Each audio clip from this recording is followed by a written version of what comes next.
I'd like to, we're beyond our 9:30 mark here. For the Education Funding Committee, I'd like to open up our hearings for today. The first bill on the docket is 292. No, that's not 292, is it? Yes, it is. Yes, it is. Yes, Senator Lyon. Yes, okay, I'd like to open up 292, our hearing. It's authorizing a warrant for the funding of state special education aid. Oh, special education aid, here we come. Welcoming Senator Lang. Thank you, Mr. Chairman. Thank you, members of the committee. This bill should probably look familiar to you, considering the House put part of it in the budget in just a little slightly different form. This bill seeks, as you know, last budget cycle and last year we had an issue with special education where we were short on our budgeting amount. We budgeted, we were $15 million off in our budgeted amount. And based on current law, what happens when special education is $15 million off, the funding going back to schools are prorated and shipped back. The difference is made up by your local school board. And it would probably end up being an unplanned expense. So unless they could fit it within a budget, it would require a separate appropriation meeting to then appropriate the money necessary. That was unplanned because they thought the state was going to pay its full share, and it didn't. So this bill seeks to make sure that never happens again. We don't raise property taxes when the state has a shortfall. So this bill just says that should the state have this occur again, if there's a balance in the education trust fund, the governors can withdraw the money directly from the education trust fund to make the budget whole and to make sure it doesn't get pushed back down to towns. If the education trust fund is zeroed out, then they're able to draw from the general fund to make up the difference. Again, as we spoke earlier, the education in this last budget cycle, we were $15 million off. In the meantime, we were maintaining a fund balance of nearly $100 million in the education trust fund. We could have paid the $15 million if this law would have been in effect without affecting anybody, and local property taxes wouldn't have gone up. So that's the bill. Pretty straightforward. The goal is local property tax avoidance in the case where the state makes an error. Just so everyone understands why that error occurred, it was two major reasons that budget shortfall happened. First, there were 100 new students that met the catastrophic aid of special education requirement. And secondary, we also passed a law last term that raised the age for special education to 22 years old. And I don't think we took that into account with our budget and what that meant, another year of holding students over and giving them funding for the school districts. And that also created a drain on the budget that wasn't anticipated. So anyway, so it's partially our mistake, partially just normal growth in the special ed aid category. So happy to take questions. Thank you very much, Senator. And I do have one question to start out with. Yesterday we had a subcommittee meeting dealing with this exact same topic that you're presenting to us today. And one of the issues that came about is that the costs for the special education are being generated as a result of the two issues you just indicated. So we're now up to mid 800s rather than down in the 750 to 850 kids qualify. But we're seeing that what is pushing this is the costs of paraprofessionals that are working individually with these students that jacks the costs right up. And then the transportation costs, which are extremely expensive, are putting it up to that $70,000 level and oftentimes higher. When you were discussing this in the Senate and putting this together, did you contemplate what the number of kids might possibly be as a result of what we're seeing at that $70,000 level and a little bit lower, like the 2 times or 2.5 times? So specifically, no. Again, that would be taken up during the budgeting process for how many students are anticipated and the amount we budget. So we didn't look at what this number. This strictly deals with the shortfall issue. Mm-hmm. Should we have, again, an unintended 100 extra students show up, that we don't shift all of that cost back or a prorated proportion of that cost back to local property taxpayers, considering the states agreed to pick up the share of that funding. We just didn't fund it properly. Thank you. Are there questions from the committee? Representative Luno? Sure. Thanks very much, and thanks for introducing this here today. This is very similar to a bill that, as the chair was talking about, House Bill 742, that we've retained, right, Yes. in this committee. But I'm glad we've got this as a potential vehicle to work on should we want to bring something forward this year. And I thank you for that.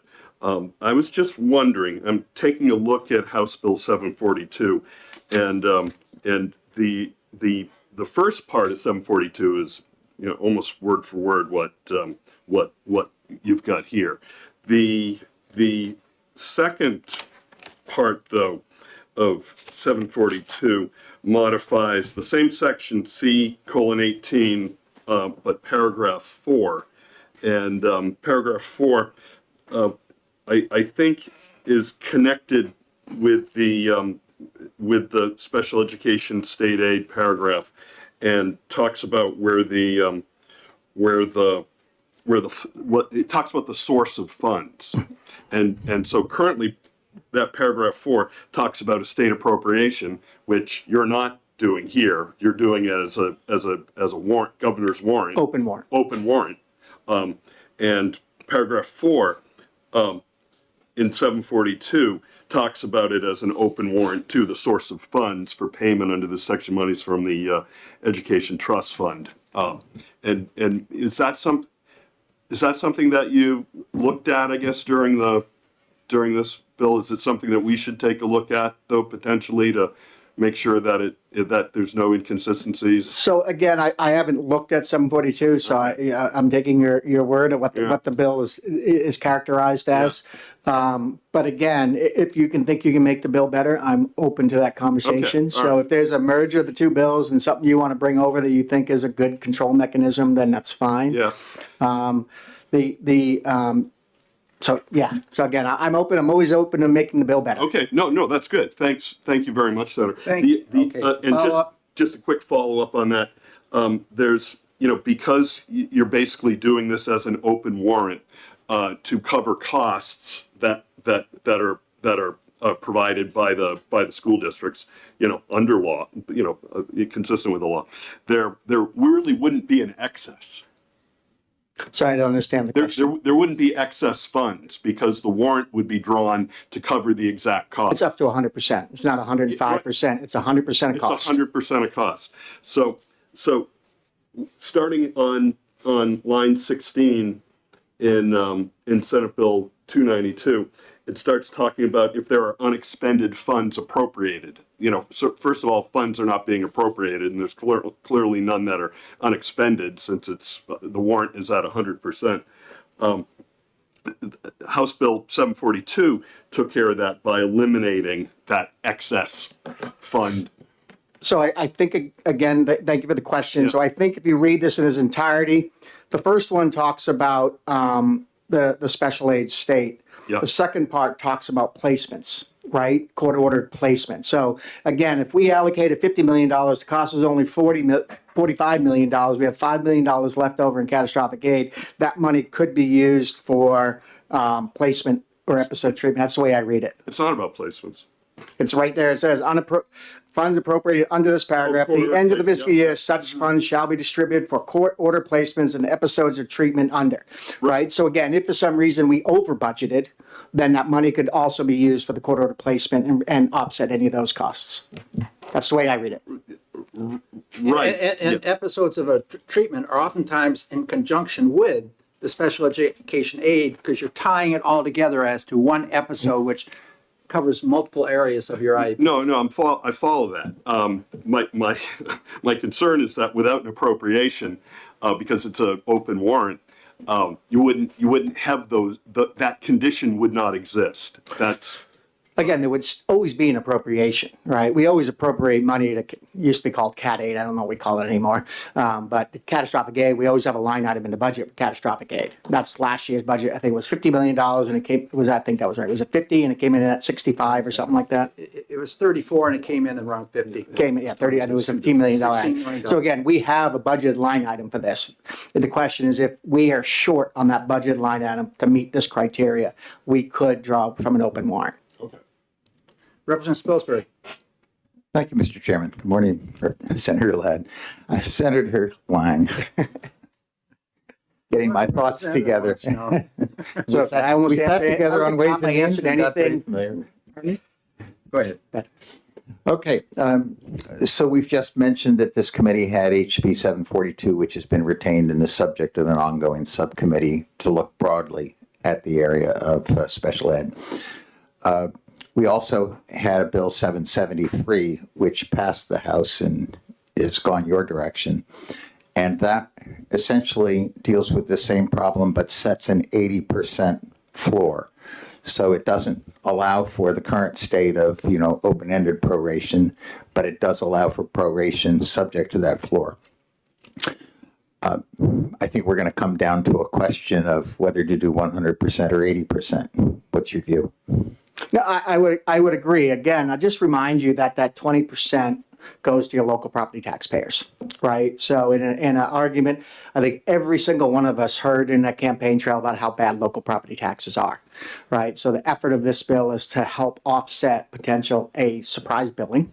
All of a sudden you get a school board that is anticipating this kid was going to be covered at 100%, and all of a sudden he's only covered at 80%. And now that we have a special education expenditure we didn't plan on in a given school district, and if that school district didn't budget for it and they don't have the surplus funds to cover it, that means they got to have a special town meeting and do new appropriations again, which goes to the local property taxpayer. So the goal here is that if the state's sitting on a surplus, we should not be shifting costs back down to local school districts. We should use the state funds to meet the state commitment of paying for this cost. Go ahead. So follow up, I guess the question is what happens when, as occurred this past year, where the claims exceed the appropriation and we're not sitting on an excess?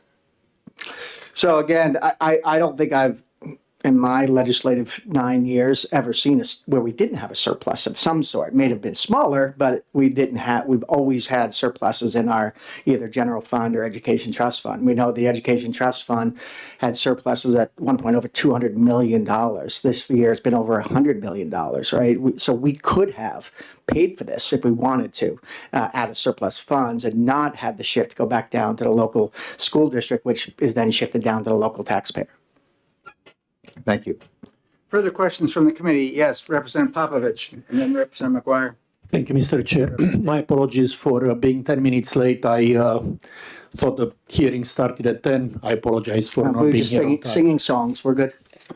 So you were saying that we've always had a surplus in the education trust fund, but this year we obviously have a deficit in the general fund, and we do have money set aside in the education trust fund. Is that still a situation where you feel it's appropriate to, fully, spend, draw a warrant from the education trust fund to go to 100%? There was a surplus that met the minimum financial need. Yes, we shouldn't sit on that. The state shouldn't sit on that cash and then shift that cost to the local property taxpayer. Representative McGuire? Well, my question is sort of along the same lines. If you look at both the governor's budget and the House budget, we're dipping into the rainy day fund to a serious degree. So there is no surplus. Don't you agree? Yes, I would agree based on the budget that was passed by the House that there's a significant dipping into the rainy day fund.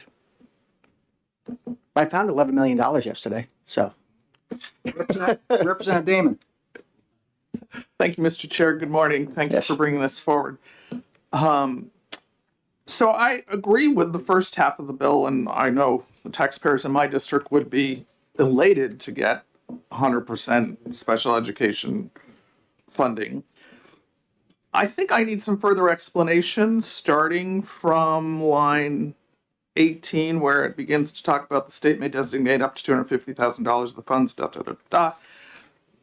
That's new language. That's all. The only thing in bold is what I added. just looked it up. Everything else is current law. That's I didn't law. change any of that. Came in like 4 years ago. Okay, thank you. Senator Bradley was put part of it in a couple of years back, and the rest of us there prior to that. Representative Ames? Good morning. As I read this, in essence, you are trying to fulfill the promise that is made in this whole arrangement that we have for high-cost special education services. And the promise is that when the cost is stated right here at the top of the existing language, when the costs of special education exceed 3.5 times the estimated state average expenditure per pupil, then the state will cover the rest of it. That's the promise. And what the reality is that a part of that above 3.5 times is not covered by the state, or historically often has not been covered by the state. And yet, these are real costs. They're not costs that can be avoided at that stage in the game. And so they are paid for, but out of the local property tax. And you're trying to rectify that situation by putting in this language that ensures that a warrant will be drawn, an open warrant, and will cover the gap that otherwise would be pushed down to the local level. Do I have that right? That's absolutely correct. Again, we made, right in the law, we set the standard, we say what we're going to do, and then we don't do it. And this makes it so we do it. Are there further questions from the committee? I got one last one for you, Representative Senator Lang.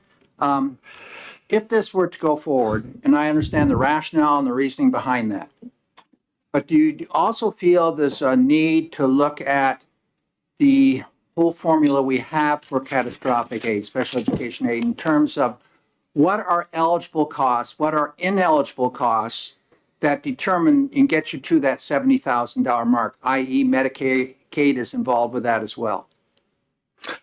Again, if you wanted to tack on a study committee to do that, I would not be opposed to that. I understand that costs need to be looked at. And I know we recently had a performance audit of special education in the education department. I don't know the details of that. I haven't read that audit yet. Well, that hasn't been released yet. We had another one dealing with another side of special ed. Right. And so again, if you wanted to either A, put a performance audit on this so we can actually take a look at what costs are and what the growth rate is and all of those kind of things in a performance audit, or you want to put a study committee together to look at that and see what it looks like and amend it to this bill, I would not be opposed to that. But again, I think that the state needs to meet its promise. Yep. Thank you very much. Further questions from the committee? Not seeing. Thank you. Is there any other testimony on this particular bill? I have 3 cards here, but they're not for this bill. So with that, we're going to close down the hearing for this bill, Senate Bill 292, and we'll open up at 10 o'clock for the next one, 98. He's open to a performance audit. Yes.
Go ahead and continue our hearings today, and the next one up on the docket here is SB 98. This is a bill extending the donations to Regional Career and Technical Education Center programs, and I'd like to welcome Senator Waters to our committee. Thank you, Mr. Chairman, members of the committee. Senator David Waters, District 4, to introduce Senate Bill 98. And what this bill technically does is extend for another 5 years the highly successful program on tax credit for donations to career and technical education centers. We have extended this deadline before, and the time of its expiration is June 30th, 2026. So now would be the time to add another 5 years to it. The original intent of this bill and adding a tax credit for donations provided to career and technical education programs, including equipment and supervision of apprenticeship and employee time that might be spent actually working or presenting within a CTE.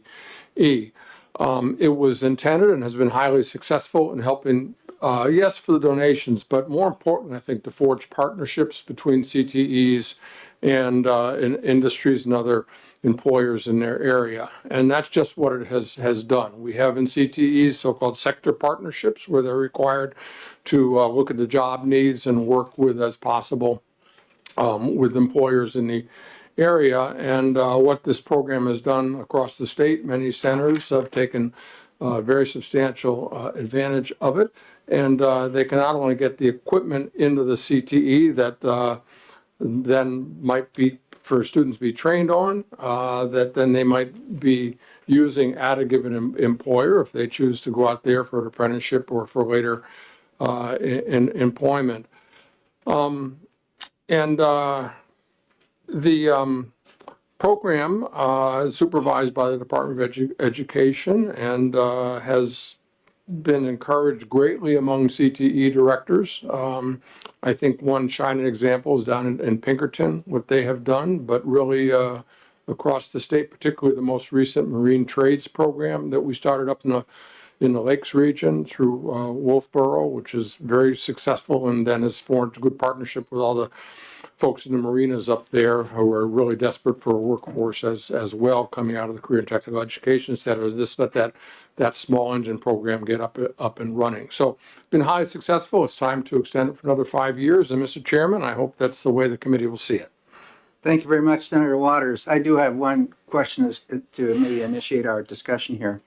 There are organizations out there like the New Hampshire Automobile Dealers Association, and in seeking this tax credit with the CTEs, can it be done by, for example, they're providing a lift, or does there have to be a donation in the form of cash?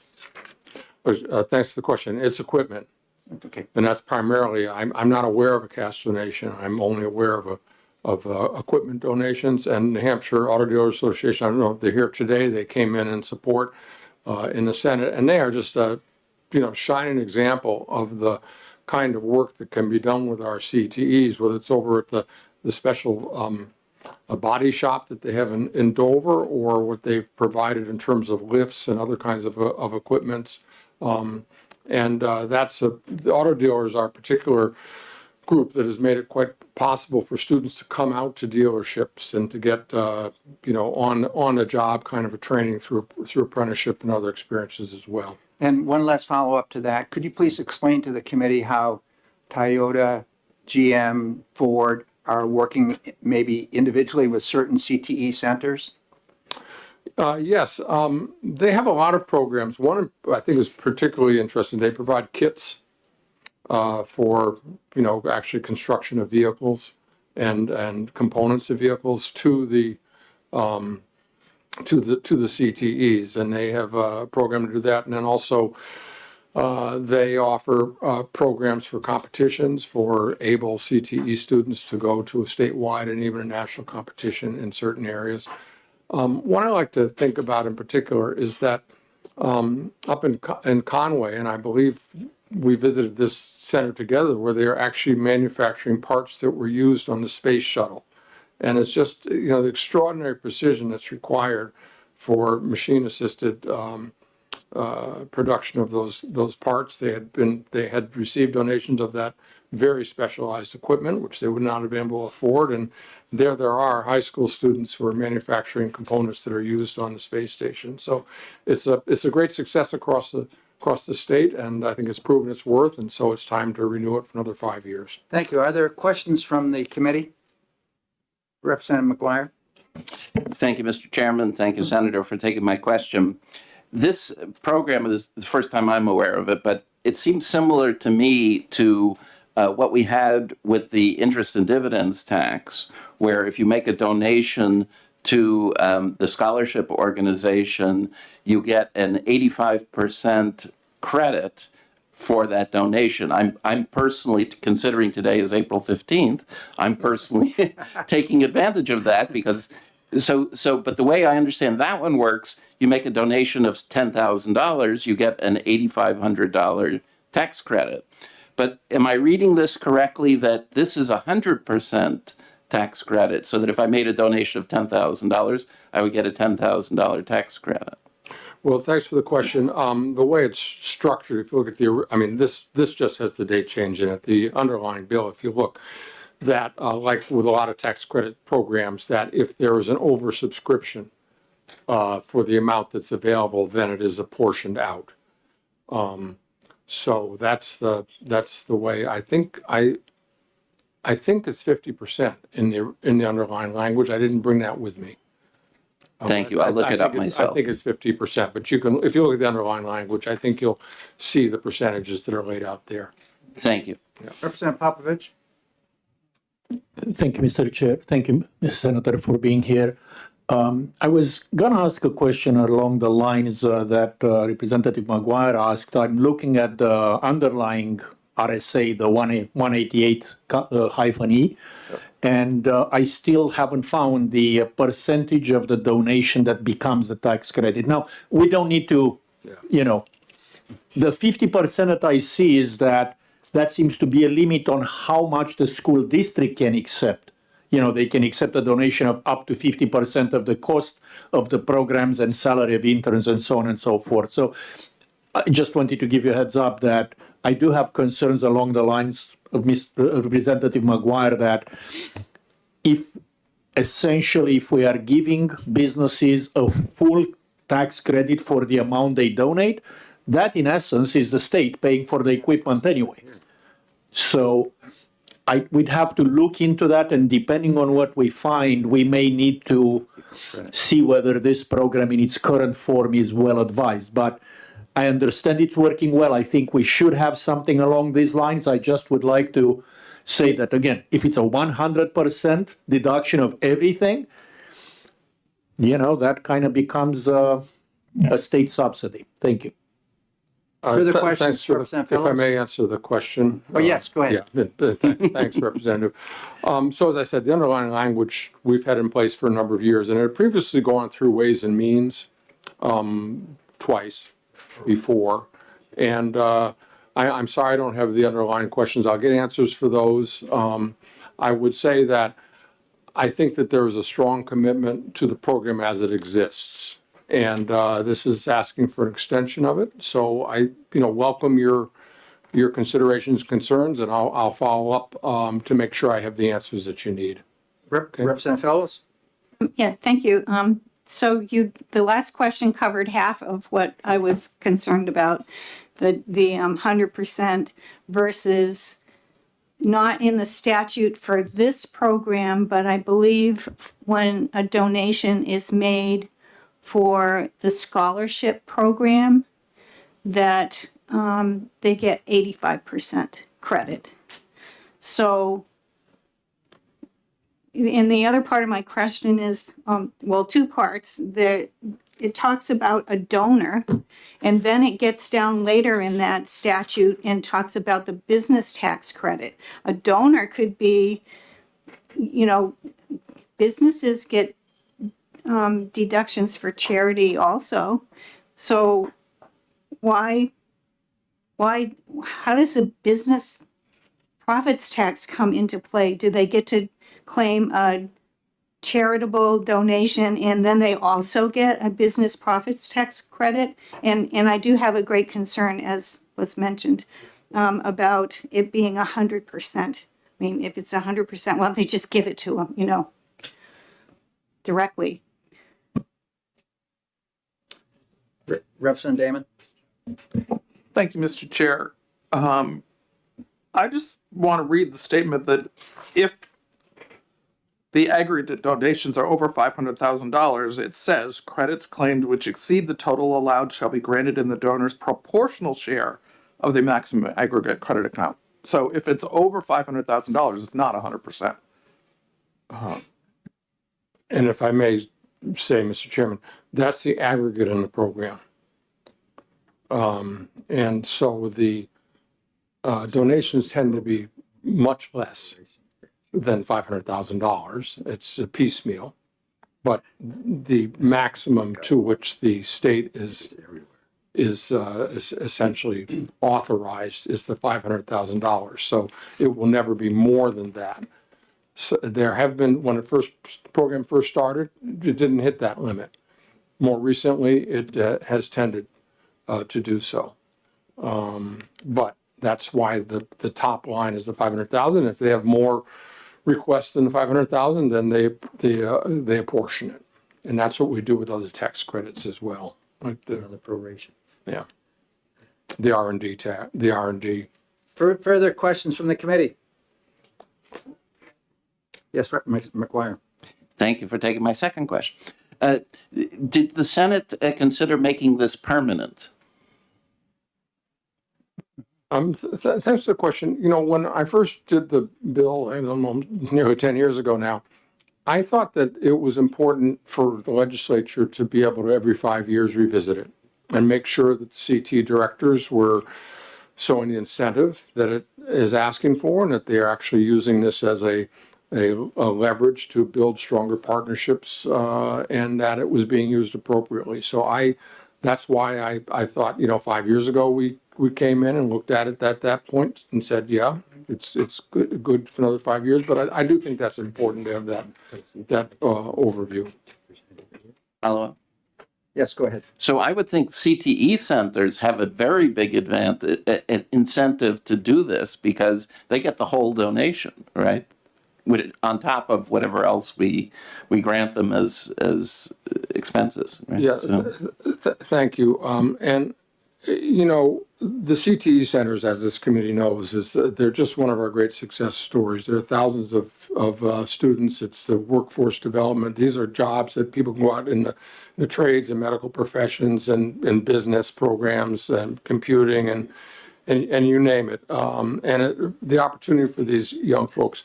I dare say that without this program, which, you know, might mean that they can have a second classroom. It might mean they can admit more students. We expanded CTEs to include sophomores a number of years ago. And I think, as I mentioned with the example of the Marine Trades Program, I don't think we would have gotten that program off the ground if it weren't for the marinas up there who were saying, yeah, if you set this up, we'll get the equipment in there for you and make the donation. So, you know, it's for me hard to see anything more important than career and technical education for the future of our state's economy when it comes to education. And this has proven a tool. And, you know, as in working on this with Commissioner Adelboe, you know, he likes incentives, and me too, that we want to see if the CTE's directors would respond and the go-getters would show the way to make this work, and they have. thank you. Representative Colcom? Thank you, Mr. Chair, and thank you, Senator, for taking my question. Can we go back and revisit the item that Representative Fellows brought up regarding the donation being a deductible expense as well as being allowed here? Do we know, is there double dipping on this donation? Thanks for the question. I'm not aware of it. And, you know, with tax policy, we have to control in the state what we can control in the state. And we have a business profits tax, and if we want to incentivize very particular potential for donation by businesses, this is what we can do as an incentive. And, Representative Spilsbury? Thank you, Senator Waters. In the hearings that you held in the Senate, did you get any testimony on the actual track record and the take-up over this current 5-year period? I'm trying to see if I have it here. No one was in opposition, and I'm not, and DOE was there, but, you know, as most departments, they choose not to take positions on it. I do have I will get I don't have it with me, but I did have from Jeff Beard a listing of of many of the kind of over the years, the uptake of the program. So I can get that. Okay, I think that would be helpful since we don't have any others testifying here in this hearing to find out how's it been used, examples, distribution, what sorts of things have been donated. Those are the kinds of texture questions I guess I have. And I think the other, maybe that would also reveal is, has this ever exceeded the $500,000 threshold and resulted in proration? Representative Luno? Thanks very much, Mr. Chair. In the law in this section, it does say October 1st of every year, the Department of Ed shall report to the Speaker, Senate President, and chairs of House and Senate Ways and Means the performance of this program. I would suggest that we should probably also include the chairs of the education committees. Well, I would certainly like to see it. But- Is Kenworth doing but- something? Who's doing And this? having that report, I think Yeah. we could get that from Ways and Means Yeah. and take a look at it. That- I agree with I that. don't think there'd be any objection to Right. that. So, Representative Damon, do you have your hand up? And then Representative Fellows? Thank you, Mr. Chair. I was just going to note that in the fiscal methodology, fiscal note, it says in the program year 24-25, the total donation amount was $618,420. So doesn't go further back, but at least at that point, it was indeed over 500. Representative Fellows? yes, this is a question for you. Do you think this bill will go to Ways and Means as a second committee? It's not listed as a second committee. Okay. So if we're going to do anything, it would be done right here.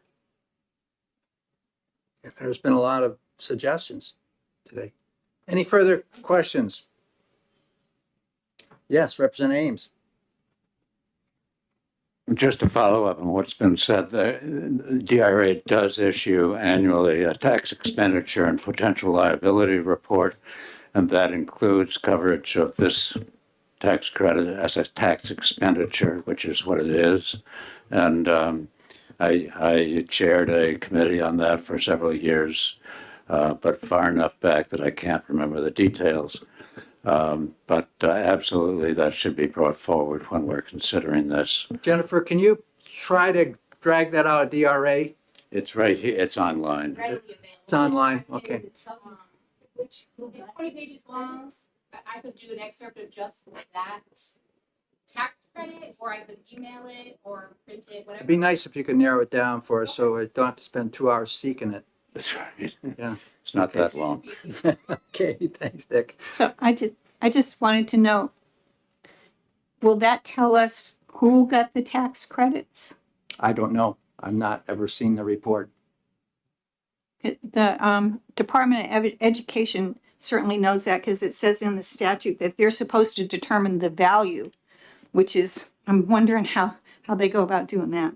But so they must know, Department of Education must know.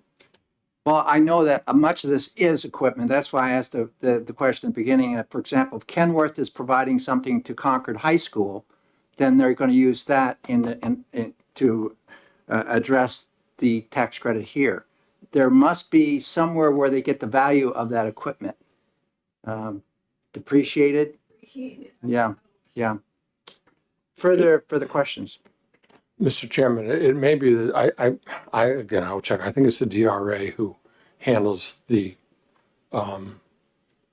approval of the tax credit against the BPT. So I think that's where I think that it is the department that working with the school which determines that value, but it's the DRA that, Okay, yeah. that does make some sense. All righty, any further questions? Not seeing. Thank you very much, Senator Waters. Is there anybody else that's out there that would like to speak on this CTE bill? Not seeing any. The next bill is scheduled at 10:15, so we are there. That bill is SB 99 relative to regional career and technical education agreements.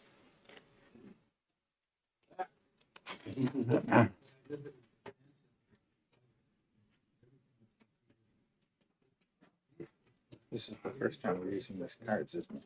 Yeah, yeah. So that the streaming can know what we're on. Sure. Let's see other teams doing it. Yeah, yeah. No, yeah, election, I think, when it goes up at a time. When there's 6 hours.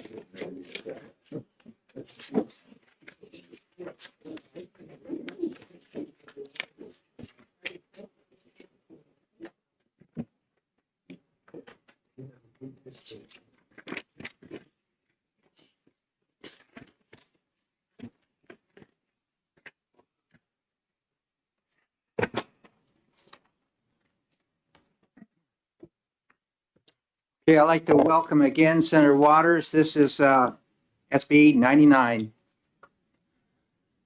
Thanks, Mr. Chairman. Senator David Waters, District 4, to introduce Senate Bill 99, relative to regional career and technical education agreements.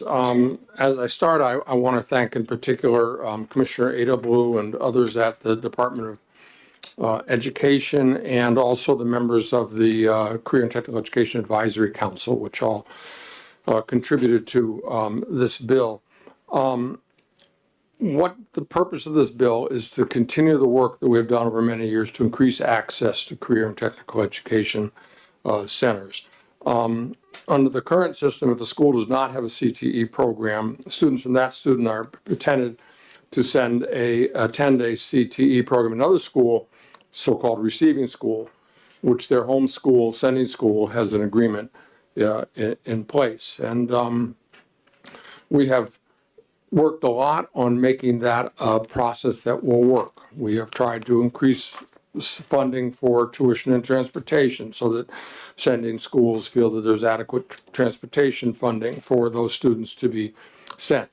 We worked for several years, Mr. Chairman, under your leadership to try to get uniformity in scheduling so that the receiving schools and sending schools were in accordance with their scheduling, so students would actually be able to get from a sending school to receiving school, not have, holidays that are in conflict or other things that they could actually get there.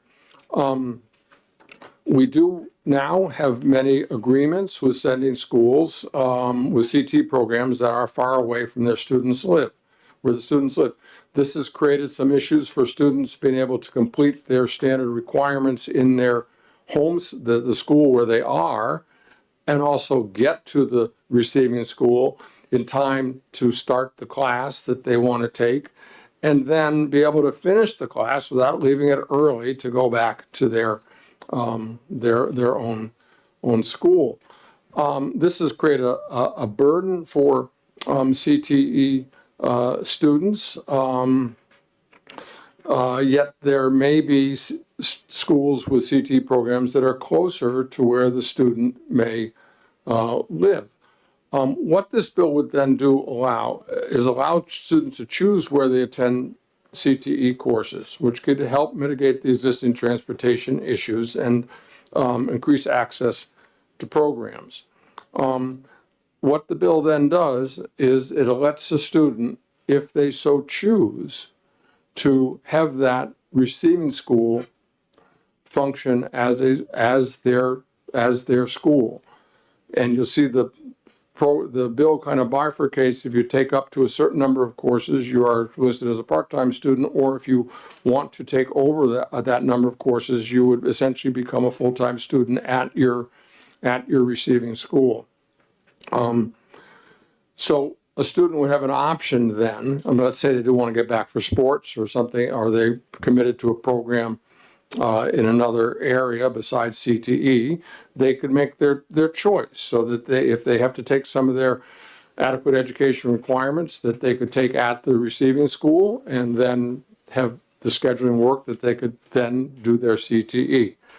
The other thing that it does is the issue of students who are going to non-public schools. I've been very concerned that students who go to charter schools or who go to non-public schools, that they may go to a school that is some distance from their home. And for example, we have Dover students who may come over to Concord or to Manchester for, to one of the parochial schools, or students from Portsmouth who might want to go to Portsmouth Christian, which is actually at Dover. But where are they going to take their CTE? You're not going to they're not going to be able to drive an hour back to Dover when they could just go to the CTE in Concord or in Manchester. I'm really, and for homeschoolers too, it's not quite the same issue, but all of these students have a right to a CTE education. So I wanted to make sure that it practically would be possible for them to do that. Now, we have these regional agreements, which we set up, Mr. Chairman, a few years ago to deal particularly with the scheduling problem.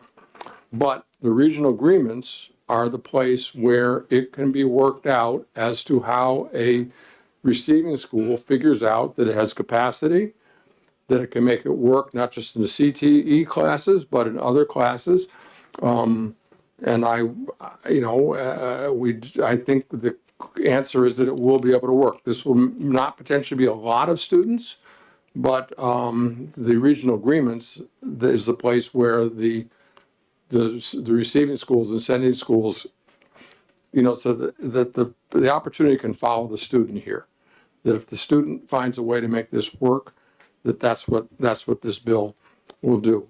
You'll see some other details. Again, I thank Commissioner Adablu for working through a lot of the language that you'll see in the bold here as to how this will be worked out. So, Mr. Chairman, there it is. Opportunity knocks, I hope, for CTE students in these kinds of circumstances, and providing the flexibility so they can get their education. Thank you.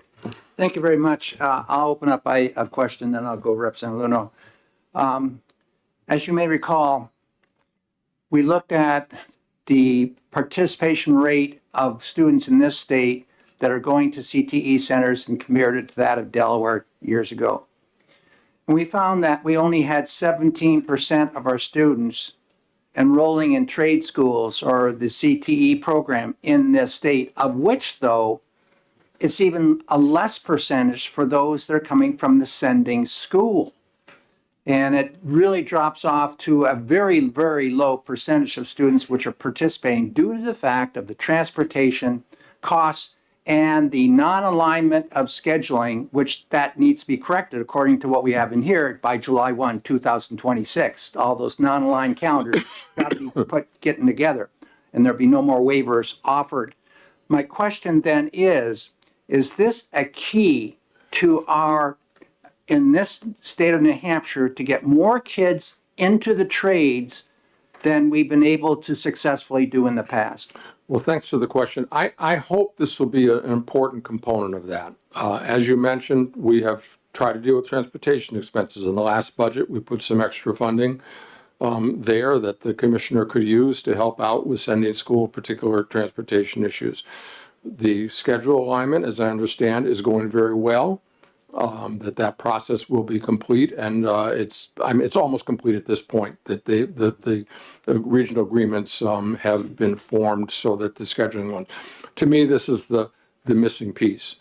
That we can have the school schedules aligned, but if a student can't stay for the full time for their automotive class, or their computer class, or their healthcare course because they've got to get in a bus and go back, or they can't get to the class in time.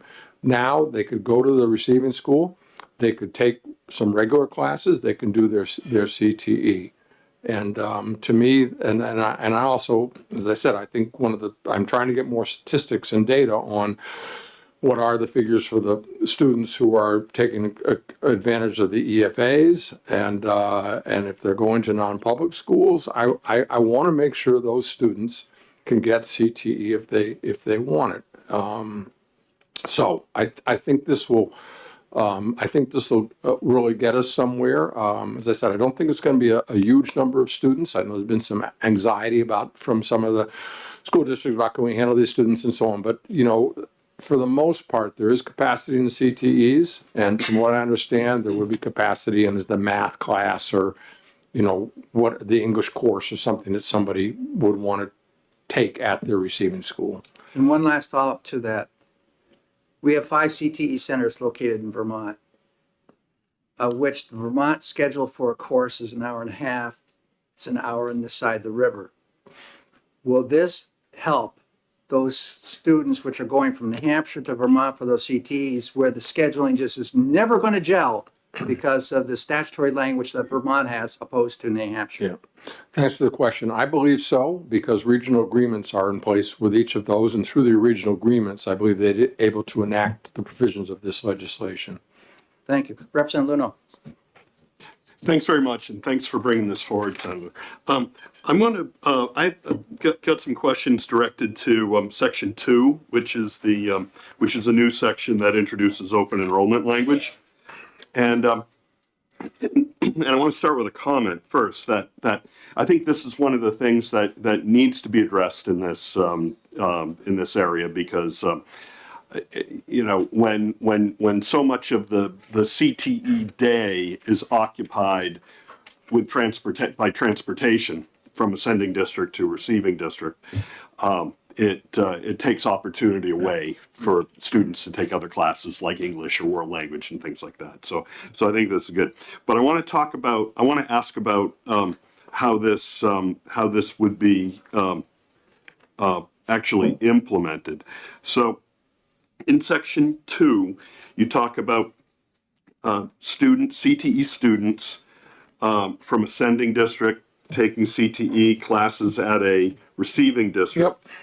And that a student could take 1 or 2 non-CTE courses and be considered sort of a part-time program student, or 3 classes, and 3 or more classes, and that would be considered a full-time program student.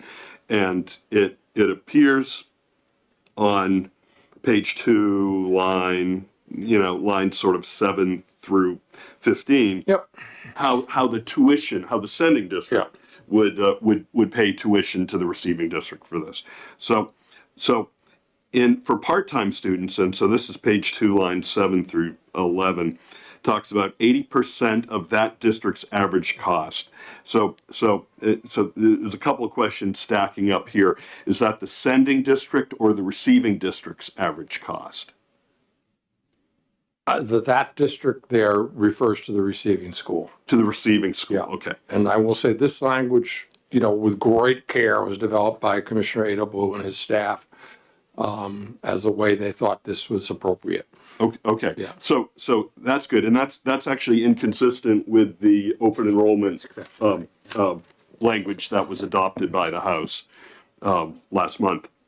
The other and continuing in that same paragraph for part-time students, the 80% of the receiving district's average cost per pupil, as determined by the Department of Education, divided by 5 times the number of credits. So for part-time student, that would either be 1 credit or 2 credits. So divided by 5 times 1 or 5 times 2. So they'd be paying less tuition if they're taking more credits? I think you lost me on that. Okay. And I will be happy to talk to the commissioner on Yeah. this. I'm going to see him tomorrow. Yeah. So that's And if I may, I think that the way one of the reasons this comes out is a little different is that, there is CTE funding provided through the Perkins Grant Program. So I think it's trying to look at, what are the costs that are, that in some ways that student is being accommodated through the funding that comes through Perkins. Mm-hmm. And so I think this is trying to figure out what was the appropriate level based on the number of courses they may take. Because, if they're not a full-time student there, then what are how do you determine the cost of education there if it's not a full-time student? Right. No, I see what you're So trying to do. I I'm think just that's, wondering if the math works I out. think it might might even be best. I mean, I will talk to the commissioner tomorrow when I see him, but it might be best if you ask directly from the committee. Okay, that'd be Okay. great. Thank you very much, Senator. Are there further questions from the committee? Yes, Representative McGuire. Thank you, Mr. Chairman. Thank you, Senator, for taking my question. Generally speaking, are CTE programs at capacity, have a lot of room for more students? Are there students being turned away? What's the capacity of the system? Thanks for the question. It really depends on the program. So it depends on the school and on the program. There are some places where automotive, say, or others are oversubscribed, and they have to make some very difficult choices because, you know, a lot of these programs are sequenced. You take there's kind of an introductory year, and there's more students. Some of the students say, it's not for me, you know. So there is some attrition there. But there are cases in some programs where they have to actually turn some students away. The Concord High School is one where they have so many bays, Right. of which they don't have enough bays, so Yeah. they have a huge wait list. It's a Yeah. capital cost issue. But in general, there is capacity. And I'll mention another program too.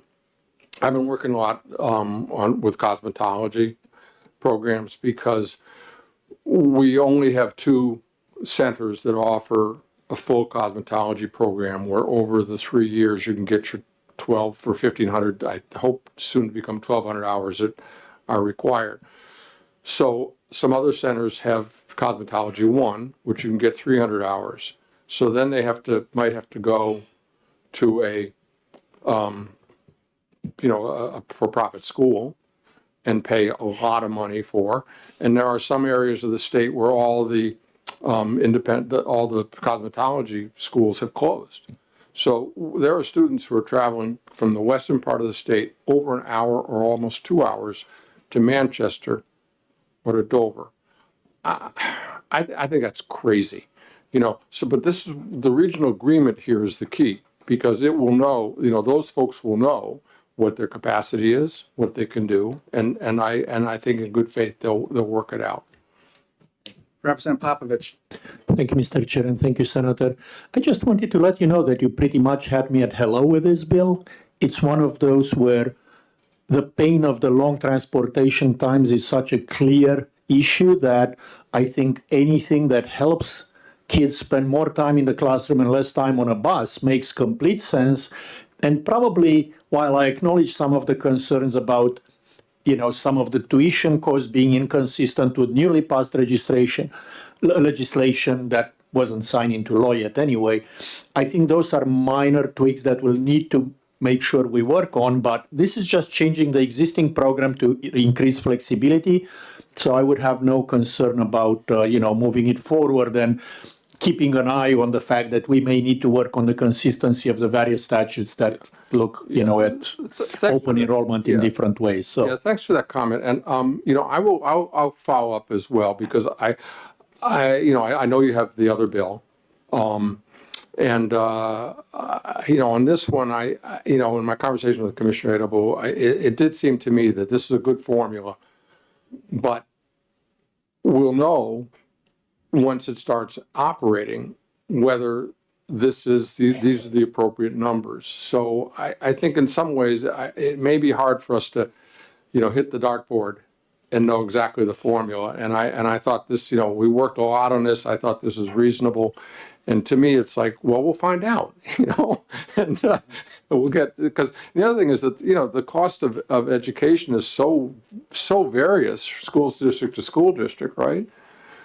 So this tried to accommodate that with the percentages, but your insight and wisdom and guidance on getting this right will be much appreciated. Are there further questions, Representative Ames and then Representative Fellows? Good morning still, I think.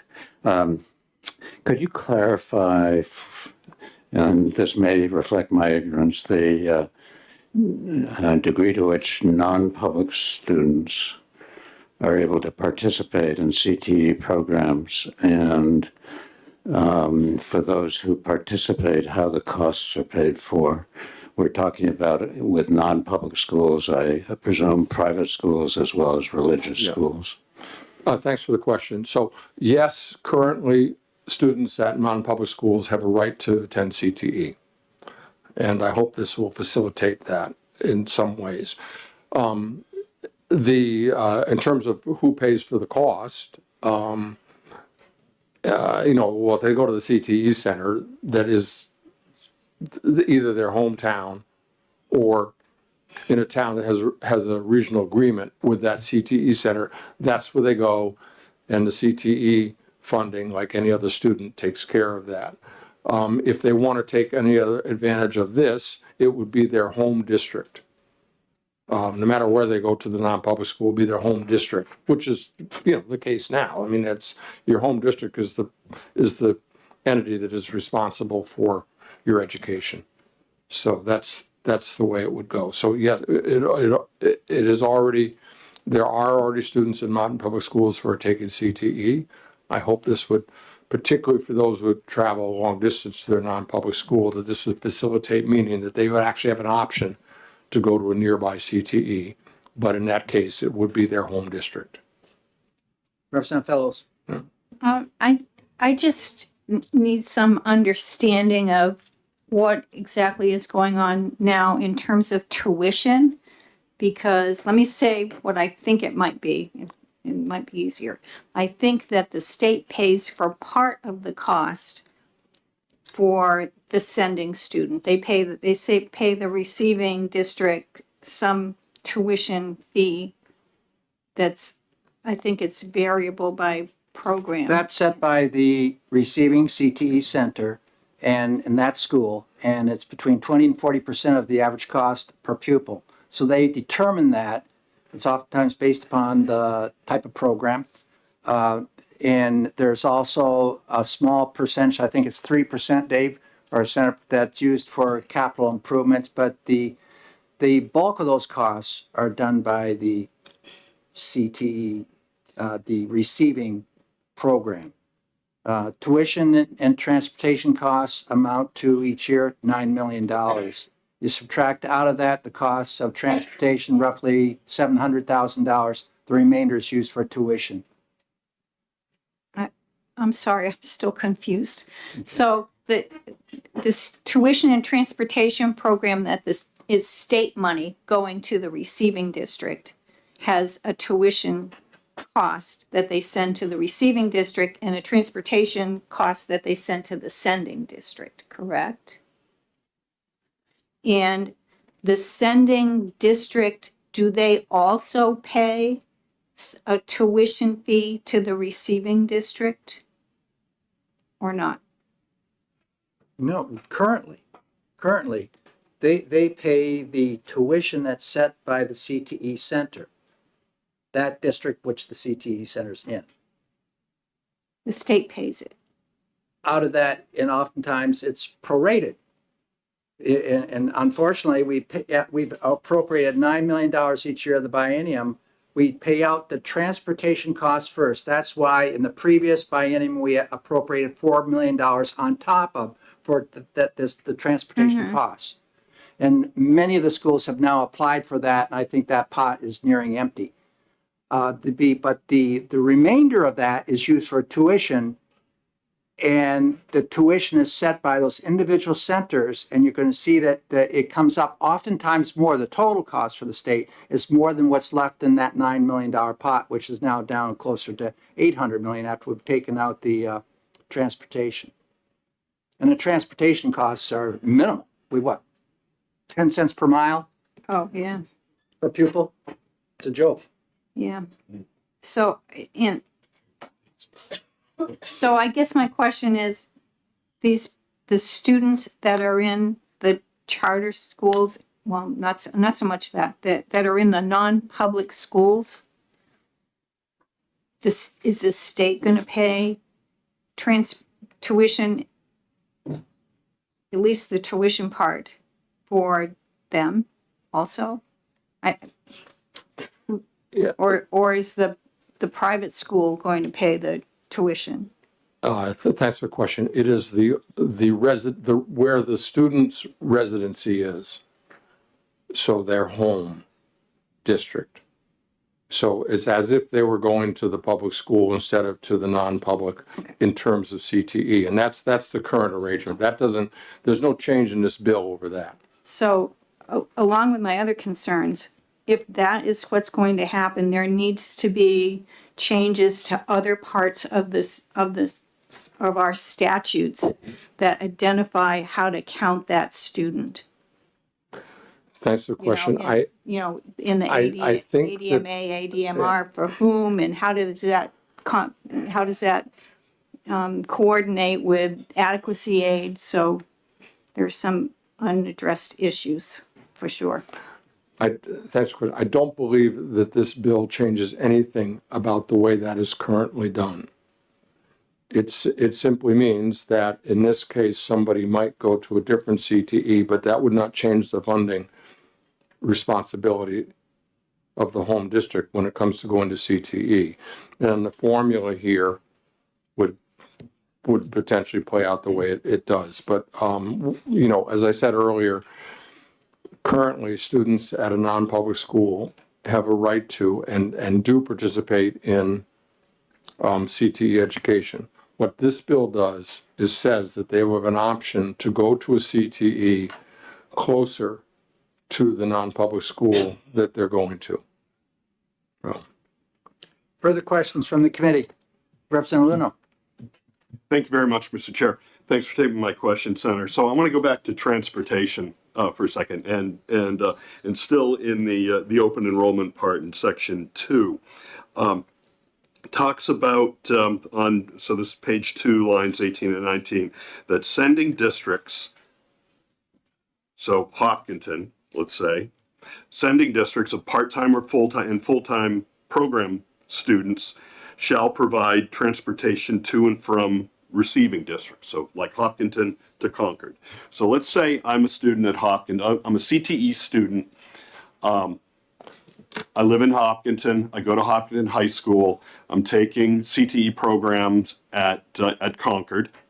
So I go there and I decide to hang on for another 3 classes in Concord. Hopkinton runs a bus for CTE students to Concord.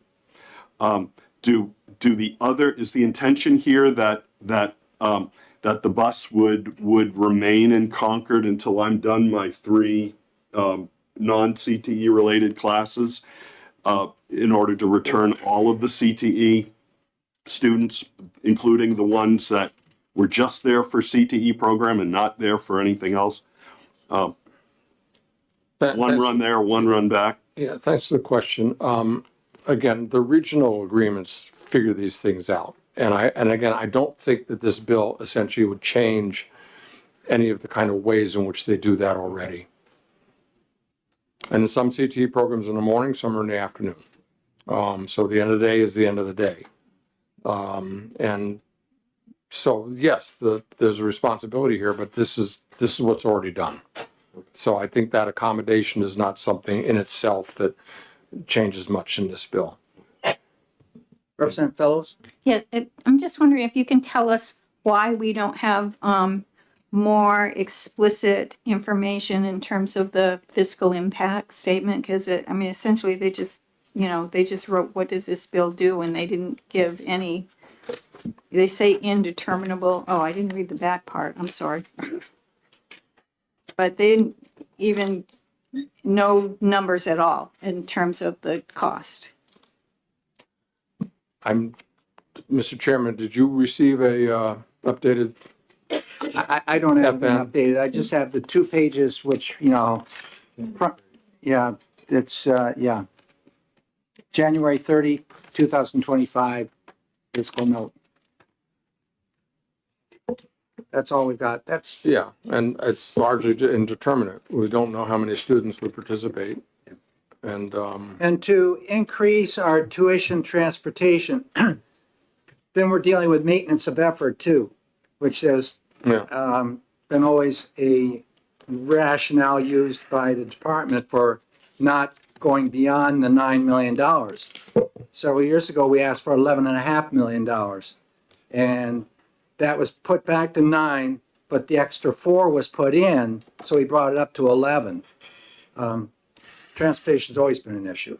Yeah, and if I may, Mr. Chairman, to comment on the issue there, that what happens is that, yes, the transportation money comes out first, and that produces some anxiety because the more the transportation costs, the less it's available for the the tuition side.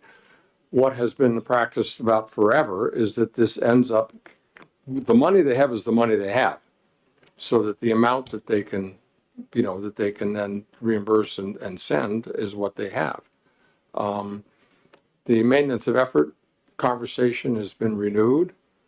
Given the enrollments and the success and growth of CTE over the last few years, I think that we can argue that there's not a problem with maintenance of effort because we will have that number of students, and probably growing in the future. So I hope that we'll be able, maybe in the next budget, to see an increase in that area and have dealt with the maintenance of effort I hope you're correct. agreeably. So, Yeah. Representative Fellows? Yeah, And then, does anybody have any idea if there are some private schools that have a CTE center or equivalent of that?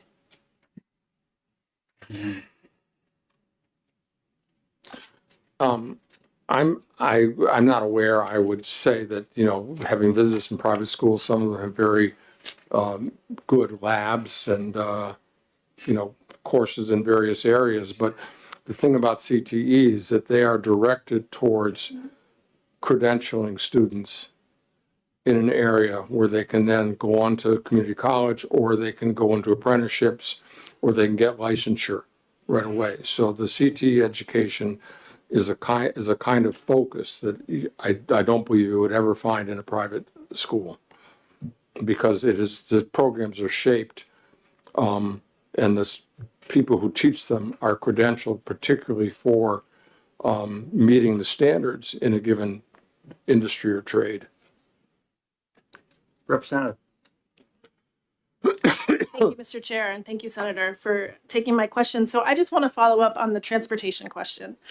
And I could see that it could be very challenging for districts for the sending district to be responsible for transportation if it's a part-time schedule, middle of the day kind of question. But my bigger question is even about how that would work for private schools. So let's say I'm a student in Newmarket and I attend PCA or I attend Berwick Academy.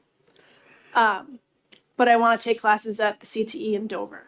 Now, currently, my district in Newmarket doesn't have to provide transportation, as a private school student. But now I want to take CTE classes, and my sending district is Newmarket. So how would that transportation piece requirement be implemented for the Newmarket School District? Thanks for the question. Currently, a student at a non-public school has a right to and can attend CTE, and some do. So this bill does not change the arrangements that are made for transportation. I really am sure that Jeff Beard could tell you for each individual student just how they worked it out that they can get to the CTE. I know that, I believe in Dover, where I said Portsmouth Christian Academy, which is in Dover, and makes a whole lot more sense for those students to, go about 3/4 of a mile over to the Dover CTE than have to go all the way over to, back over to Portsmouth.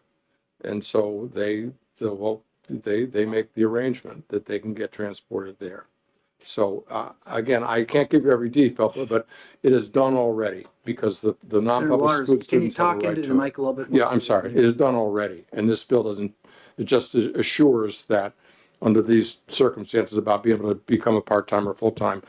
Although it's hard to imagine that a student who's going to a non-public school wants to go full-time to public school because why didn't they do that in the first place, right?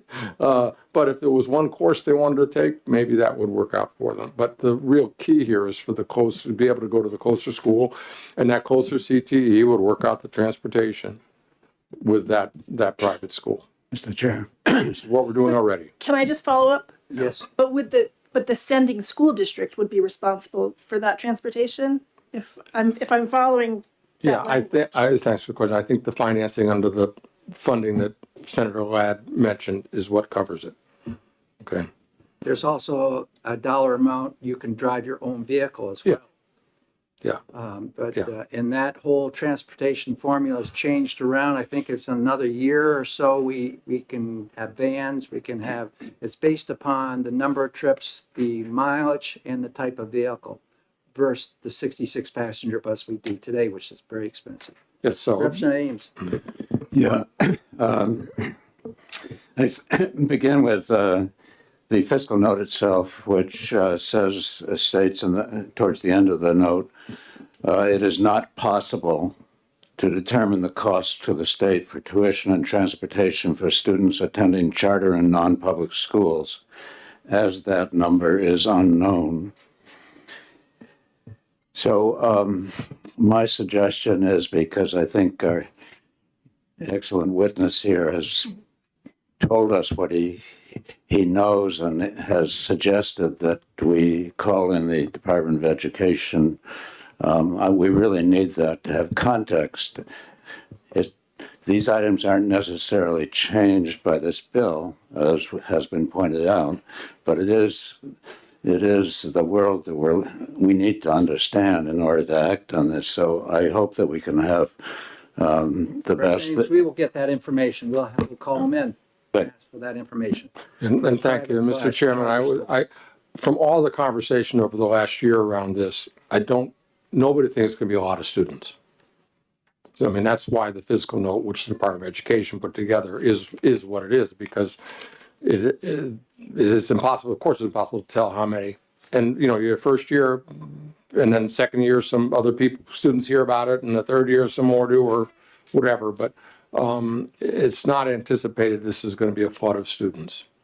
Yeah. But if it is too many, if it's that's why the regional agreement would govern as to how much capacity they feel that schools feel they have in what programs. And so that's the guarding at the gates here. yeah, well, I understand that and I accept that. Nonetheless, it's important that we understand Indeed. What those Indeed. numbers are. Indeed. Yeah. Well, thank you very much. I don't see any further hands here, and we're just going to get you ready for the next bill. Thank you. Why don't we take about a 5-minute break here for everybody to get up and stretch those legs, and then the Honorable Representative Wolf would like to speak to us.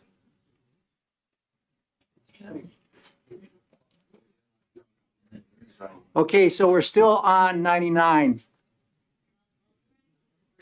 Okay. I wanted to answer some questions. Good morning, my name is Terry Wolf. I guess haven't done this before. Once an honorable, always an honorable. I'm a former representative, formerly on this committee or education committee. My name is Terry Wolf. I'm with the Concord School District, and as we've heard multiple times so far, we have Concord Regional Technical Center, which is the second largest CTE center in the state. We serve 9 towns, public school, private school charters, and currently we have 30 homeschool or private school students this year. We're anticipating 60 next year. So we have quite a bit. We already do this. We accommodate this. I am not testifying in favor or against at all, just wanting to provide some information. I also thought maybe I could share our wonderful brochure that we don't need to pass it out or if you want, but if you're not familiar with CTE, it's a great example of what we offer. CTE does require a post-secondary relationship. So community colleges very frequent, dual enrollment. It requires an industry recognized credential in every program. And one of the things that makes it unique regarding the question on private schools maybe having a CTE-like program is it does have to have a business advisory. And one thing that's also common to CTE is very intensive, expensive equipment. And so that's probably not going to be typical in a private school.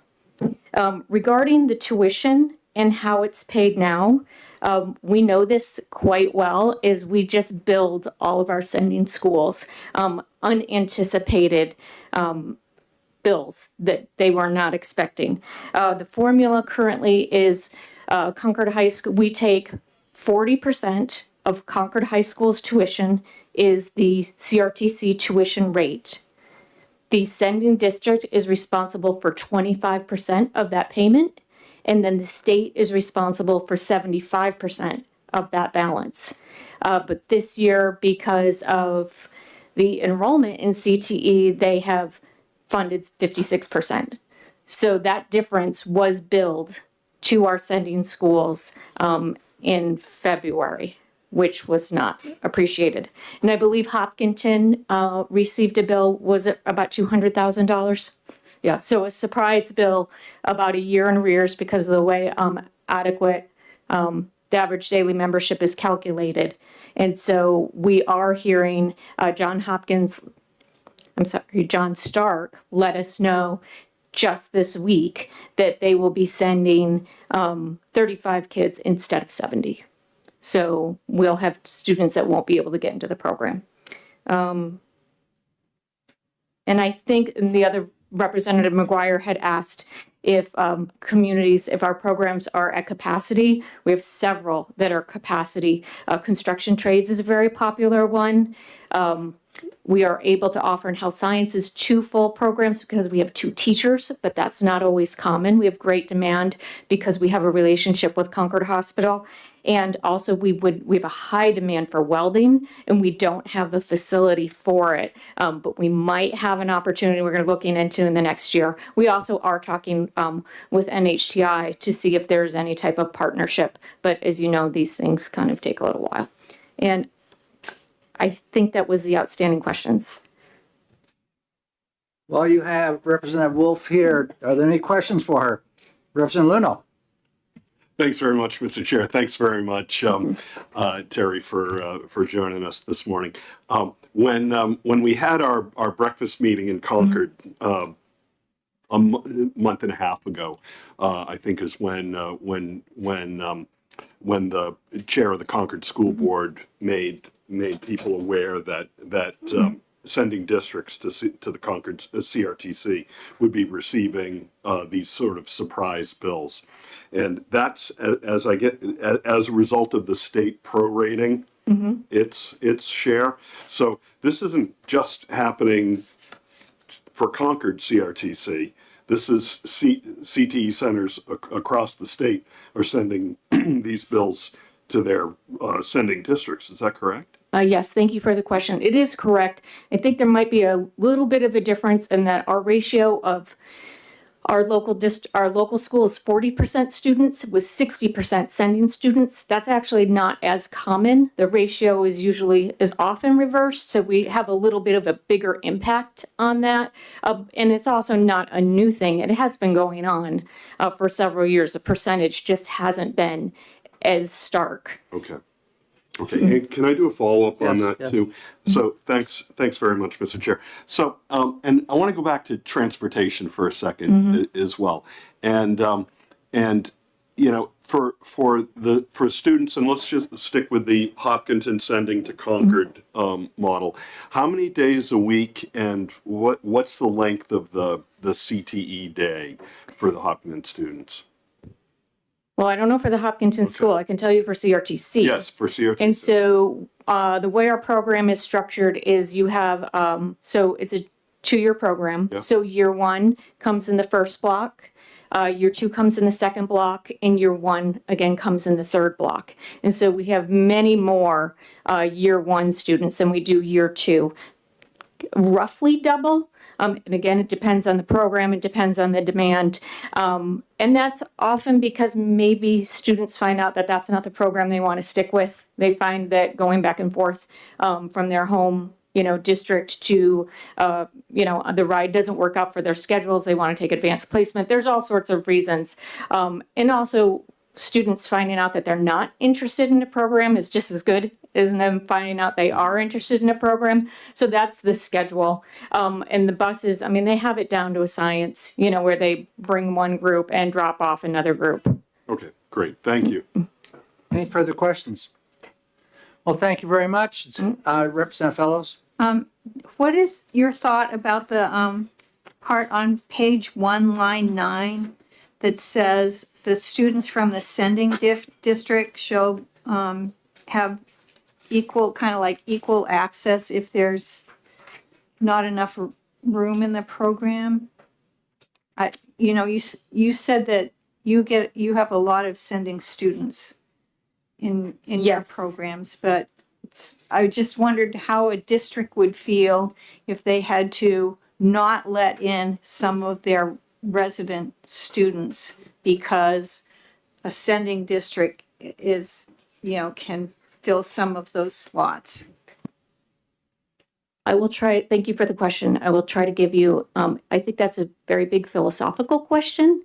CTE has traditionally been funded largely with the reimbursement rate by the state, and also even the funding, which there's another committee for that, has been largely funded for the state so that these area students do have access. So it's always trying to find a balance of receiving versus sending. And that's often a local decision. It's something that they discuss in the advisory, CTE advisory at the state level on a regular basis, what exactly that formula should be. We've addressed that question over and over and over again, and we wrote in the statute, all students in this state have equal opportunity to participate at a CTE center. When we looked at the number of students in the CTE center that was in that high school, like Concord High, that the majority of kids are those from Concord High. And I'm not picking on Concord High, it could be any CTE center, it could be like Conway. And so the sending districts were oftentimes put on a wait list or didn't have a space available. That has stopped. We have now required that it be equal opportunity. The only thing that is the problem is that seats available still remains a problem. And it's going to be a problem until we put more dollars into the capital programs for this, and we put more monies into the tuition and transportation to support the added instructors, which we need at these schools. That's why you've seen so many different bills come down on alternative pathways for CTE instructors. There's much to this that we're looking at, but this is just another step. We're trying to encourage more kids to be in that program, and we need to support it on the funding side too. And I'm looking over at the one remaining finance person there that's on that committee. We need to put more dollars into CTE centers. I'm very discouraged for the fact there's no capital dollars in our budget going forward for new construction. And if I may invite all of you to tour our center, we would love to show it off as a group or one-on-one. Happy to do that. Thanks, Terry. You're Terry welcome. was once vice chair of this committee. Yeah. Yes, Representative. I'm sorry. That's okay. So I had to step up, but I don't know if this has already been talked about, but you said there's a waiting list for the CTE program. Mm-hmm. And are most of the kids on the waiting list from the public high school itself? And if there's an opening, can it be a public school student who already attends that high school that gets the place in the CTE program? We have an application process, and actually we do really try hard for equal access across the sending schools and public and whatever. I don't believe they look at when they go through the applications where somebody's from, but there is some type of allocation. I can't speak to the really granular details, but we do offer, we have actually it's 39 homeschool or private school students this year and 60 homeschool students next year. So we have access for students. I can find out more about the application process if you like and follow up with an email on the details in that. But it's there, actually, that's why the director's not here today, is she had 100 applications to read for health sciences today and to get back to those students this week. Quick follow-up. 'cause Just we're quick running follow-up, into the- yeah. So you're saying that if there's a waiting list of people who actually attend Concord High School may not be the first ones to get a placement into the CED program when they're part of that high school? Yeah, that's not, I mean, CTE doesn't, it definitely in our center, the local students aren't favored over the other students. We'd just follow the same process that we're following for applications anyways. We're the second largest center in the state. So it depends on how applications come in. Exactly. We follow an application process, not based on specifically where the student's from. Thank you. That's also written in the RCTEA agreements. So it's understood by the sending districts and the receiving district that this is how this will occur. So it's an agreed upon contract. Thank you very much, Representative Wolf. Call you representative, always will. Okay, we're going to go right into the next one, Senator Waters. And that's 195, relative to composition and duties of the New Hampshire Advisory Council on Career and Tech Education. 195. Thank you, Mr. Chairman. Senator David Waters, District 4, to introduce Senate Bill, excuse me, 195. This bill arises from the Advisory Council itself to make some revisions to the work of this council's work, reflecting some things that have been accomplished already that were in original legislation, and then new duties and interests that have come up because of the work of the committee. We established this council 12 years ago when Representative Ladd and I first began to work on how to improve the statewide CTE system. And as I think we heard in the last discussion and some other things that the chairman has said, I think we've made a lot of progress through the work of this with this council. And so the council thought it was time to look forward now into the future as to emerging issues and what they ought to have added to their duties, and change some of the focus of the duties and the reporting requirements to reflect that. Let me note again that CTE gets funding using the Perkins funding from the federal government to help support the renovation and construction of CTEs. There are 21 centers in the state, are on a 20-year cycle to provide money to local school districts to fund the renovation and construction of CTE centers.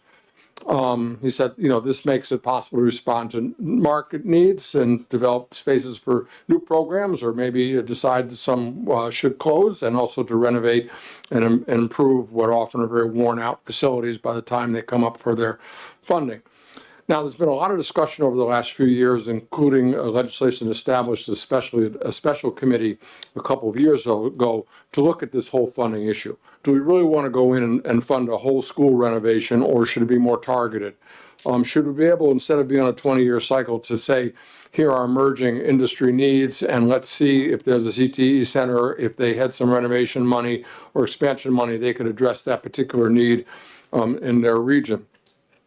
We also thought that there might be some real possibilities for synergy here with the community college system, maybe building some joint facilities or CT facilities that would be shared by community college system students and by career and technical education students. We already have some of this going on in centers, the so-called CTE After Dark, where they, in the evening, allow CTE centers to be used under contract with the community colleges or local businesses as well.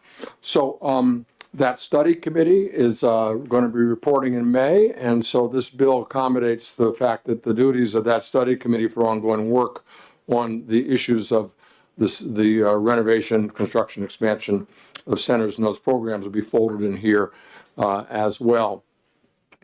There's also been a lot of work done on how we can increase the flow of CTE instructors coming out of the trades perhaps, or what kind of credentialing they need to have. So another thing that's driving the potential of partnerships with Career Community College System in New Hampshire is the great success of the dual and concurrent enrollment program. I've always thought we're kind of moving towards a model of essentially K through 14 and seeing how we can make it as seamless as possible that students can get as many credits, even sometimes up to a full year of community college education while in their high school at the CTE. Enhancing student access as well. Now, I will just say that currently a lot of the work on this council is looking at metrics, data, to see what populations are being served, how we might serve them better, what the enrollments are in various programs, what the pressure points are on, and also trying to look at what is, can we differentiate the cost of different programs? Are there some programs that obviously are more cost per student and others that are less, and maybe we need to refine how we look at funding based on that.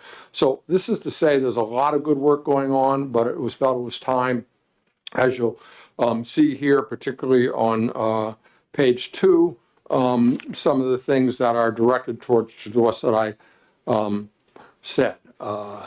Access and delivery on item A, recruitment and retention of CTE, skilled CTE students, annual study of the business industry needs to include more labor market data, industry trends, and long-term forecasting of industry outlet, how to establish these innovative partnerships with the community college system, and how do we have access and assistance to ensure that students have the access that they deserve. And then the renovation committee, which will conclude its first work in May, how do we blend that in here to support the renovation committee's recommendations on the new renovation policies and procedures.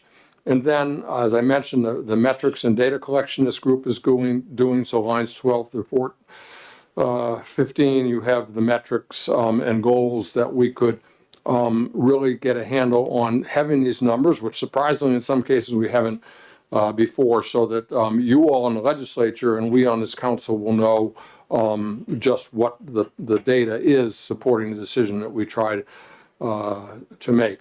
And then you'll see down below a little change in reporting requirements to reflect the above, particularly 27 to line 30 is a little bit changed because some of the things that were originally in the report were already done, taken care of over a few years. They're a little out of date, so this reflects what the report should include based on what's in the bill. So, Mr. Chairman, that's an update to that. It's a very, very productive council. I was at a meeting yesterday and the room was packed with CTE directors and others who are engaged in this work, and that's the way it is every month. And there's a very extensive planning and some funding that the commissioner has gotten for data collection and looking at a lot of these areas. So there it is, Mr. Chairman. Thank you very much. Are there any questions for Senator Waters on this bill? Yes, Representative Popovich. Thank you, Mr. Chair. Thank you, Senator, again. I wasn't very familiar with New Hampshire Businesses for Social Responsibility. Is that a group that you are familiar with? Thanks for the question. There are, there's the BIA, and then there's this other group of businesses which tend to be more oriented towards new technologies. And it formed a few years ago, and they have a fairly large number of statewide members. And so whatever their name may be, and I can understand, what the heck does that mean? And but it's just an assemblage of, and they, it's an established group that tends to be the real tech entrepreneurs have tended to gravitate towards that because they feel they have more of a voice and they're getting through the BIA. Quick follow-up. Thank you. I'm just asking because honestly, I'm not really familiar with them, but just looking at their website, they really don't talk about tech. They talk about sustainable profitability being directly related to prioritizing social responsibility. And it basically sounds like a lobbying group if you look at their advocacy statement, We feel it's important to deepen our impact by raising our collective voices to let our elected officials know the important role issues of social responsibility play, and so on and so forth. I just want to understand why this group was selected rather than having, a more general business representative, because obviously it's important for businesses to be involved in CTE. We need to have close relationships with them because it's a program meant to bridge, common interests, right? But this just seems to be a very socially involved advocacy group. Thanks for the question. I was, I don't know much about it. I'm kind of agnostic on it. This was a suggestion, I think, from CTE directors who had worked with businesses who were part of that group. But let me say this, if you're uncomfortable with H, why don't you just cut it out? Just delete it and say we could have 2 BIA members. If that would make the committee more comfortable, go right ahead. Thank you. And if I may ask a different question, Mr. Chair? I'm all set with this. May I ask one more question? Yes, go ahead. Thank you. If I recall correctly, looking at the first page of the bill, lines 24 and 25, there is a ability to now reappoint a member for 2 additional terms, which I don't think was there in the past. Do you have any comments as to why that language was changed that way? Yeah, thanks for the question. We have some folks, like from the auto dealers, that it's likely to be their director or somebody who has a long-standing work with CTEs. And they're, in some ways, the person we should have.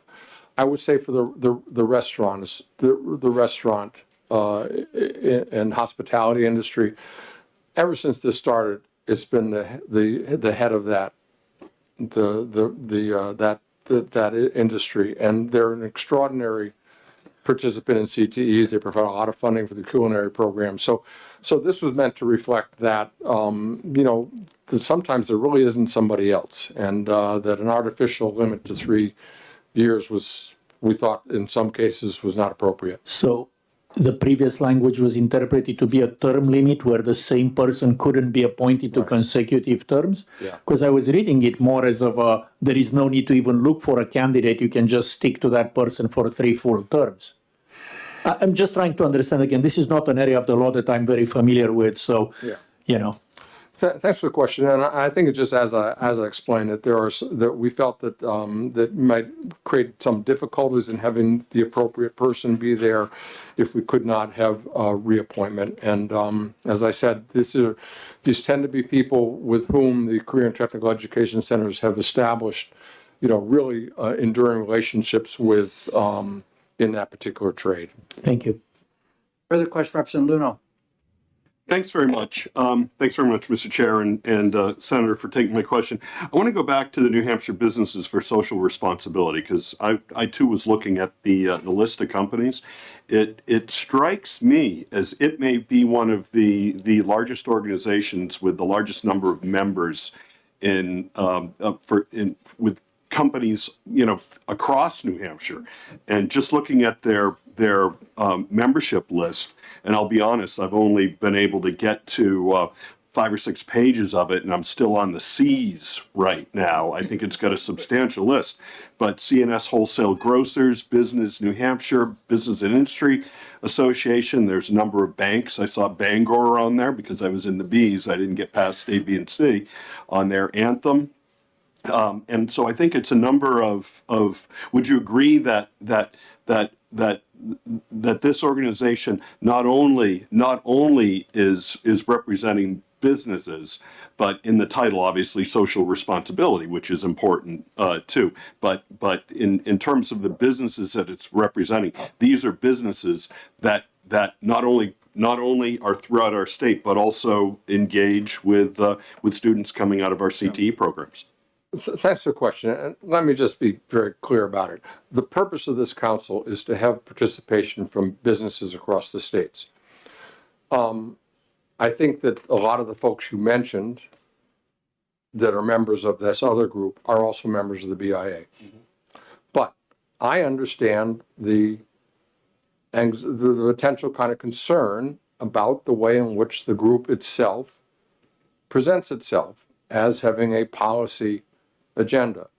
If that makes certain members of this committee uncomfortable, then the point is to have business representation. If we had 2 people from BIA, I think it's quite likely it may be the second person might be somebody who's also a member of that group. But I'm just very sensitive to the fact that we need to make sure that people in the legislature are comfortable with the voices that are invited to sit at a table.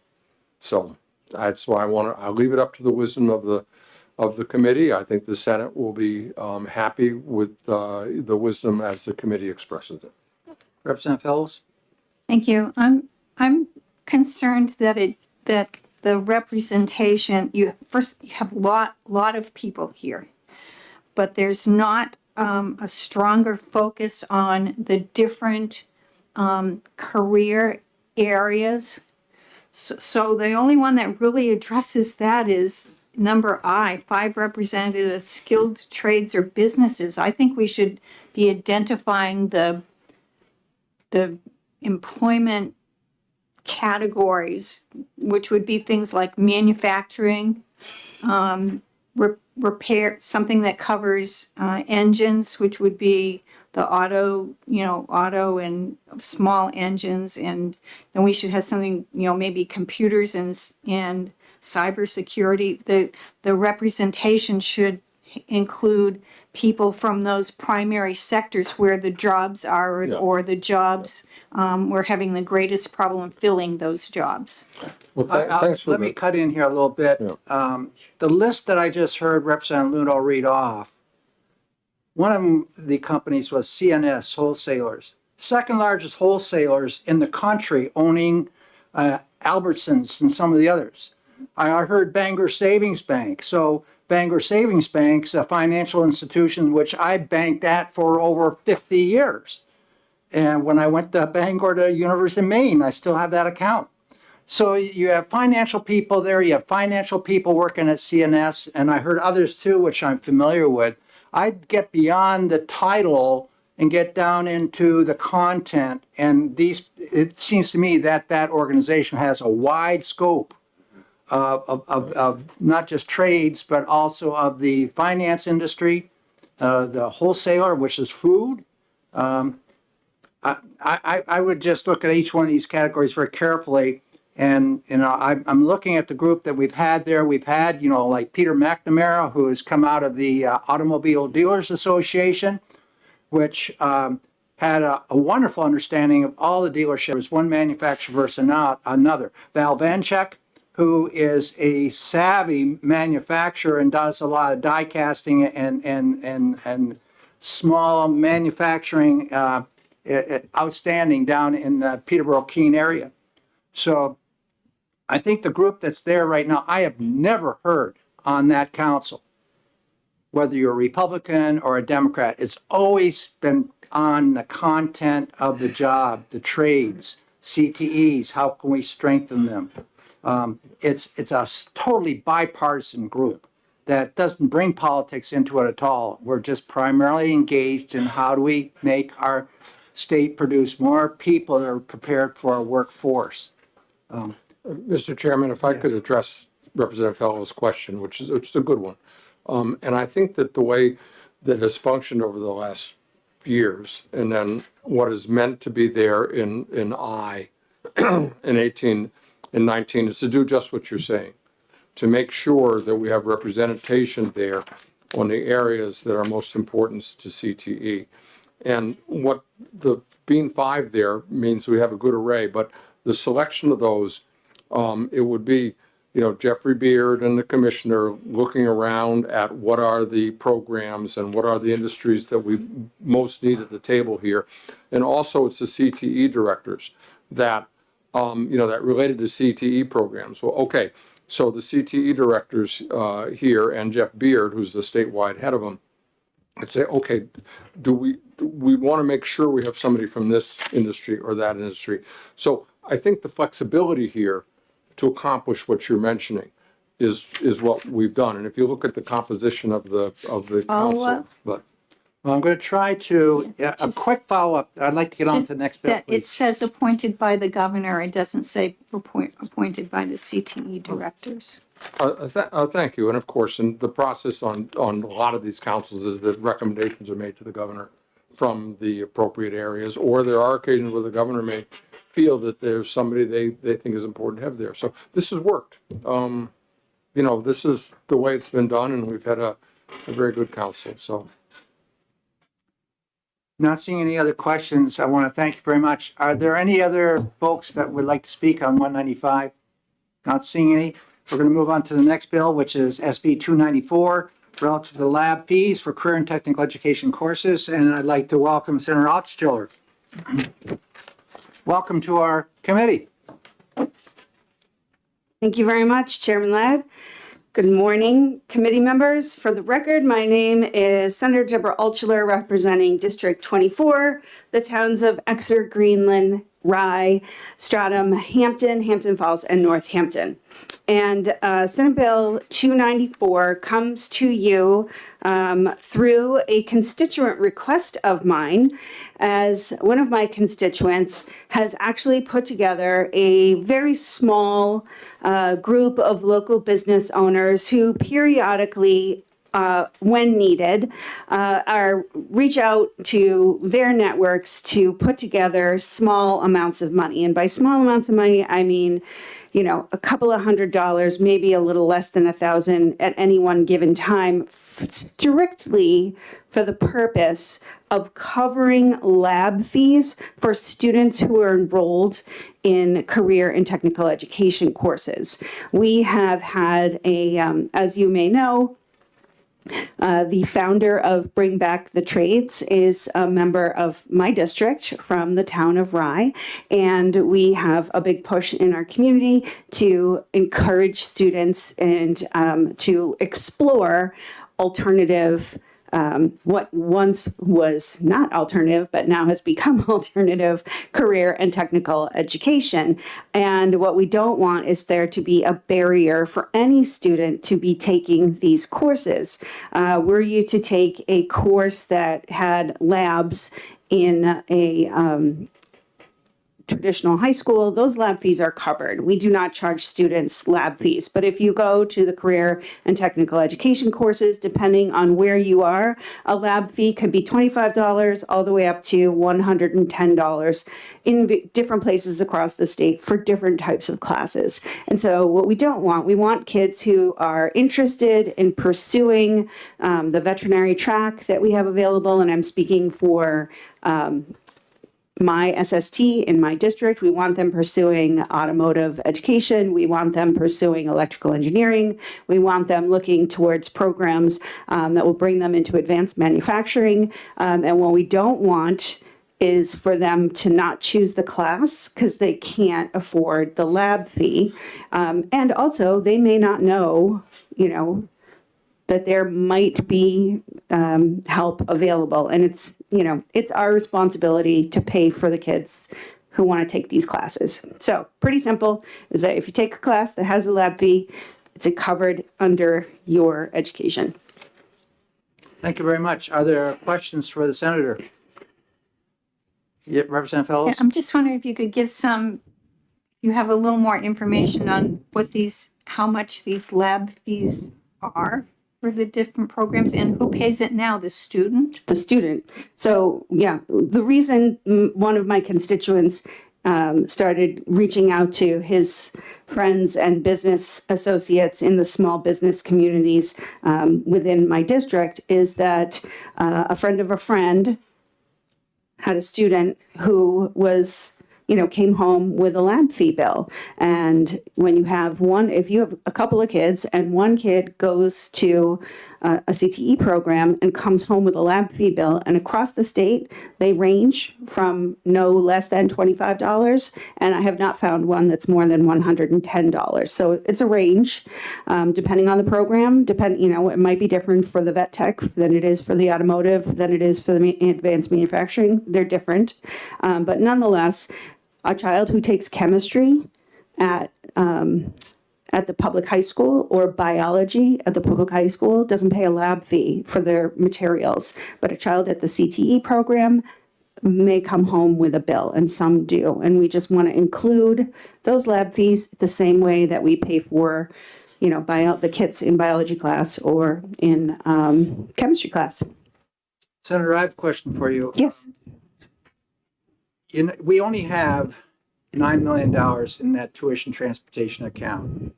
And we take the transportation out first and we pay the tuition. Do you know if any CTE centers are including the cost of lab fees in that tuition amount that they're charging the sending school district?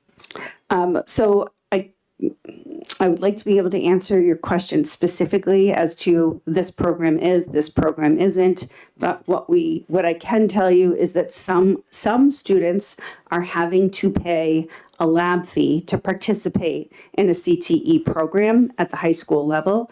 And were they to not do that and take a biology class, they would not be charged a lab fee. So whether some schools are covering some of their programs, but not all of their programs, I couldn't answer the question as to whether they're covering the automotive program, but they're not covering the vet tech or vice versa. It's so varied that, but also it's not that much money because we're trying to meet the needs and trying to get to students, with word of mouth and locally, but that's, we shouldn't be operating our CTEs like we do the band boosters. It's not the same. Thank you. Any further questions? Not seeing it. Thank you very much. All right. Thank you for your time. Appreciate it. Is there anybody else out in our audience here that wants to speak on this bill? It's 294 SB. Not seeing, we'll close this hearing.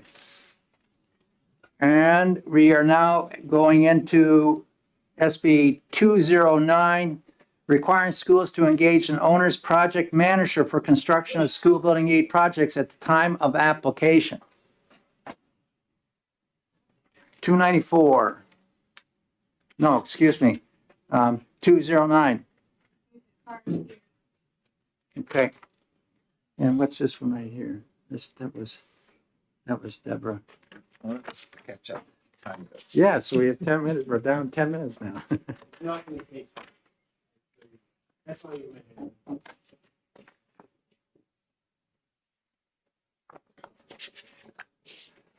Well, Senator Abbas, welcome to our committee. Good morning, Senator Darrell Abbas. I represent District 22, the communities of Pelham, Salem, Axton, and Plastow. I am the prime sponsor of Senate Bill 209. This is I hope that you find it to be a simple bill. All it does is when any school or charter school is going to apply for building aid for capital improvements, when they apply for it, they need to, we're changing the law so they would need to have already engaged the owner's project manager as opposed to after the fact. The project manager, although they're useful obviously during the development of the facility, when you're submitting I would say thoughtful, well-reasoned application, you really need to have that project manager from the beginning. I can speak on behalf of, I live in Salem, and we renovated all 8 of our schools, elementary school, the preschool, the middle school, and high school. And the letter I passed around is by the owner's project manager that did all those renovations. Magnificent job, but also completed those projects under budget. There was money left over that we passed a warrant article, and he was able to complete it without spending all the money. The last town election, we had to put a warrant article in to make it so that they couldn't spend the $16 million left over that we passed for him to develop and renovate the middle school, but he completed the project without using all the money. That's how good of a job he did. And a lot of that had to do with the building aid that was got from the state, and a lot of that had to do with the fact that from the start, to put the warrant article together, we tried to make it as conservative as possible because it needs to pass. You hear a lot of communities put building renovations on the warrant articles and they don't pass. And I think having the owner's project manager from the beginning would be useful in that regard, but also when the state is handing out the grant money, there is only so much to go around. So when it comes to the selection process, it really would, what they see should really be the best version of what's going to be built. If you hire the owner's project manager after the fact, there may be some significant changes as to what your application said, simply because I'm not speaking for every school board, but those members may not have the experience as being, project managers for large developments. So I think this would allow ensure that money is also used responsibly. And I think it's a simple fix. I can't imagine a school proceeding with a large renovation without having a project manager. So it makes sense to have them from the start. And I think if you read the letter I provided, he explains it much better than I just did. But I would ask you that you read that and you'll understand. Thank you very much, Senator. Let me start off with a question first. I can recall when we put all this together, we used to have the clerk of the works, and sometimes the clerk of the works might have been a custodian in the building, didn't know anything about, this aspect of school building aid. So we moved it to the wording that you see right now. The question I would have for you, at what time do you hire your manager, which is hired by the school district, because you're overseeing your project? You don't want the contractor hiring somebody because they're going to approve every change order that comes down the pike to better the contractor. Where I'm concerned is when you make application for your school building aid grant, you don't know whether you're going to get that grant or not. Do you have to have the project manager on board even when you apply, or upon receiving your grant monies, do you then hire the project manager to oversee? Because you've gone through the site development with architects and all that. When do you really engage those services? If you have to engage when you're applying, you might not get that money from the state for umpteen years. And yet you have somebody on board that's been paid for that. Not until it's been approved by this state school board are you able to receive those monies. So we're talking about projects that exceed $1 million. So if they're minor construction projects or minor improvements, when I say minor, under $1 million, then the owner's project manager wouldn't be required. But if you're applying for, 7 figures or more in grant money, which we've made available pretty consistently, when that's being done, you should have the project manager selected at that time, because if that money is then given for that project, whoever's doing the development, it's not going to be the same project that's submitted. It was submitted without the expertise in the first place. I think it's critical to have that person retained from the start. We're talking about the major and larger developments. So let me and just larger renovations. follow up, Senator, and give you an example then. The next construction project that's on the building aid list right now is Concord. Their project's up in the multiple millions of dollars. The capital committee here in the House is allocated nothing for, we're paying off the debt. There's no new construction renovation monies there. But they're on that list as approved projects for when money shows up. But Concord may not see that for now another 2, maybe 4 years. So are they supposed to have somebody already on board, or upon receipt of those dollars, are they bound?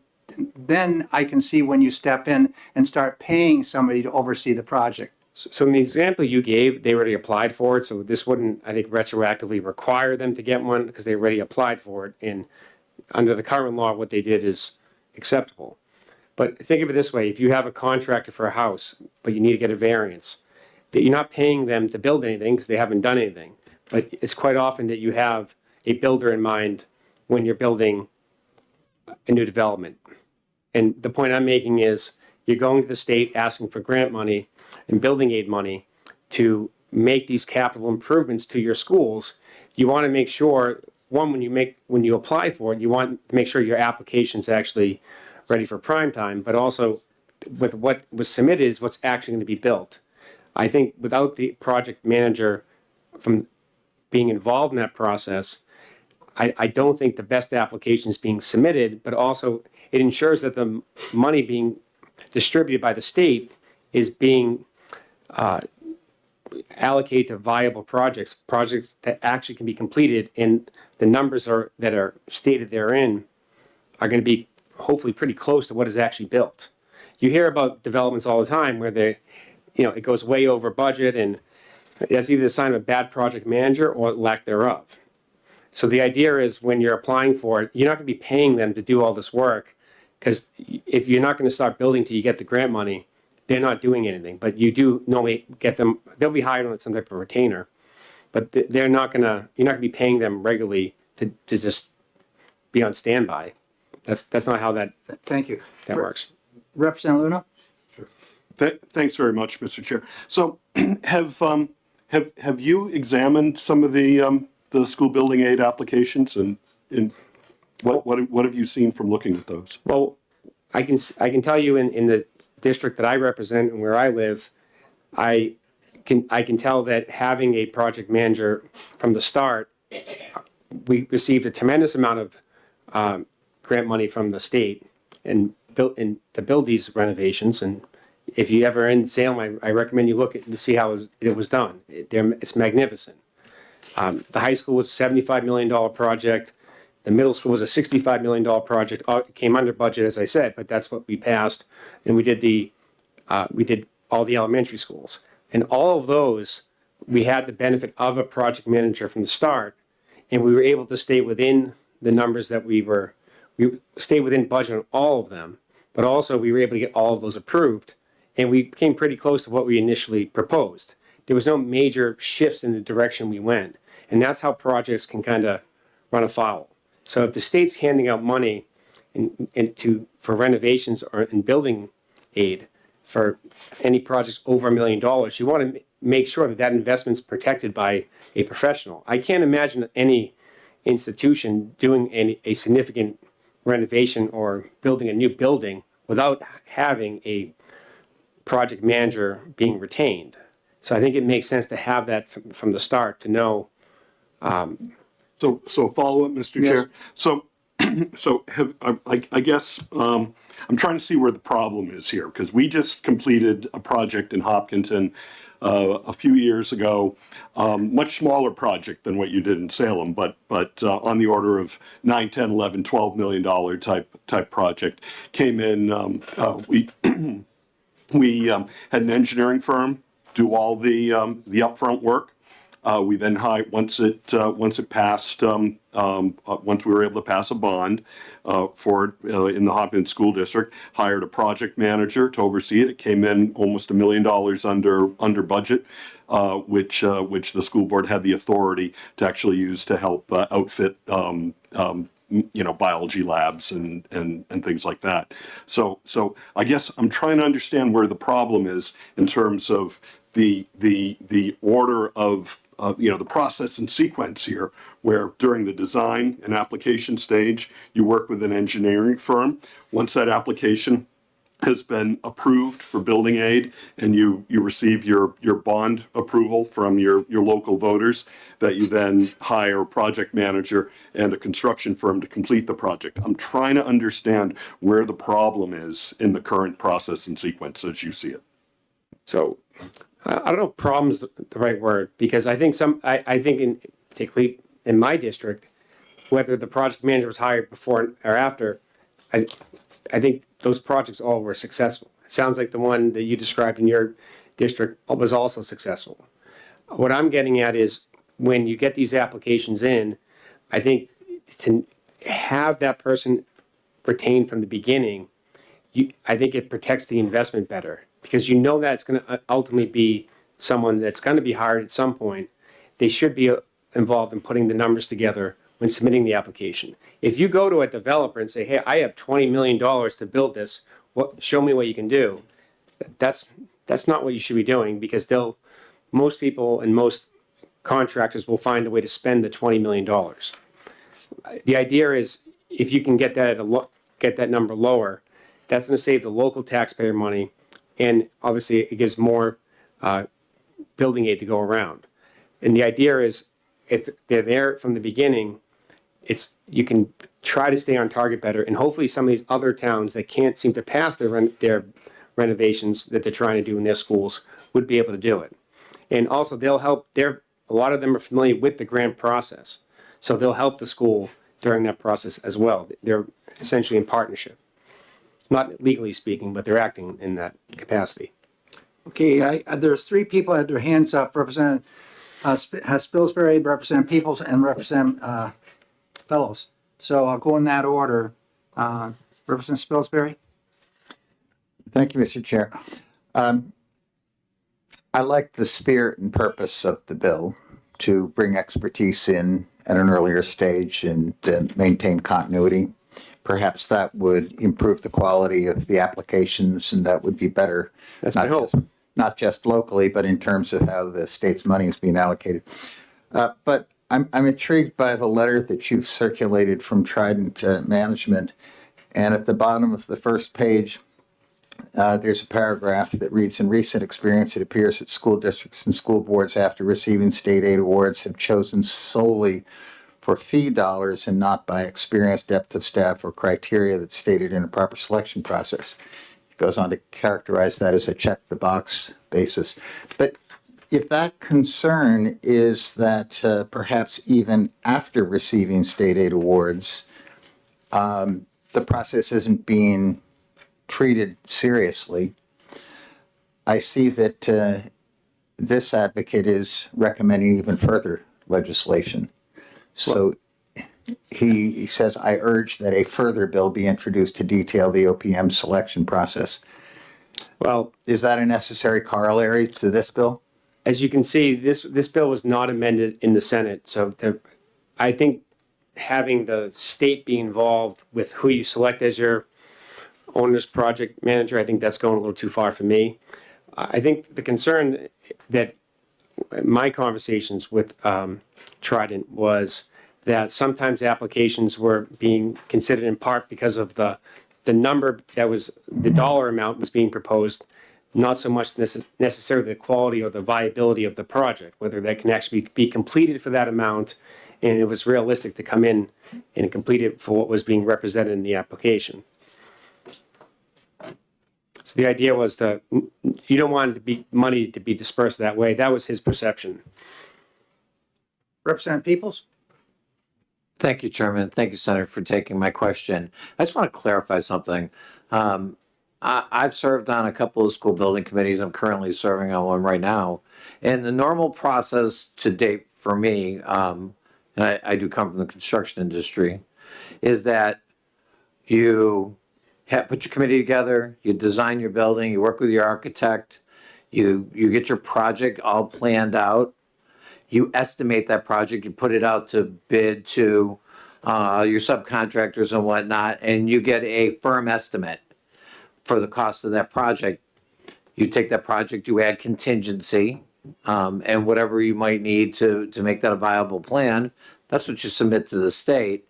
And then you wait for your approvals and then put it out to bid. If it's put it to your voters, go to bond, then you put it out to bid. That's the time that you nail everything down in concrete, because I might be wrong in this, and you can correct me if I am, with the price fluctuations on materials, building scope changes a little bit. Even the period of time you have to wait for your building aid to come from the state might change the scope of your projects to some degree. But your architect and those people that are at that beginning end of the project normally hand that off to the project manager at that point, or they stay on as the project manager. I feel like I'm missing something, or I've disconnected something. So, not to answer your question with a question, but when it comes to estimating the cost of the project, I think the best person to rely on is the person in charge of and overseeing it being built. That's what they do. It doesn't mean that an architect, doesn't have knowledge and experience in that department, but they're not the ones actually building it.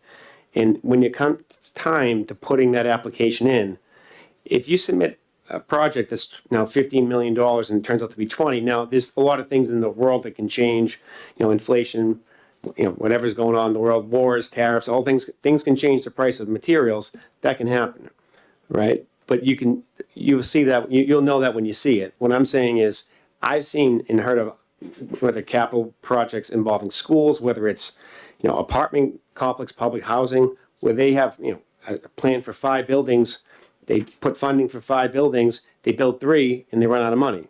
That's unacceptable, especially without explanation. And the idea is to avoid that, especially when there's only so much building aid to go around.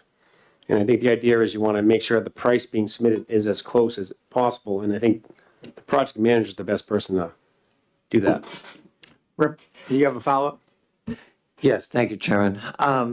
Normally, you go through the whole process, you get it to that point, and that's when you start interviewing who you might want to use as a contractor or that building agent, design build process or whatever. Is after all those steps, though, not at the beginning. It's at the end. Once you've got your financing set up, you've got that this is the scope of your project and this is the amount of money you have.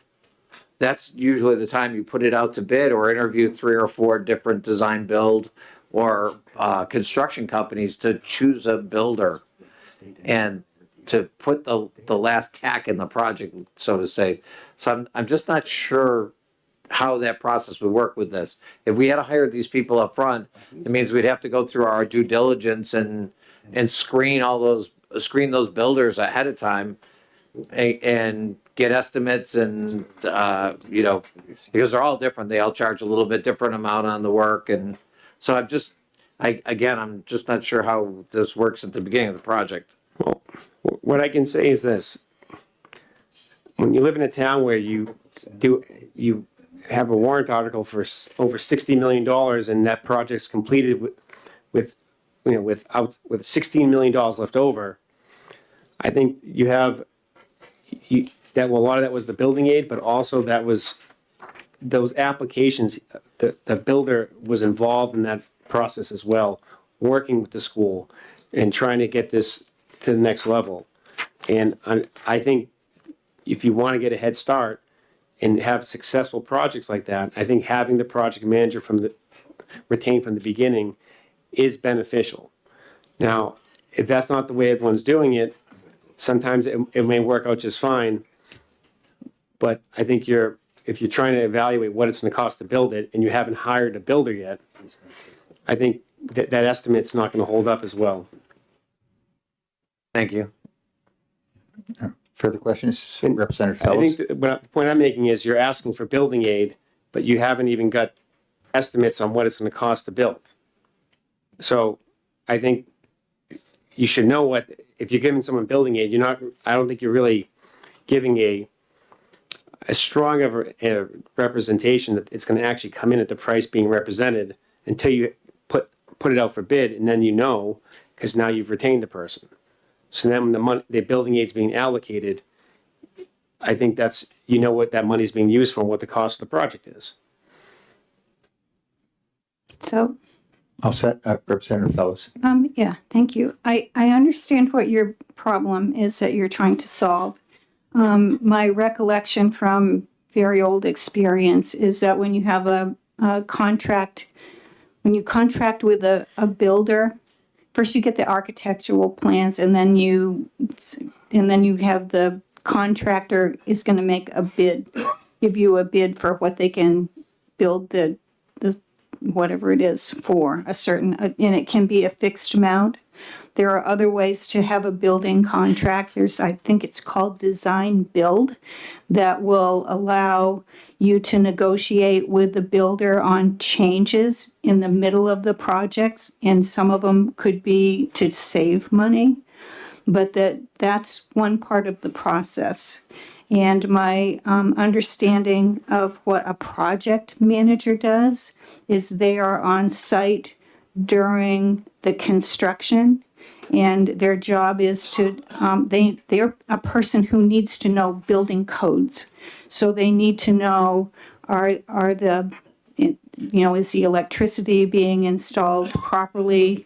One of the things they do when you use concrete is there are tests that you make of the concrete to make sure it's strong enough, and that building project manager is looking at things like that, and not, the building project manager isn't deciding if you can replace light fixtures with something else to save money. That's not that person's job.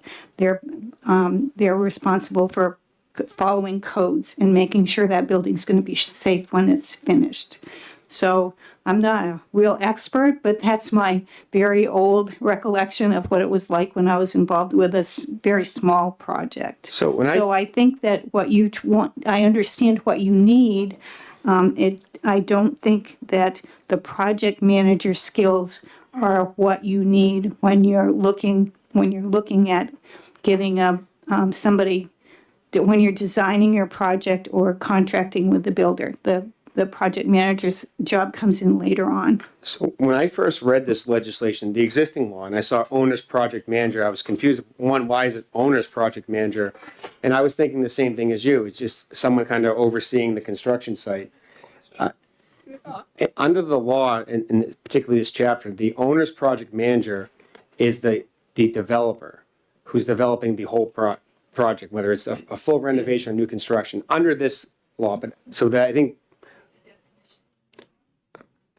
I don't know if there's a definition, but when it comes to the owner's project manager, it's referencing that language is already in the RSA. I'm not adding that to it, but that's not talking about just a person kind of just walking around the construction site. This is the person that's is overseeing the whole project, and they deal with subcontracting out certain parts of that renovation or that development. So they're not just looking at, they're ultimately responsible for making sure there's no code violations, but they do much more than just walking around the construction site. Well, If there's a subcontracting for If there's like, going to be a follow-up, ask for follow-up, please. if there's subcontractor for, let's say, the electrical work, they may be subcontracting for paving, they may be subcontracting for windows. That's what the owner's project manager is. They're the ones that will engage the subcontractors. I'm not talking about that's not a foreman walking around a construction site. Did you have a follow-up? No? Okay, are there any other questions of the senator? Not seeing, thank you very much. Alex Petrobis?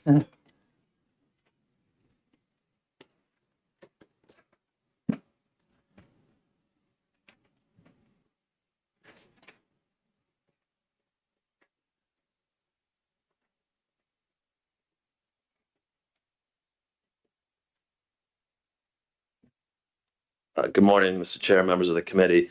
My name is Alex Katrubis. I'm here representing the Associated General Contractors of New Hampshire and our members who build schools throughout the state. We appreciate the opportunity to provide some feedback on the bill.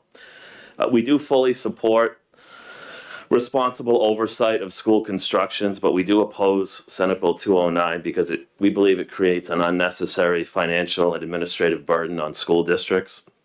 Requiring an owner's project manager at the time of application will force school districts to allocate resources before securing funding, and this could limit flexibility, potentially delaying these infrastructure projects for the school districts. Importantly, nothing right now prevents a school district from engaging the owner's project manager at the time of the application if they so choose to. So this bill would be a mandate on the districts to force everyone to engage the project manager at the beginning of the very beginning of stages of the process. So this removes flexibility that currently exists in the current law. There may be school districts that have the expertise in-house, their town engineer, their public works director who can handle this, particularly at the beginning of the project. So we just feel that this is overkill. I've got some other things in my written testimony, but I'm happy to try to answer any questions that folks have. But I did send this bill to a lot of the owners and senior leadership at construction firms in the state who build schools. And basically the feedback was that they thought this was overkill. There is value that these folks bring to the process. Most big projects do utilize these independent folks, and they do provide value in most of the cases. But particularly for projects, $1 million is a very small amount to require at the beginning. So if you are inclined to pass this bill, maybe an amendment would be to up the limit to 5 million or 6 million, because for projects $1 million, it's just, they just think that it's not necessary right now, and it would be an increased cost. Thank you very much. Representative Popovich? Thank you, Mr. Chair, and thank you for being here to testify.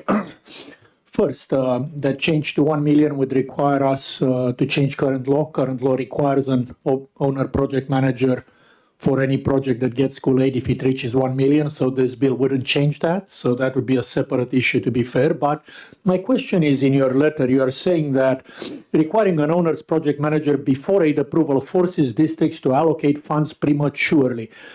My understanding, and that's where I would appreciate your expertise, is that it wouldn't really cost any significant amount of money to retain them early.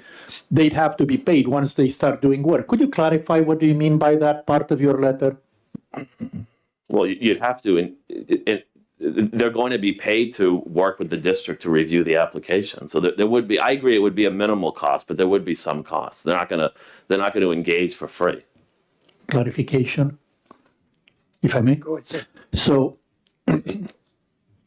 while the bill sponsor spoke about them working for the district, before the application is submitted, the bill actually says shall have engaged. It doesn't say it shall have used them in certain ways. So I'm just trying to understand again, if we are making assumptions beyond what the legislation requires, and just trying to again understand where you are coming from. Thank you. Well, engage would probably be signing a letter of agreement. And I, if I could, Mr. Chair, I'd just address the question about the million. I agree with you. The current law is $1 million, but you're only required to do that once you secure the state aid grant. So what I was suggesting was, if you're going to require it at the time of the application, maybe there'd be a separate threshold. I'm not suggesting you change the current law. And was there any thought there about those costs you're talking about in the letter? Because I'm just not seeing those financial commitments, financial expenditures that would have to be made earlier in the process. Well, I think you heard from the sponsor of the bill that they would assist the district with the application Well, then I don't understand what the purpose, if they're not. Let me get a little clarification on this for everybody here. Seeing that I wrote the darn law. And the $1 million was put in place simply because we're talking about school building aid. And if you're going to replace a boiler or something such as that, you're not going to qualify for school building aid anyways. Right. It's not going to be a large enough project. But when we get into the business of looking for a $90 million project to do a new high school, or now it'd be even more than that. The last one I did when I was up in Homer, Alaska was $110 million. And where you go through in the application process, where any state, you're going to have to engage architects, you're going to have to engage an engineer, you're going to have to come up with what your site plan is going to look like. And then the Department of Education is going to require to see that in order to get you on the list. The idea of the project manager, we changed that a few years back when we had some people using a clerk of the works. The clerk of the works was simply the maintenance guy that worked in the district, didn't have a hot clue what was on behind that wall, or what the difference was, a peaked roof or a flat roof, or the rubber membrane on the roof, et cetera, et cetera. And so what we decided to do is we have somebody that's there that's hired by the school district, not the contractor. And that changed all those the change orders from occurring. But by doing this, we also said the person that the district's going to hire has to be bonded, has to have expertise in this area, and you go into our rules and regulations, you'll see all that. That's why we have an engineer hired at the Department of Education to go through all these applications, make sure if you come in and you don't have that engineer or architect, your application's not going to be looked at. You're not going to get it. So in my perspective right here, it would be very costly for a district to hire this person before the application, when the application's submitted. You may not be using this, like Concord won't be using it for years. So I just want to get that clarified so we don't go repeating and repeating and repeating here, or where we are or where we're going. Are there any other questions for Alex? Not seeing, thank you Okay, very much. thank We you. have one more card here. Caitlin Bernier.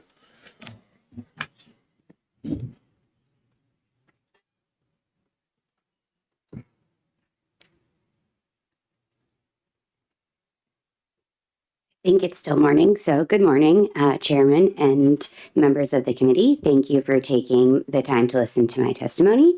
My name is Caitlin Bernier, and I live in Merrimack, where I'm a member of the District Planning and Building Committee, as well as our School Budget Committee. And I also have 2 children that attend public school. I'm in opposition of SB 209 as it would have negative financial impacts on local school districts' ability to obtain school building aid.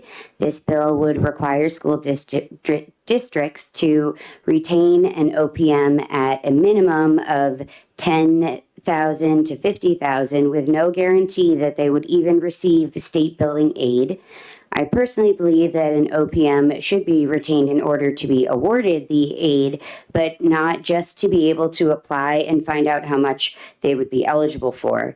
The minimum of 10,000 to 50,000 immediate cost to the district and in turn the taxpayers to retain the OPM for a project that may or may not receive the aid for many, many years to come is limiting and not realistic. That is all that I have, and I welcome questions. Thank you, Caitlin. Are there any questions from the committee?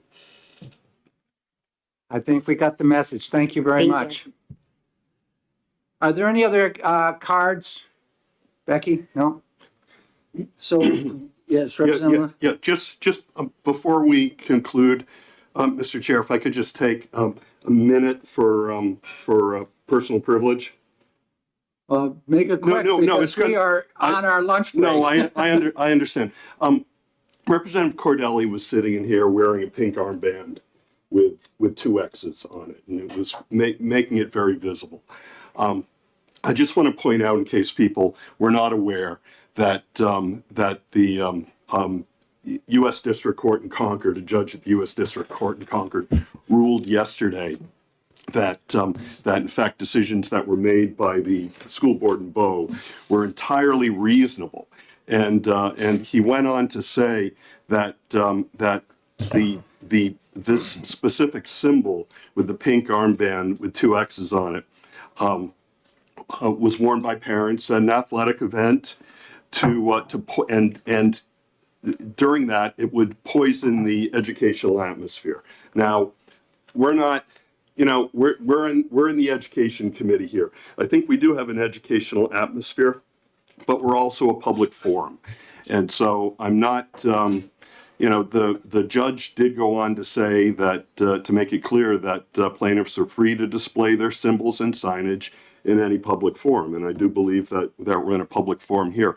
But in conclusion, the judge made it very clear that the message that's being sent out by wearing these pink armbands is both demeaning and harassing to students. And I hope in the education committee, and I hope in in all of our education committees, that we don't support an environment that does that.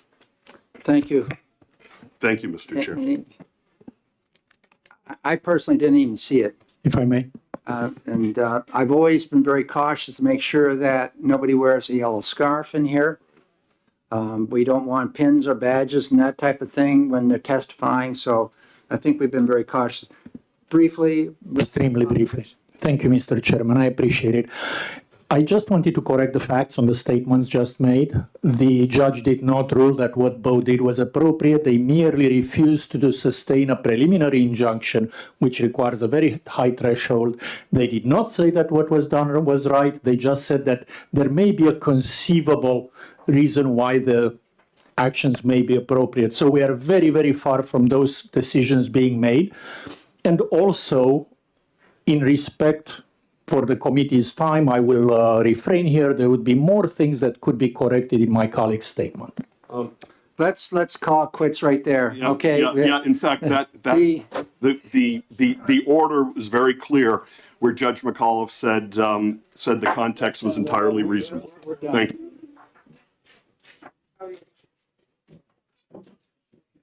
We'll be picking it back up at 1 o'clock.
for today. And here we are looking at SB 204. This is a Senate bill relative to the responsibility of local school districts to provide meals to students during school hours, reimbursing schools for meals provided to students at no cost, make an appropriation therefore. And with that, I'd like to welcome Senator Fenton. Thank you, Mr. Chair, members of the committee. For the record, I am Senator Donovan Fenton and represent District 10. I am here to introduce Senate Bill 204 that addresses one of the most pressing challenges facing our schools and families. That is the ability to provide nutritious meals to students who need them most while ensuring that taxpayers are not burdened with uncontrollable school meal debt. As we all know, there's no additional money in this year's budget, yet we continue to ask more and more of our schools with fewer and fewer resources. It's time for a moderate, fiscally responsible approach that allows us to support our students without creating an unsustainable financial burden on our districts and taxpayers. This legislation does three key things. One, it increases eligibility, feeding more children who need help.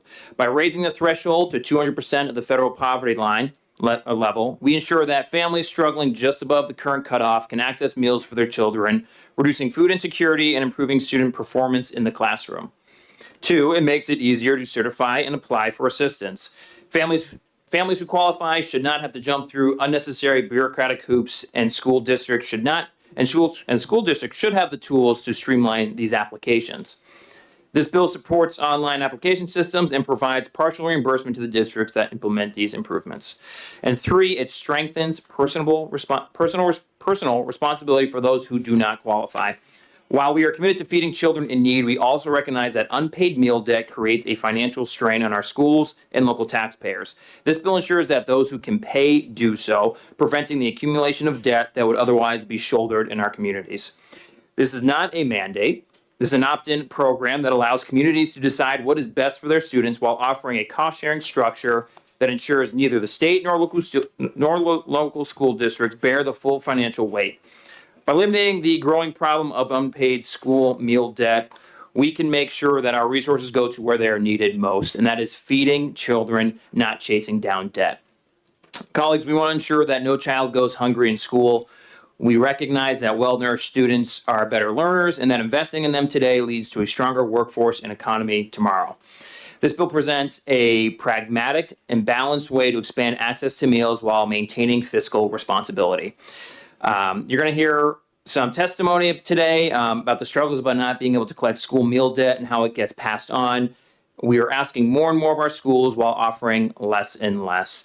I urge you to support this common sense legislation to take a step forward, ensuring that New Hampshire students are fed and our schools are financially stable and our tax dollars are spent wisely.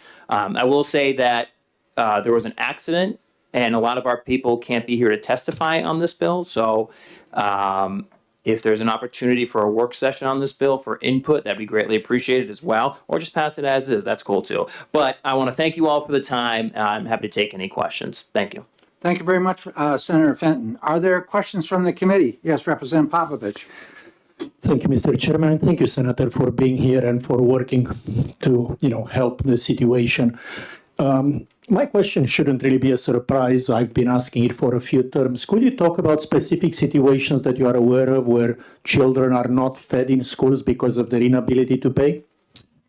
Thank you for the question, Representative. I know that 39% of New Hampshire children live in households that reported having insufficient food. That's 39% of New Hampshire children. And I can almost guarantee that everyone in this room, every representative, even myself, has a hungry child in their district or their ward.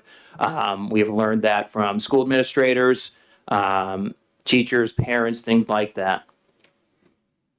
Okay, so if I may, I apologize. So I hear the concern over the general state of the state, but my question was specific about, since the bill targets feeding students in our K through 12 schools. Are you familiar with any situations where a child is not given the breakfast or lunch in school because they are, unable to pay? Yeah, thank you for the question. We had an incident in the Keene school districts where a child was unable to pay their meal debt, so they were only offered certain opportunities or certain food selections instead of hot meals, things like that. each school district has different policies on what they will do if a child is in debt or not at that limit. And it really depends on what that school offers. What we are finding out is that schools are trying to pay no matter what for these meals, oftentimes going into massive amounts of debt that we pick up the tab for, the state. And if we have a program that is an opt-in program where the taxpayers aren't burdened with this, I think that would help tremendously. Thank you. Further questions, Representative Luno? Thanks very much, Mr. Chair. So, last Friday, the day after we debated the proposed budget on the House floor, and we also debated an amendment that would hopefully increase the number of students that would receive free and reduced price lunch meals, students who would otherwise be qualified to do it. The Concord Monitor ran a headline story: schools move to promote free breakfast. And I don't know if you got a chance to see this, or if any of the other members of the committee saw this, but I was taken back because I heard the representative's remarks on the floor citing that I've never seen any data reflecting that students are showing up to school and not getting meals. The very opening paragraph, very first words in the headline of the Concord Monitor: when students at Franklin High School began showing up to the nurse's office hungry after not having eaten in the morning, Brenda Petrell, the nurse there, knew something needed to be done. So do you feel that what you're proposing here helps us move in that direction that Nurse Petrell is suggesting? Yep, Representative, thank you for the question. Yes, I do think it's moving in the right direction. And I'll just note, folks, that, this is a bipartisan bill. It made it through our Senate Education Committee. It also made it through Senate Finance as well, unanimous on both aspects. I think this bill doesn't give everyone what they want, which is, how you look at it, a good thing or a bad thing. But it's a step in the right direction where it's very fiscally conservative in its approach. It makes the schools pick up the tab, especially to collect meal debt. And I think discussing debt is sometimes an ugly thing, but it's something we have to do if we want to move this needle forward. So thank you. Great, thank you. Further questions, Representative Fellows? Thank you. I see that this was amended in the Senate, and there's a fiscal note, but the fiscal note is dated, I think, February 11th. So do you know if there were any amendments made by the Senate mean that the fiscal note doesn't match the bill anymore, or were they different kind? Representative, thank you for the question. The money stayed the same. It's really just how we restructured it in terms of the opt-in program. I think there was some concern that it wasn't worded strongly enough to make sure it was an opt-in program. Okay, thank you. Yes, Representative Damon? Thank you, Mr. Chair. Thank you, Senator, for being here and bringing this forward. It is so important for children to be fed. I have some questions on the fiscal note that may have come up in the Senate discussions. So I'm wondering if you could just weigh in on the way that it was calculated. Looks to me like it could significantly overestimate the cost, because as I understand it, please correct me if tell me if I have this right. When LBA did this, they assumed that all eligible children would eat breakfast and lunch every single day, which kids don't necessarily attend school every single day. I believe the USDA data is that about 45% of eligible kids eat breakfast and 70% of kids eat lunch. So was there any consideration of that, perhaps a revised fiscal note? Representative, thank you for the question. We looked at this bill in terms of it being an opt-in program, so not every school district would opt in. So I think if every school district did opt in, the fiscal note would be much larger than that. I think it's the other way around. I think, for the $500,000 and the money for the Department of Education for administrative costs, I think that's accurate. Are you finished? Are you a follow-up? For now. Further questions? Yes, Representative Cocom. Thank you, Mr. Chair. And thank you, Senator, for taking my question. You had mentioned at Keene schools that some of the kids were not getting hot lunches. Is that because the hot lunches were not part of the standard lunch that day? Is that indicative of the fact that they weren't normally served a hot lunch that day? Or is the hot lunch available on the a la carte menu only? Thank you for the question. I don't believe each school district has their own policy in terms of if you are in debt or not, if you can get school lunch. Some only offer certain options, colder options. Some only offer hot options. In this case, I believe they amended the school board amended their policy in terms of that every child should be fed in some facet because of this incident. But I believe it was because of meal debt is why they weren't offered the hot option.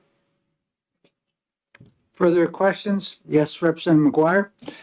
Thank you, Mr. Chairman. Thank you, Senator, for taking my question. A couple of times in your testimony, you said something to the effect of school resources are declining.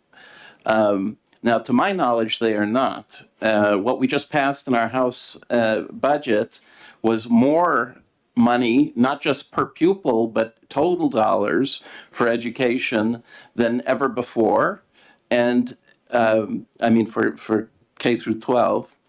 And similarly, I could show you 20 years of property tax bills where the amount spent on education has gone up and up, even though the number of students is declining. Do you have some other figures that show that somehow resources for K through 12 education is declining? Representative, thank you for the question. I think it's amazing that we should be funneling more money to schools. In terms of resources, what I'm referring to is that there are children that are still hungry in our schools. There is hard data that says kids are going to our schools hungry and they're not being fed. There's folks behind me that'll certainly provide that data for you. Yes.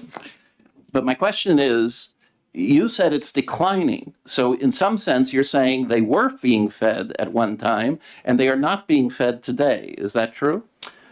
Thank you for the question.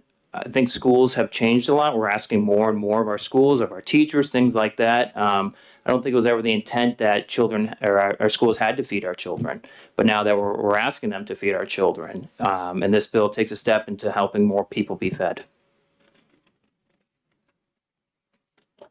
Further questions?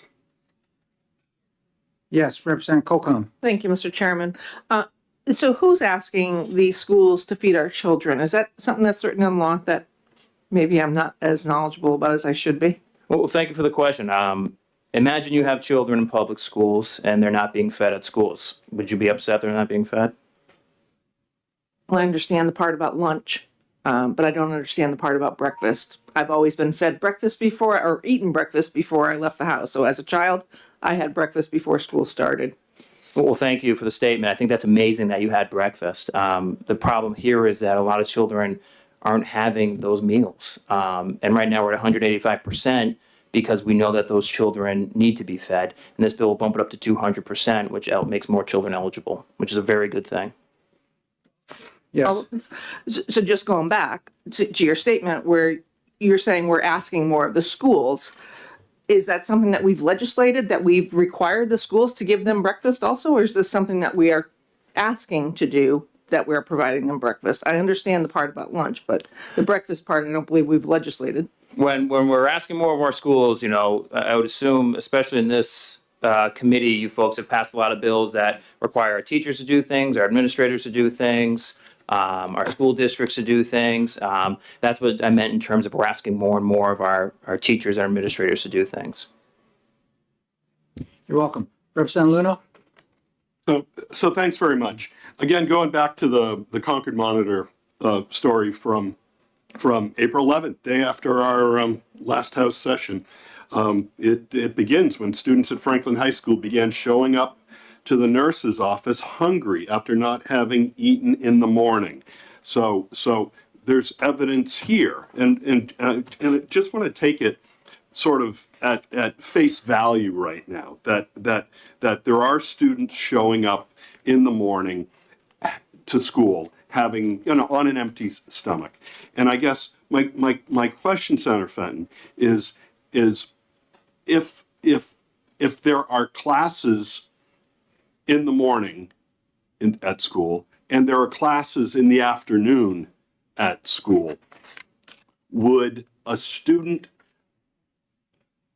having had breakfast in the morning have a better chance at good outcomes and educational outcomes while taking those morning classes, having been on a full stomach as opposed to being hungry? Is there evidence that would suggest that lunch alone isn't enough for a student to be able to be in a good mind space to learn? Representative, thank you for the question. And the answer is yes. You're going to hear testimony behind me that has that empirical evidence that says, students do better at school when they're fed. I have 3 kids, and if they don't eat in the morning, it's trouble. But in terms of high school and educating our workforce, yeah, tremendously. I think being fed leads to better grades. And just really quick follow-up. And so Senator, when we take a look at what New Hampshire, and when I say New Hampshire, I'm talking about all the local taxpayers, the state of New Hampshire, and the federal government, all in, spends on public schools, somewhere around, and plus or minus a little bit here, $3.8 billion, that the money we're talking about here is a good investment to make those $3.8 billion work the hardest for us. Would that be a fair conclusion?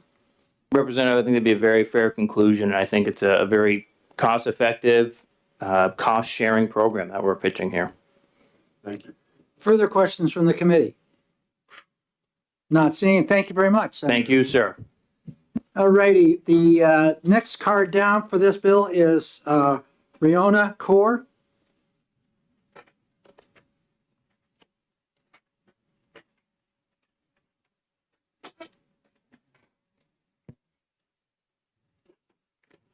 Thank you.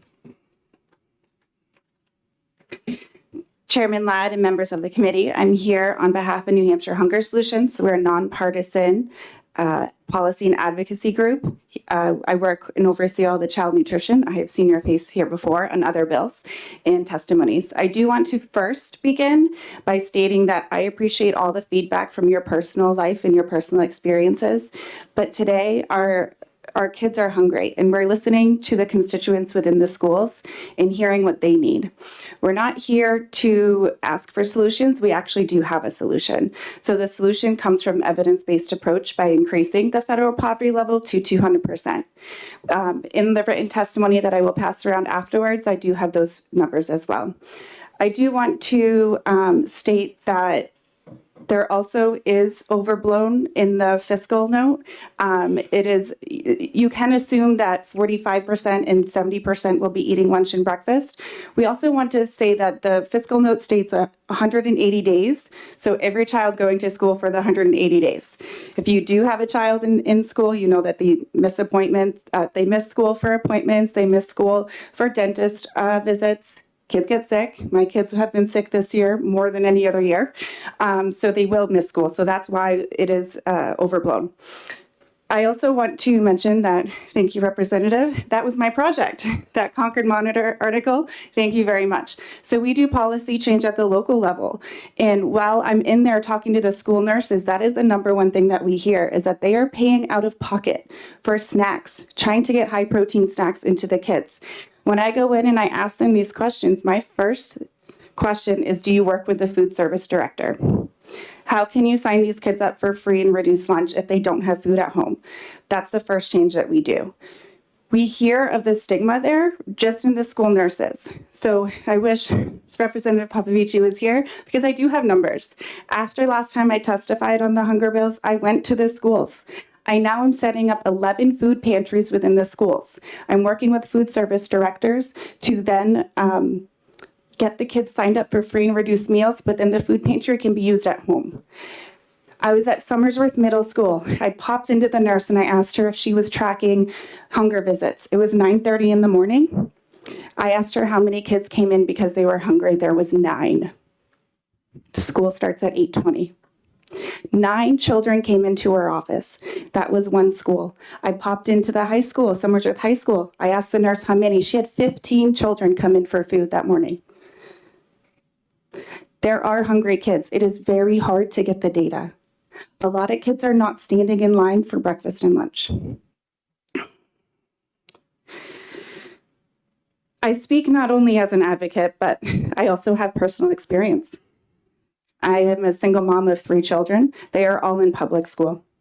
There was a time that I was the WIC director for Carroll County and Stratford County. I worked there for 10 years, and I had to seek help from federal nutrition programs. I was feeding my 3 kids and standing there without a meal in front of me. When the kids were done, I scraped off their plates and I fed myself. I have a nutrition degree. I made sure my kids were fed first. I got the scraps. If I didn't have federal nutrition programs, I wouldn't probably be as here today telling you this story. I'd be somewhere else. It's down and out.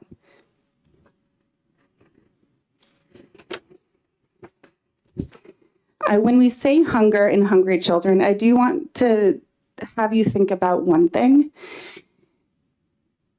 Giving children more food is not going to solve the hunger issue. If we give the nurses food, the system will be that the kids will go to the nurse consistently. Then the brothers will then go to the nurse. And then families will be overburdened and nurses will be overburdened with no food. So giving people food will not solve this issue. But if we give them that system and set them up to then sign up for free and reduced meals at a higher poverty level, then that system can then support and sustain the children throughout the school years. Just because a kid has food in their belly, it doesn't mean that they are properly nourished. So those families who are going to food pantries and pulling canned foods off just because that's what they can get, those kids are not properly nourished. I appreciate all of the feedback and sharing your personal stories as well. But I do remember as a high schooler not having money in my account and swallowing my gums to just get that hunger pain to go away until lunch was served. Breakfast is served at majority of the schools in the National School Lunch Program. We are also doing those systems change to encourage schools to do breakfast after the bell, so that period of time, allowing those late students to come in and have breakfast. What this will do will just increase the amount of kids that are going to get breakfast, going to get lunch for free or reduced, but also it can increase the amount of paid students as well just by offering it there. So the school budget can then be sustainable and not pulling out of the general funds. There was also a comment about the school meal budget that is separate from the education budget. So yes, you have been working and changing and giving more money to schools, but that you're not giving more money to that school meal budget. So we've identified the problem. I do have numbers, and now every food pantry that we're setting up in the schools, I'm asking the nurses to track per day how many kids come in.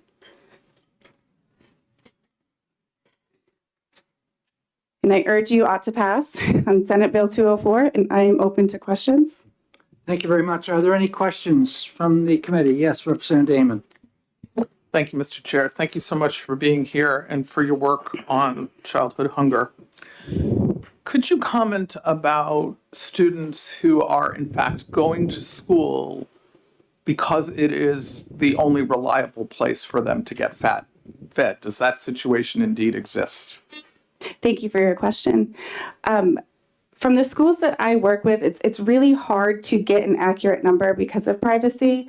The school nurses won't give me names of anyone, but we do work with 68 Hours of Hunger, and we also work with other outsourced food pantries that will provide the food to the school for those 68 hours on the weekend after Friday into Monday.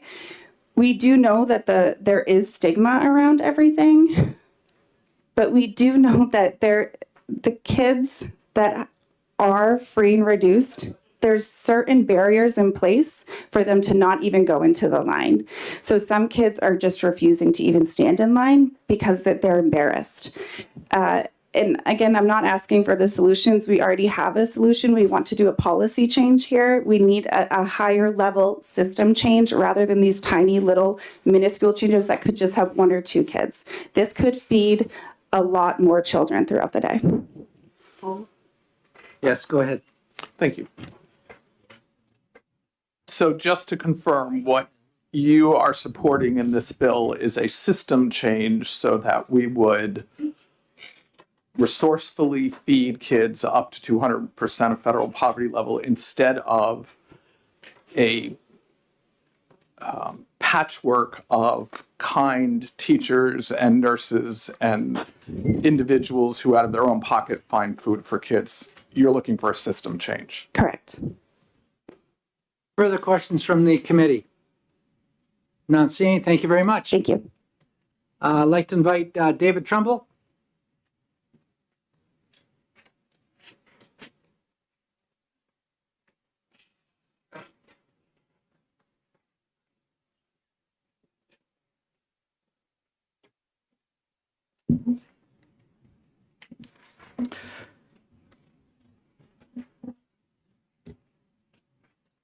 Welcome. Welcome. Thank you, Mr. Chairman and committee members. My name is David Trumbull. I'm from the town of Ware. I support this bill for a couple reasons. First is that New Hampshire faces a food insecurity crisis for our children. The New Hampshire Food Bank study last year showed that 1 in 7 children live in homes where they do not know where their next meal is coming from. That's what the phrase food insecurity means. And that was a 58% increase for children from what it was the year before. So just think of that, 1 in 7 children.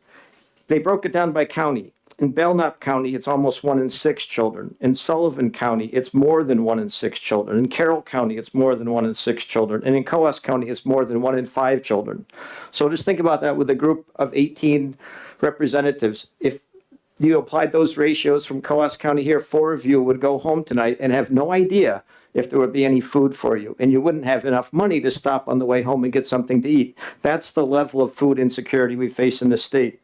So what good would it do to raise the income guidelines? There was a new report just put out last month about Vermont's program. They do universal school meals. It's in the Journal of Nutrition, Education, and Behavior.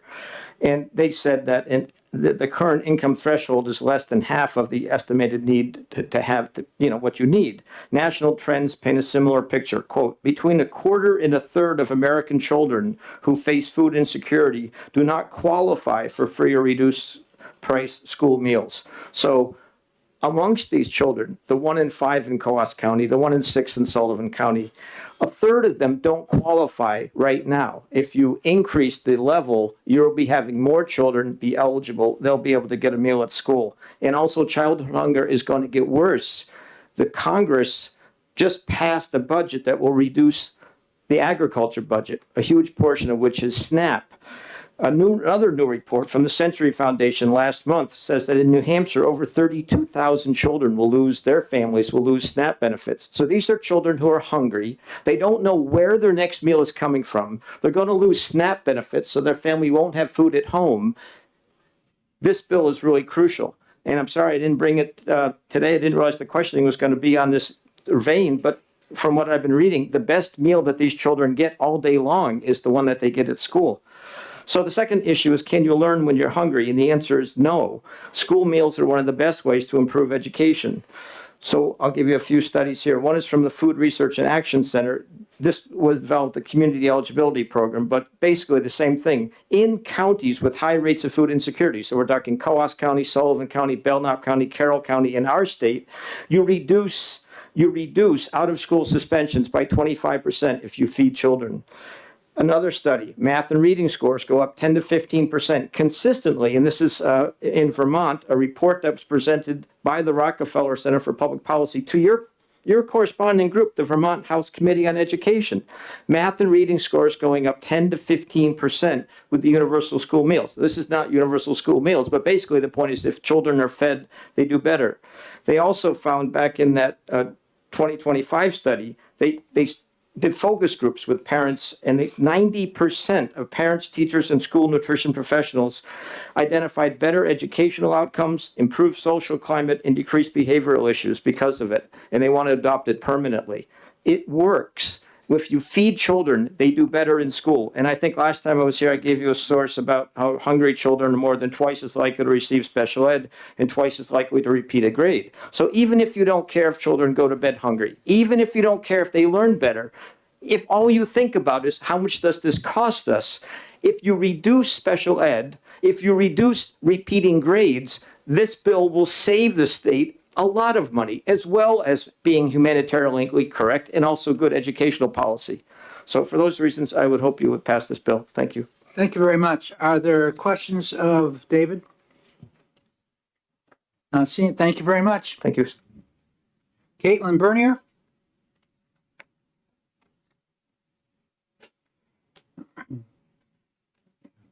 Thank you. That's it.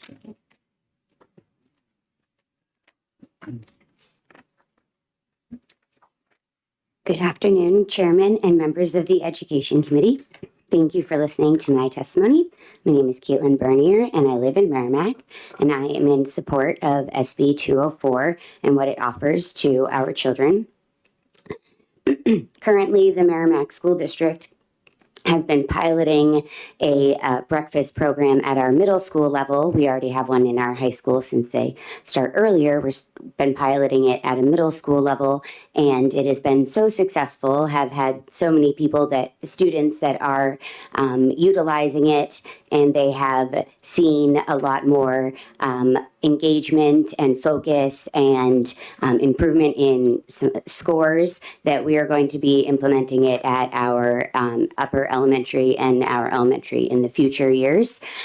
So it is really something that we are clearly seeing results from, and it is a privilege to say that you had a full meal at home before you came to school. There's a lot of people that might not have that privilege to be able to have breakfast at home with their family beforehand. Their parents might not have that money. They might be given a Pop-Tart that was expired from the food pantry of their community that they're trying to put together because they're just trying to do what they can to give a child something. And what they could really benefit from is a more nutritious meal that our schools are trying to help provide. And this would help provide for our students and our vulnerable population so that they can access their education just like their peers. That is all that I have on this, and I hope that you would be in support of it, and I open any questions, welcome any questions. Thank you. Thank you. Yes, go ahead. Yes. Thank you. I was just wondering why you began in the middle school and not in the elementary. As a person who taught in Title I schools forever, teaching young children, I saw what it did when they came in and they were extremely hungry, and how many were had not eaten. So I'm just wondering why it didn't start with the little kids in elementary. Thank you for the question. I was not a part of the team that decided on of where they were going to start, but our middle school is only 2 grades, so I maybe had to do with the amount of money that they had, the grant that they were given to be able to do this program, that they might not have been able to take on our K through 6 for 3 different schools. Thank you. Representative Damon. Thank you, Mr. Chair. Thank you for being here. I wanted to just verify that you noted, as I was aware, that test scores go up when children are fed, and I believe I understood you to say you've seen that happen with your pilot program. Yes, thank you for the question. We have seen test scores improve with the breakfast within just at that middle school. So it's a smaller area, so you can really tell that it's targeted to just those, as that has been the only change. Thank you. Further questions? Thank you very much. Thank you.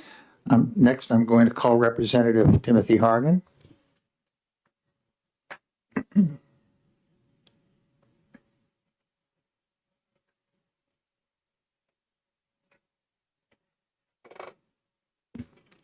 Thank you very much. I'm resident Timothy Horgan from Stratford County District 10, which is the town of Durham, which is the largest of the three towns in the Oyster River School District. And even in our school district, which is one of the more prosperous ones in the state, there are children who come to school hungry. And of course, hopefully all agree no child should come to school hungry.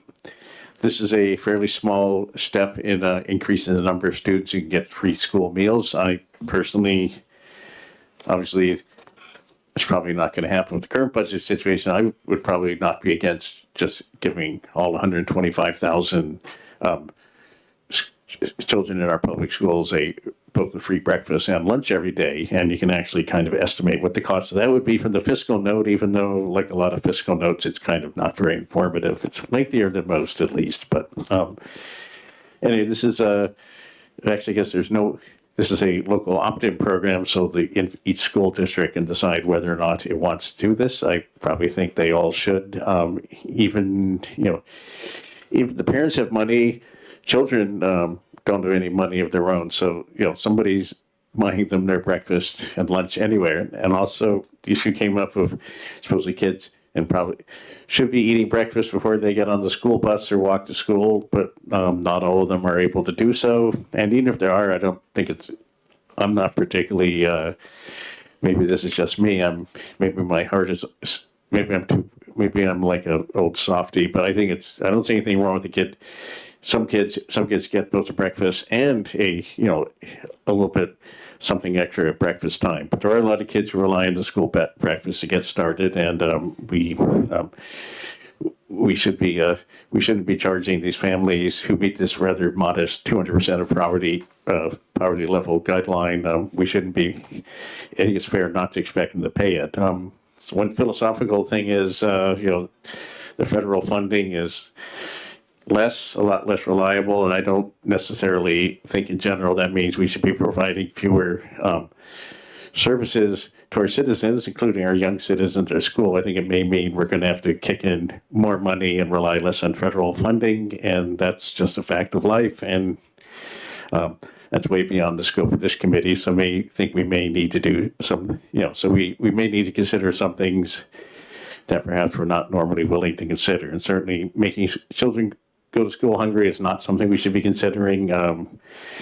Feeding them more of them without the copay from the parents, that's something we should be considering. And the last time I spoke to the school lunch issue, somebody was complaining about the fact that kids were eating Pop-Tarts. The subject of Pop-Tarts came in before. There are a line of Kellogg Pop-Tarts that are made available at school meals here in New Hampshire, but they're different from the ones that are sold in the grocery store. So they are more nutritious and less fat and better. And that's true. That's true for all the foods that are offered at the school breakfast. They meet certain guidelines, so they're probably healthier than what you would get at your local grocery store or convenience store. In any case, there's nothing wrong with feeding kids. There's also nothing wrong with feeding kids stuff that they actually like. Maybe we should be making them all eat kale for breakfast, but I think it's better to feed them stuff that they actually like. That's that they're actually going to eat. So I would just say this bill is a good first step, and we should at least pass it as is, if not even make it even more generous. So thanks. Thank you very much. Are there any questions from the committee? Yeah. Representative Burton? Yeah. Representative Horgan, we represent the same district. Yes. And the town of Durham is probably thought of as being fairly well off, I guess. Yeah. I was called to a meeting last year about forming the 48 Hours of Hunger. And I was just shocked to learn of the families in our town that didn't have money on the weekends. And whatever food money they had, they tried to use on their kids during the week. And so I think there were 27 families that couldn't afford food in our town. So I would suggest to the representatives from towns that are considered on the upper scale that you might take a look at what's going on in your towns, because that 48 Hours of Hunger now is a going concern. We raise money for it. And it is a basic right people should have and we should give. We should believe that. I would believe that. I was not able to attend that particular meeting, but I agree 100% with what you said, and I'm sure your statement of the situation is probably more than 27 families are sending their schools, their children to school hungry. But even 27 is, even one is too many, and 27, that's a shockingly large number, and I bet the number is even more shockingly large even in our relatively prosperous school district. So thanks. Are there further questions from the committee? Not seeing. Thank you very much. I have no other cards up here on 204, so I'm closing the hearing on 204. I handed you 2 cards. Those two. Where? The 2 that I just handed. Back to No, you. no, but we went through those. Representative Horrigan was one of them. Those are all two. 204. Yeah, and we went through them. Check with Pam. Yeah. I had Cole Corbin up. Yeah, we went through Horrigan. Oh, okay, no. Lois Spencer, yeah. Louise, yeah, yeah. All righty. Thank you, Mr. Chair, and thank you to the committee for taking my testimony. My name is Louise Spencer, and I am with the Kent Street Coalition, which is an all-volunteer grassroots advocacy organization. I'm here speaking on my own behalf, but I can confidently say that I am representing the views of our over 5,000 folks that are connected with our organization. I've spent quite a bit of time in this committee, and I have heard time after time after time about how parents, that no one loves their children more than parents. No one cares for their children. No one does right by their children more than parents. And can you imagine any loving parent letting their child go hungry to school? Letting their child go the whole day at school with a pit of hunger in their belly? I can't imagine that a loving parent would do this. What I can imagine is that there are loving parents who cannot afford to feed their children in New Hampshire. And that's because the cost of housing is unbelievably high. Inflation is high regarding groceries. We know there's been lots of talk about the price of eggs. Well, they're going higher and higher. This is an issue that I don't have statistics on the numbers, and I so appreciate those who are able to provide the appropriate statistical background. But I know what teachers are seeing. I know what nurses are seeing. I know that it's heartbreaking to see a single child go hungry. This isn't just parents saying, you forgot your lunch, you're not going to eat today.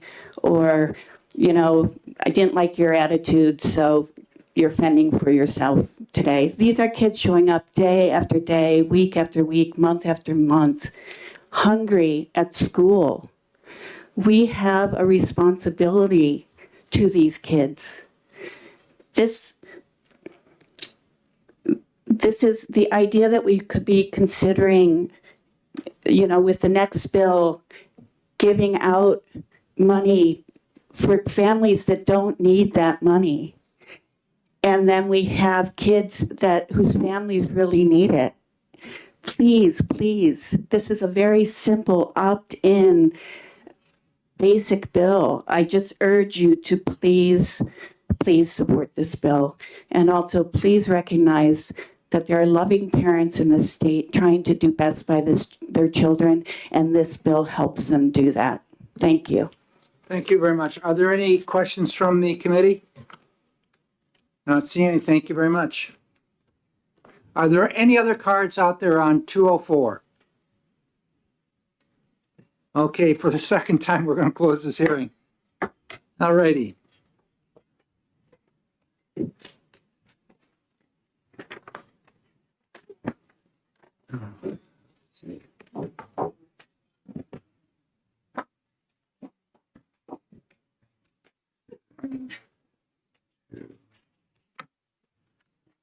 Three, 4, 5, 6, 7, 8, 9 cards. That's all we got.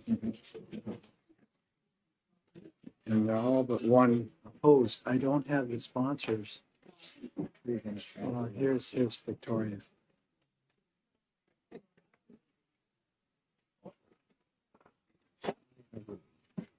Yeah. So,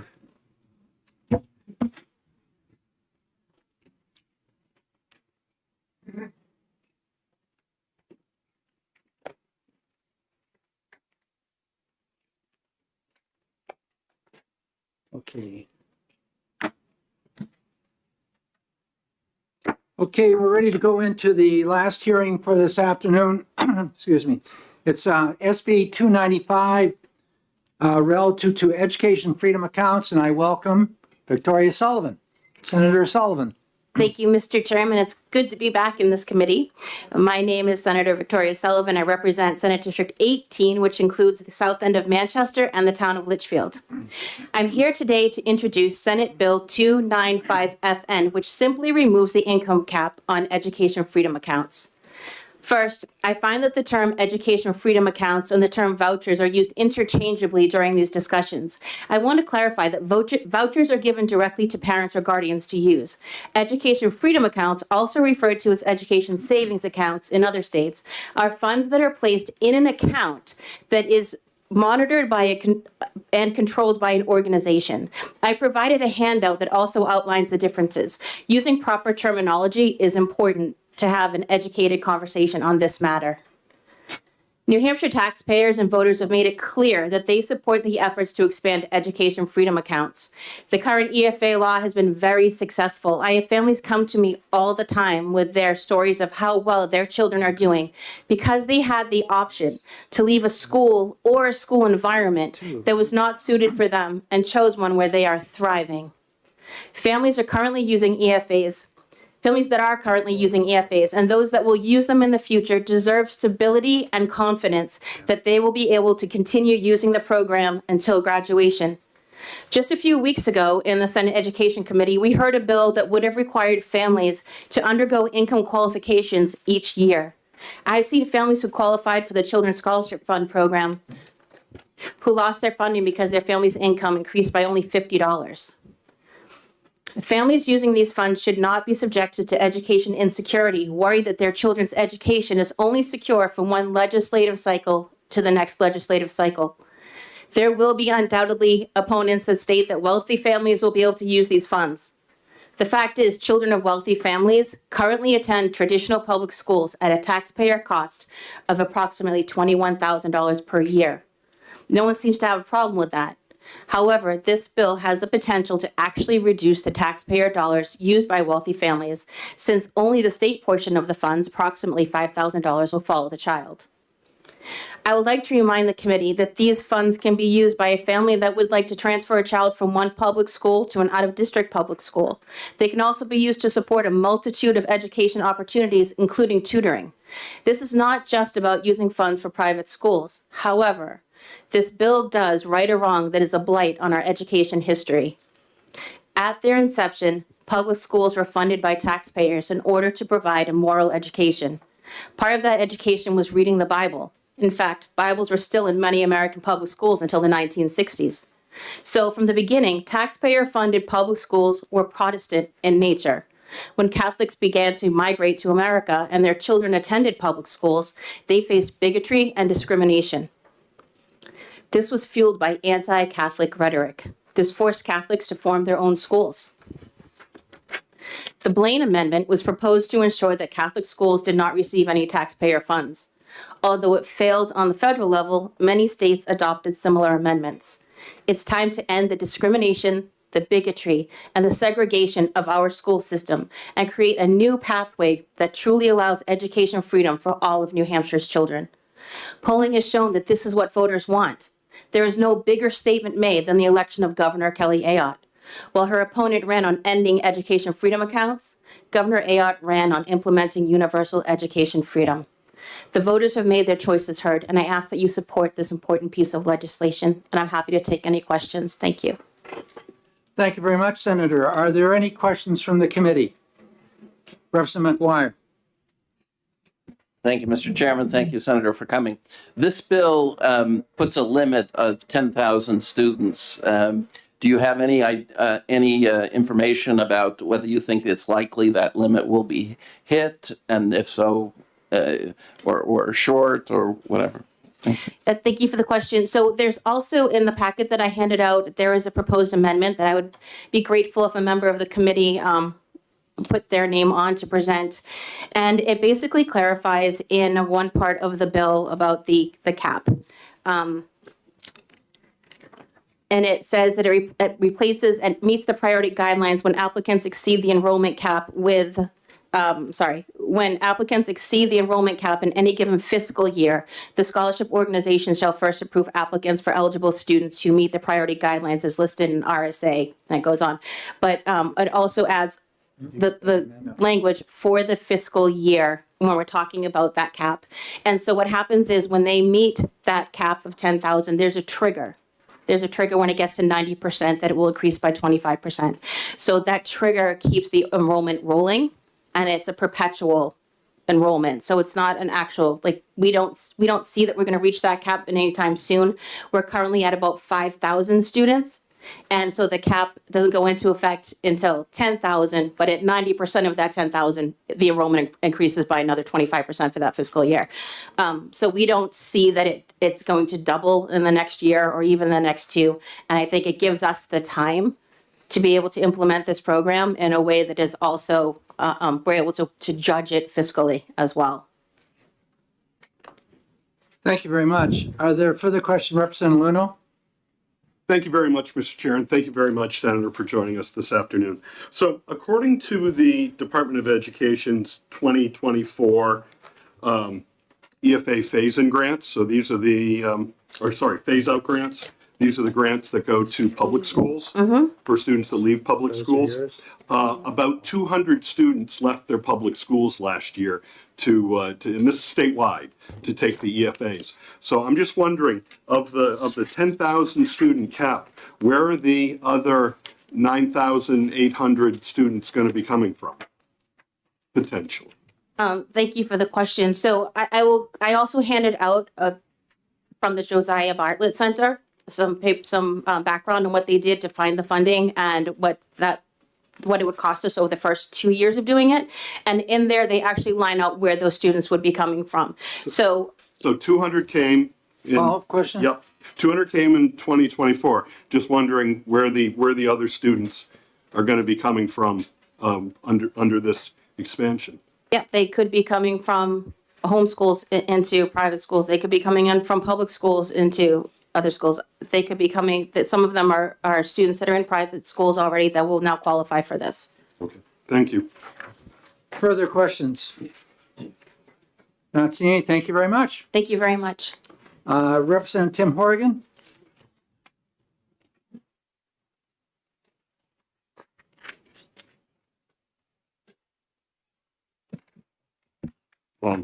No, I'm Resident Timothy Horgan, Stratford County District 10, the town of Durham, and I suppose probably nobody around the table will be surprised to hear that I'm against this bill, because I'm against the expansion of the EFA or voucher program.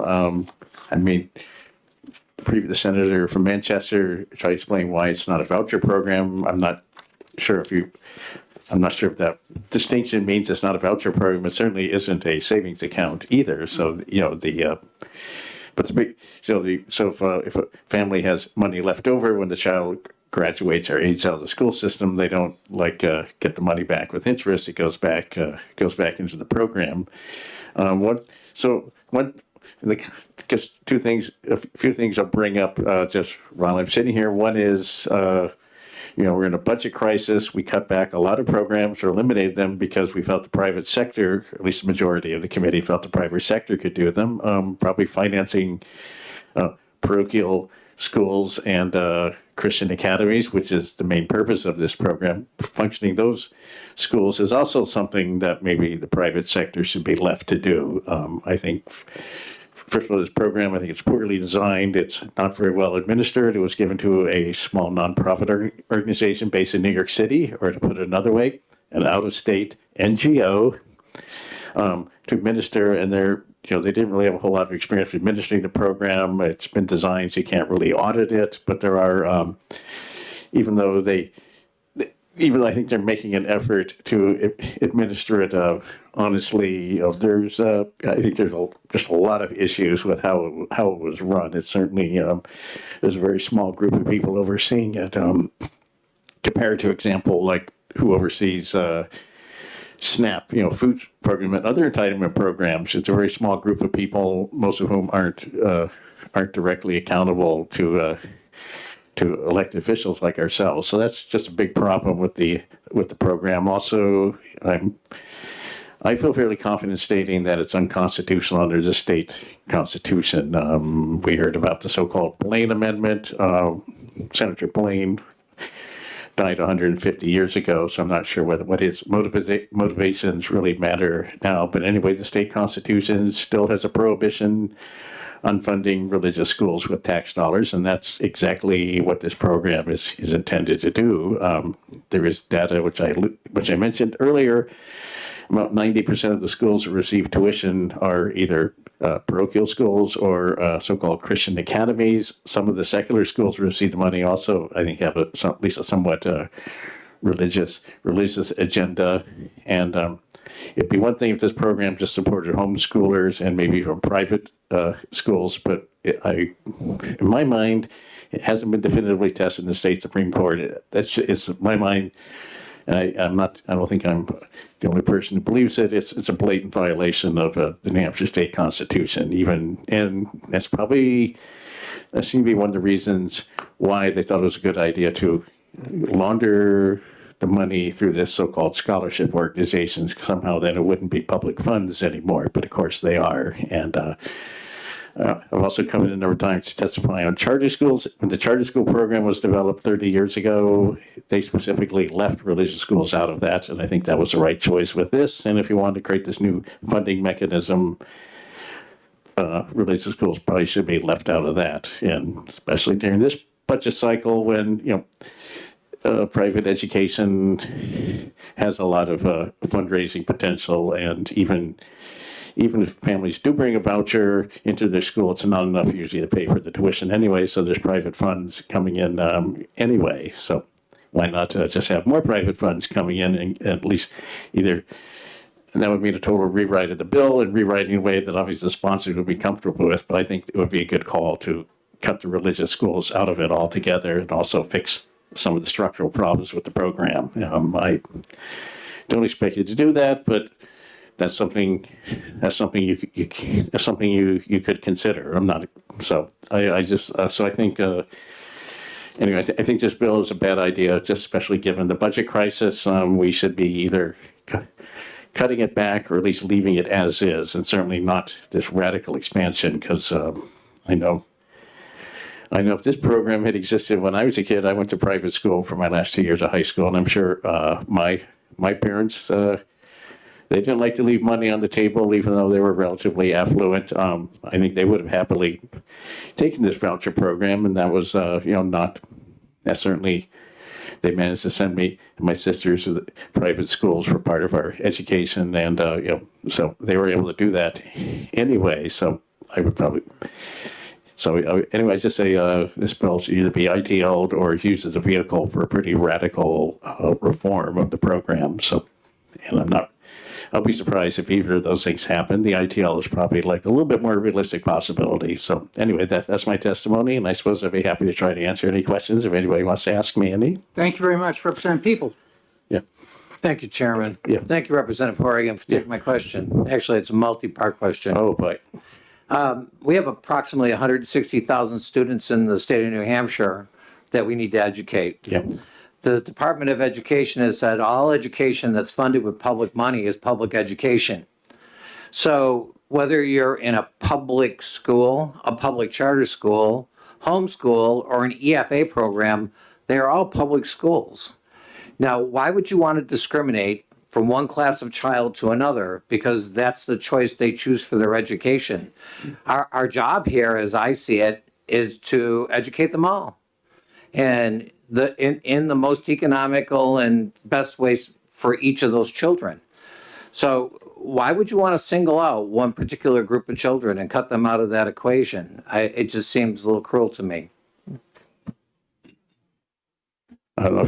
I'm not sure if I was trying to be cruel. I just think this particular program has severe structural problems, and it's just not a good idea to do it that way. And also, of course, you're going down a little bit of a path which could lead to a lot different restrictions being placed on what the schools or even the homeschooling families who receive these funds can do. For example, there's a lot of concern about DEI. So if we follow your argument too far, then these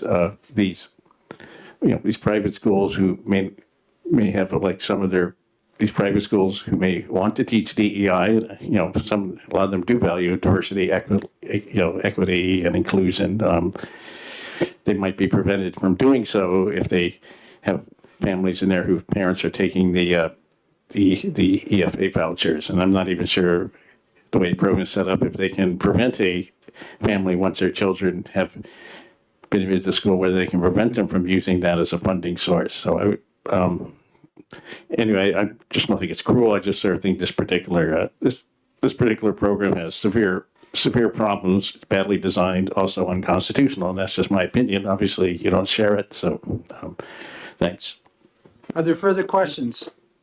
Yes, you follow up? Have you ever had an opportunity to talk to the folks over there at the Children's Scholarship Network? Well, yes. I mean, short answer is yes. They bumped into me a lot of times so that they know what my position are, and I've certainly Not for your position, but how the program actually works. Did you ever have an opportunity to drill down on that? See the people that are working over here, right here in Concord, that work for the Children's Scholarship Foundation? Understand how the savings account or whatever you want to call the store is that works for delivering this program. I think it's structurally sound, to be honest with you. Okay, well, we disagree with that, but certainly, I mean, the scholarship organization has been around for a number of years, beginning with not just this program, but another program. And so I feel like I feel reasonably confident. I know where they're coming from, and I don't necessarily agree with it. But so I mean, obviously, if we talk to them, they're doing the best. They're doing the best they can. I don't know whether they're the right. Also, like, aside from the fact I have problems with how this program is, I'm not sure if that's really the right way to administer the program. But anyway, I mean, I didn't mean to cast any aspersions on him. Are there any other questions? Right here. Representative Luno. Thank you very much. So, and thank you very much, Representative Horgan, for taking a question. So, going back to actually sort of a follow-on to what Representative Peoples was suggesting with respect to public education. It's New Hampshire has a very clear constitutional obligation, constitutional responsibility to educate all of its children, and rightly so. We've got about 160,000 kids in public schools, and actually closer to 200,000 children that are between the ages of 5 or 6 and 18 and 19. So that comes out of U.S. Census data. But it's a very, very clear constitutional requirement. And the courts have weighed in on it several times, and a common theme comes up in their orders that for a I'm getting to it. Thank you very much, Mr. Chair. That for the state to execute and deliver upon its responsibility, that it has to define a public education. It has to cost it. It has to fund it with uniform and reasonable taxation, and it has to have an accountability provision to it. Does the EFA program in your mind capture any of these 4 constitutional requirements for a public education, for defining a public education? I would say basically no. I mean, their intentions are good, I'm sure, but yeah, they don't meet any of those requirements, and they violate another provision of the Constitution too, the way it's set up. So yeah, I would say I share your concerns 100%, or at least 99.9%, but that rounds up to 100. So yeah. So Thank you very much. Further questions from the committee? Yes, Representative Mahan. Thank you, Mr. Chairman. I want to see if I could work this out and get this to make sense. Would you say that our property taxes are our investment in our children's education? well, yes, it would be. Okay, if I have 8 children and I'm investing that into my children's education, can I take it personally? I mean, can I? No, I'm not sure I understand the question, but yeah, no, I mean, you're not allowed to just take. You're not allowed to have like your school district can't write you a check for the amount of your property tax. No, but I'm investing in the district, Yeah. and I'm making sure that the district provides my children the adequate education, as I understand it. Here's my question: who decides what that adequate education is? And let me be specific. If my household is a family of musicians, and the school is forced to cut music K to 12, when does their offer no longer represent an adequate education to my family? And when can I make the choice to opt out of the offer? Well, you can certainly schools should offer music, even if family aren't that of musicians. So the solution is to improve public education, I think. But yeah, so I mean, I'm not sure. So so I'm not sure. I'm not sure if I have a better answer than that. But like, and I know somebody comes. So and of course every school is just part of where children receive their education anyways, regardless of what we do with this program. The rest of it, obviously, there's some things that the family is going to provide above and beyond what the school district should be doing. I think the answer is have better, more flexible curriculum and probably better funded curriculum in our public schools more than just sort of like financing these private institutions with little or no oversight. So. Do you have a follow-up? Thank you for your answer. What you're saying is the school's really not obligated to offer me what I consider to be an adequate education, and you don't believe that I should have the choice to opt out of that education with the money that I put into my children's education. I'm not allowed any of that to pursue an adequate education for my old children. Some of this money for my 8 kids should go to educating my 8 kids. Have to agree to disagree about the details. You'll be able to have an executive session soon anyway, so the committee can discuss it amongst themselves. So I'm probably not going to be present for that executive session. Although I did sit in last year as a sub once, I think, but no. So anyway, thanks. Thank you, Representative Horrigan. Are there further questions? Not seeing it. Thank you very much. Mary Wilkie?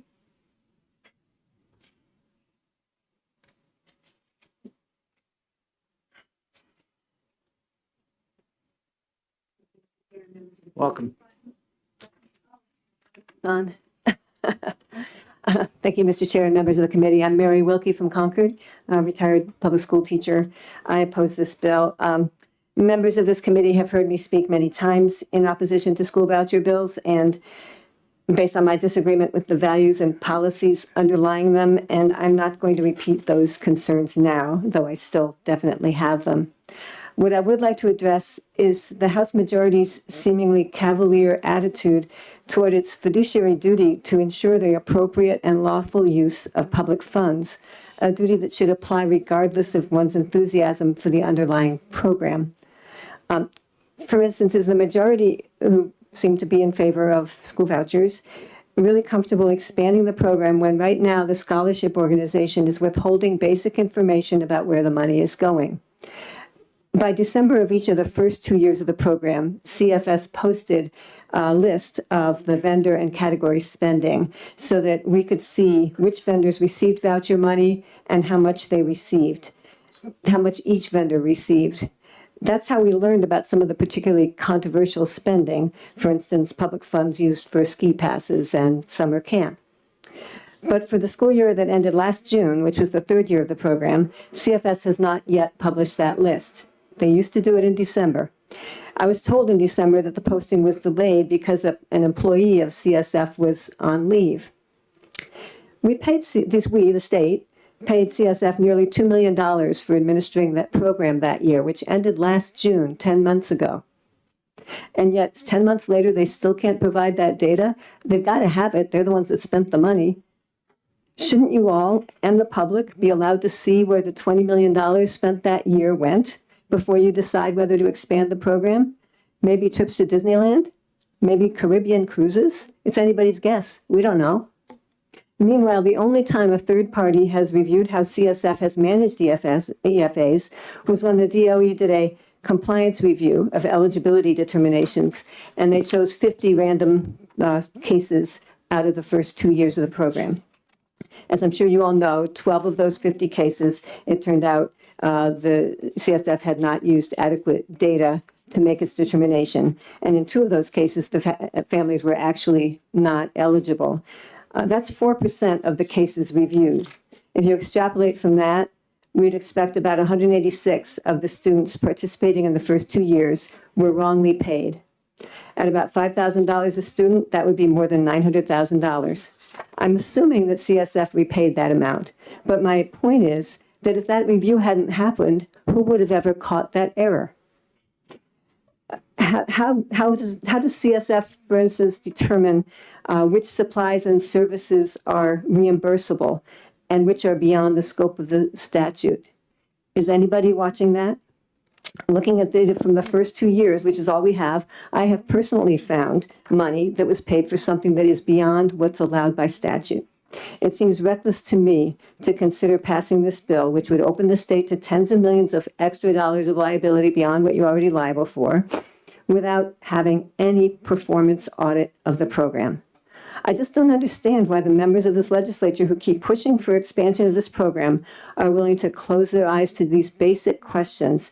It seems the absence of a common, normal, reasonable accountability measures, it just boggles my mind why they're not there.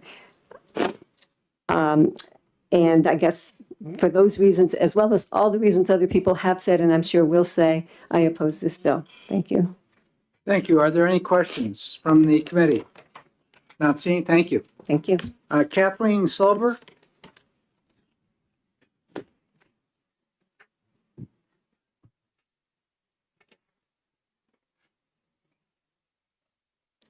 Hello, my name is Kathleen Slover. I'm from Portsmouth, New Hampshire. I'm speaking on behalf of myself. I'm opposed to SB 295, and I'm just speaking as a product of the public school and on behalf of my son, who had a successful run at the public school. I spoke, I believe, to this committee a couple months ago regarding the universal voucher system. My son, when he first started public school, the public school is very concerned for his success because he has ADHD and a learning disability, and he was a behavior issue. I looked into private schools. They wouldn't accept him. I also researched homeschooling, and that wasn't an option as well. By the time he got to high school, the teachers loved him. They said that he was going to be a productive member of society. He had made so many strides. He is now going to graduate college and is a member of the New Hampshire National Guard.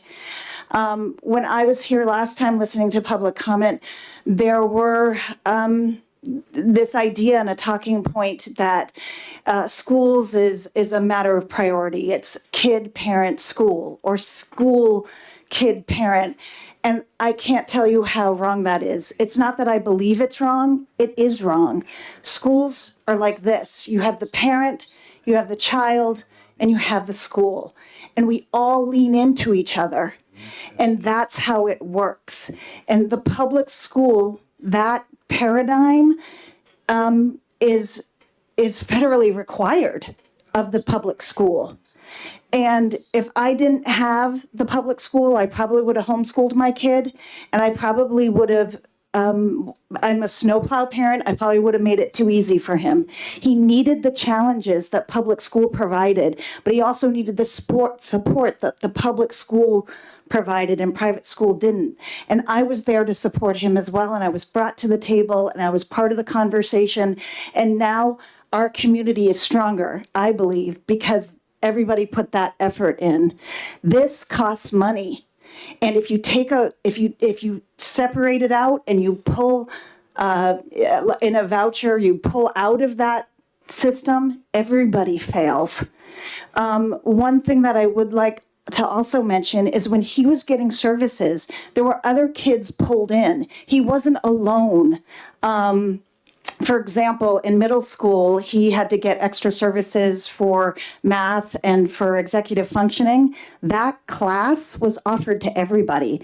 So even if your kid did not have services, they benefited from extra math and executive functioning classes.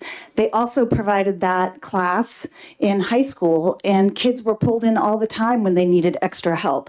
So the public school has that foundational paradigm that works. 9 out of 10 kids go, and 9 out of 10 kids benefit. So I ask you again, please, don't vote for SB 295. Thank you so much. Thank you very much. Are there questions from the committee? Representative Luno? So thanks very much, Ms. Lover, and thank you for sharing your experience and for your son's service to our state. I was wondering if you could comment a little bit about not only this bill, but the idea that upwards of $32 million could be of state dollars, taxpayer money, used to expand the state's voucher program, which has been in place now 2022, 3, 4, and so it's in its 4th year right now for 2025. Used to expand it for families of 4 earning over $110,000 a year. So $32 million going to provide tuition assistance for families of 4 earning more than $110,000 a year. I was wondering if you could sort of put that in the context of how you feel state money should be. Well, here's I was almost in that position because we were looking at private schools. We wouldn't have qualified for that. I still wouldn't have used it because that money going to one kid, if this is what you're asking, doesn't maximize the dollar. Again, my son had services because he qualified. Going to public school, other kids benefited from the dollars that were spent on him. It's just the way it works. He was in high school in particular. He had a caseworker. He met with that caseworker every other day. She met with other kids, got brought in when they needed help. They didn't qualify. They just needed help with, when I say executive functioning, organizing themselves, getting reports done. She joked that geography was a tough class for some kids for some reason because it takes a lot of organizational skills. She would bring kids in and help them get through that. So I just don't think you get a bang for your buck when you allocate those dollars and then pull them out. The other thing you miss in this paradigm is the community piece of it. And I feel so badly for parents that have kids going through the elementary school system in particular, and they're struggling. But the problem is when that kid gets to middle school, they want to be with their community. They don't want to be pulled out. They want to go to football games and play soccer and go downtown. In Portsmouth, they all go downtown on the half days. When you pull them out, that falls apart. And that was something else we thought of too, pretty seriously.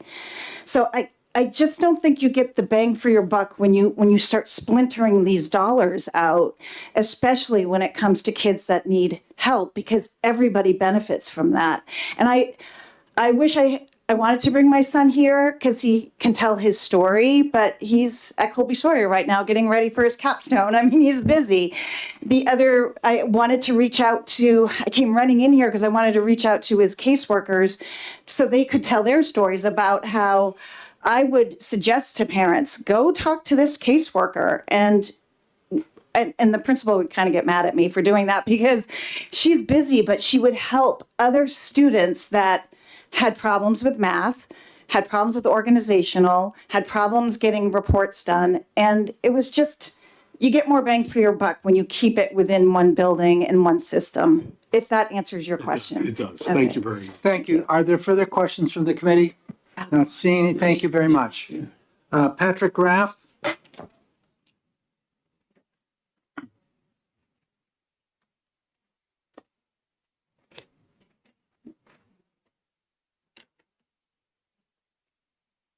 Good afternoon, Mr. Chair. Oh, Welcome. okay.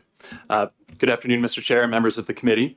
My name is Patrick Graff. I'm the Director of Legislative Policy with the American Federation for Children, and I testify in support of Senate Bill 295. Earlier this session, this committee passed HB 115, which proposes a two-step process to universal eligibility for the Education Freedom Account program. The governor also proposed a significant expansion to the EFA program. SB 295 is closely aligned with the core purpose of both the House and the governor, to make every student in New Hampshire eligible for the EFA program. While 295 is our preferred approach, each of these proposals is a significant step forward for school choice. We support SB 295 because it accomplishes three important objectives. One, it's the only bill that creates universal eligibility on day one. New Hampshire will join the now 15 other states with universal school choice. Number two, it ensures budget predictability for the state by capping 2026 enrollment at 10,000 students and only increases that cap if there is demand. And number three, even with the enrollment cap and demand-based growth, the increases over the first 2 years cover the projected growth of the program as estimated by the current program administrator. However, what the approaches put forward by the governor, House, and Senate importantly all share is that they continue to grow this program over time. Beyond what this provides to the families who participate in the program, this will benefit the public school students through competition as well. If you are a public school advocate, I would urge you to support these bills. With over 15 plus years of data from the state of Florida, research has now shown that the larger their school choice program grew over time, the greater the academic benefits for public school students in schools exposed to higher levels of competition. Florida's program used a very similar enrollment escalator to scale their program as is proposed here in SB 295, and they are now the leading universal school choice state. Well, you might ask, how are the public school students doing academically in Florida? Well, Florida ranks number 6 on the NAEP, the nation's report card. New Hampshire is currently number 28 out of all states, despite spending over $26,000 per pupil if you consider all the educational costs. That's significantly more than the national average per pupil. Opponents of this bill say we should not spend more funding on this program. We should fully fund public education instead. The result of that approach in other states does not guarantee success, despite the massive costs. For example, could fully funding public education mean that New Hampshire spend $3,000 to $4,000 more per pupil per year, like the $29,000 per year that they do in Vermont? Vermont scored number 45 out of 50 on the nation's report card. Scaling school choice is one of the most cost-effective ways to improve education for all students, and I ask for your support for SB 295. Thank you, and happy to take any questions. Thank you very much. Are there questions, Representative Damon? Thank you, Mr. Chair. Thank you for taking my question. So I'm not familiar with American Federation for Children, so I just looked you guys up. And it tells me, quote, American Federation for Children seeks to empower families, especially lower income families, with the freedom to choose the best K-12 education for their children. So I have a three-part question. The first part is, why would you be supporting universal eligibility for vouchers, which clearly does not only apply to low-income families? Thank you for the question, Representative. So SB 295 prioritizes low-income families even with this enrollment cap. So we believe that all families should have access to choice, And when you give all families access, there are going to be budget realities that this body will have to deal with. And when that is the case, we should be prioritizing kids who come from lower income backgrounds and also families with kids with special needs, which this bill does. Is there a follow-up? Yes, thank you. Yes, thank you. Could you tell us where American Federation for Children is based, whether you have any presence in New Hampshire except to come here and testify, and how you're funded? Yes. So American Federation for Children is a national organization. We work in states around the country. So we're based out of Dallas, Texas, but we have state teams all over the country. We're devoted solely to this issue of improving educational options for kids, regardless of the state context. And how you're funded? We are a 501c3 nonprofit. Sure. One more, may I? Go ahead. Thank you very much. Could you speak to us about the faith-based connection between your organization and faith communities and what your bias might be? So American Federation for Children, we're a nonpartisan organization. We don't have any connection with specific faith communities. We are truly here to empower families with choice. So regardless of your background, you should have access to these options. And that's been the case in every state that we've worked. Thank you. Are there further questions? Representative Fellows? Thank you. You seem to talk about trying to expand this program more and more in not just New Hampshire, but other states. And I'm just wondering, what is your end game on this? And what do you think will be the impact on taxpayers in New Hampshire who are going to have to support their regular public schools no matter what, because some kids will be there? Absolutely. Yeah, Representative, thank you for your question. If you look at the all-in what New Hampshire spends on students from both local, state, and federal sources, it's about $4.3 billion per year that's flowing into New Hampshire public schools. And this EFA program as it currently exists is about 0.6% of that amount, the $28 million that's currently being spent on the EFA program. We know that public schools are an important option. Parents want public schools, and they will continue to send their kids to public schools, but public schools don't work for every child. And because of that, we want options available to every parent and student across the country. And I think that we have the opportunity here in New Hampshire to do that for families here as well. Further questions, Representative Luno? Thank you very much, Mr. Chair, and thank you very much, Mr. Graff, for being with us this afternoon. You talked about where New Hampshire stands in the nationwide report card, the NAEP scores, and you talked about Florida and New Hampshire, and I just want to sort of find where you got that information, because just checking a couple of spots, 12th grade reading, New Hampshire's in the number 2 spot, right behind Connecticut, and in 4th grade mathematics, it's in the fifth spot, Massachusetts being in the 2nd spot. So where are you getting 16? Where's that from? Yeah, thank you, Representative. So I'm using the demographically adjusted NAEP scores put out by the Urban Institute. You can look them up, but they are a nonpartisan organization that has worked to help compare NAEP scores across states. So in order to create a more fair comparison, so for example, there are some states with very high levels of English language learners, for example, and so they will control for all of those factors when kind of calculating these NAEP scores. And so, yes, this is a demographically adjusted comparison. Okay, yes. But when referring it to the nation's report card, the NAEP scores are really where it. Yes, right. These are the NAEP scores. So, that's right. Thank you. Further questions? Now, yes, Representative Kofal. Thank you, Mr. Chairman. Thank you for taking my question. So I wanted to sort of turn to questions about the bill itself. So looking at House Bill 115 and versus Senate Bill 295, and I assume you're somewhat familiar at least with House Bill 115 as well. So it seems to me that Senate Bill, am I correct in understanding, Senate Bill 295 is essentially going to go directly to universal eligibility, but it creates the kind of guardrails around fiscal impact by having a sort of a graduated cap which we're really not even close to reaching at the present moment. Presumably, we'd have a lot of additional eligible families. But I guess I'm just interested in your comments on comparing and contrasting those two approaches, and what does your organization see as the additional benefits of the approaches in this bill versus House Bill 115? Yes, thank you, Representative. Yes, both HB 115 and this bill are both great bills. We support both bills. We think that SB 295 is a better approach because it does provide budget predictability for this body. And so it scales this program over time. You know what the program would cost if the demand is there. If more families want to take advantage of it, you know what the number of seats available would be over time.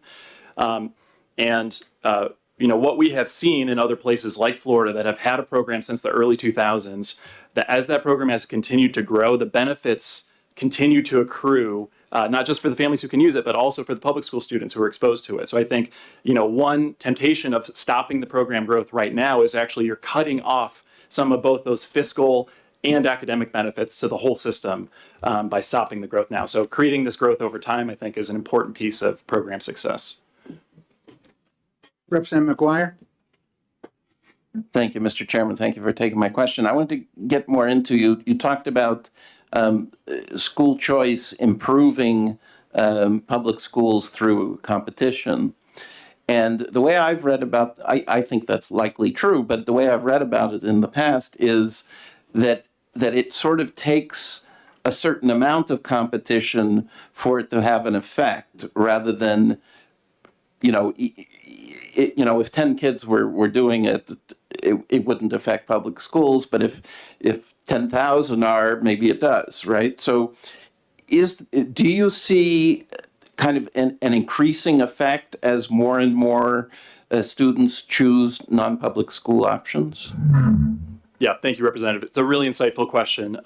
What we have seen in other states is that as these programs have scaled in the later years, particularly, that is when you see the largest increases in terms of the academic benefits for public school students. So my background is actually in education research, and there are 29 studies in this area that have looked at the competitive effects of school choice on public school students, and 26 of them have found positive effects. Those are relatively small in the first couple of years of the program. So New Hampshire would be in that period right now in the first 4 years of the program, but they really tend to increase. And we see this the most in a Florida study put out at the end of 2023. So relatively new research by a Northwestern professor, David Figlio, where he saw that these benefits really increased, especially in years 10 to 15 as the program really started to scale. So and those benefits are actually larger for low-income students. So going back to our own mission at AFC, we want to prioritize low-income students. We see this as one of the best ways to do it. It's also incredibly cost-effective. That approach, spending money on the EFA program, is going to be much more cost-effective for that same amount of academic benefit than simply increasing public education budgets. Yes, you may. Thank you. So, all right, so I understand you said later years. Is there more of a trigger in the sense of things really start to get better when once 5%, 10%, 15%, some number are in these alternatives? I mean, where is there a rule of thumb? Yeah, it's a great question. I mean, in Florida, I can speak to the experience of Florida because that's where we have the best research on this so far. What they found is when the program policies themselves expanded eligibility. So Florida also started a program that was very low income targeted. There were not a huge portion of the kids in the state were eligible. And when you saw those big eligibility jumps, and a lot of those families, especially those right around the median income, you know, if you're just over that median income, you can't join the program. You know, that is when they kind of triggered these effects in the following years. Thank you. Yes, Representative Fellows. Thank you. Follow up to what you've just been saying. It sounds to me like you're saying in Florida, when they targeted the program at the low-income kids, that the public schools, their performance increased, which says to me that the kids who need it the most are no longer getting a public education. And as far as I know, in New Hampshire, that we have no mechanism to determine the education progress of the students that are in the EFA programs. And as far as I know, other states do not do that. If there are some, please tell me where we can see the data that the kids who are going to the EFA, through the EFA programs, are progressing academically. Yeah, thank you, Representative. So in the early years of the Florida program, there were only 15,000 kids enrolled in a state with more than 3 million kids in public schools. So it was a very small number of kids who were able to take advantage of that school choice program in the initial years. So they have done these academic achievement studies in Florida and in a number of other states. And a big differentiator between these different types of programs is whether you are required to take a state test or take a nationally norm reference test, which is usually what private schools offer their students because they are not teaching to a state test or a state curriculum. They get to establish the curriculum for themselves. So I think a huge benefit of the EFA program as it is currently written is that parents have the option of taking the state test or the nationally norm reference test, and parents are provided that information on their students' progress. So if parents are unhappy with how their students are doing, that's a requirement of the program. They have to take one of those tests or do a portfolio model with a teacher. Parents get that feedback and then they make a decision about whether this program is working for their children or not. Yep.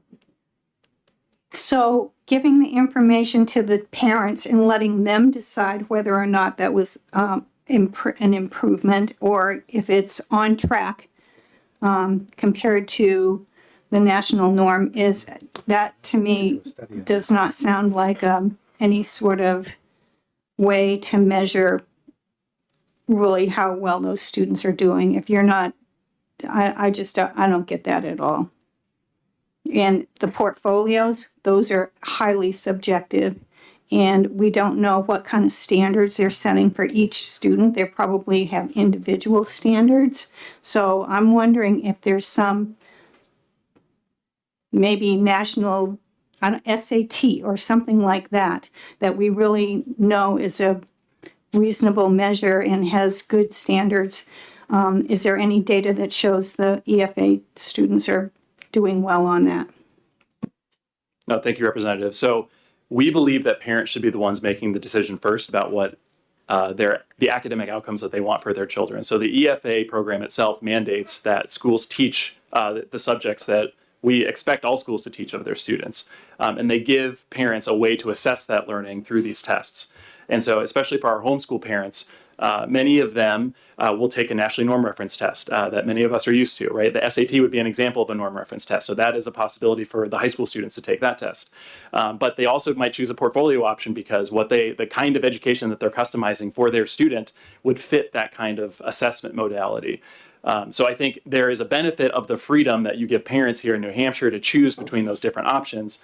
And I can understand from the perspective of a legislative body that having more information is definitely helpful. But I think that is a trade-off that we give to parents to be able to make the best decision for their kids.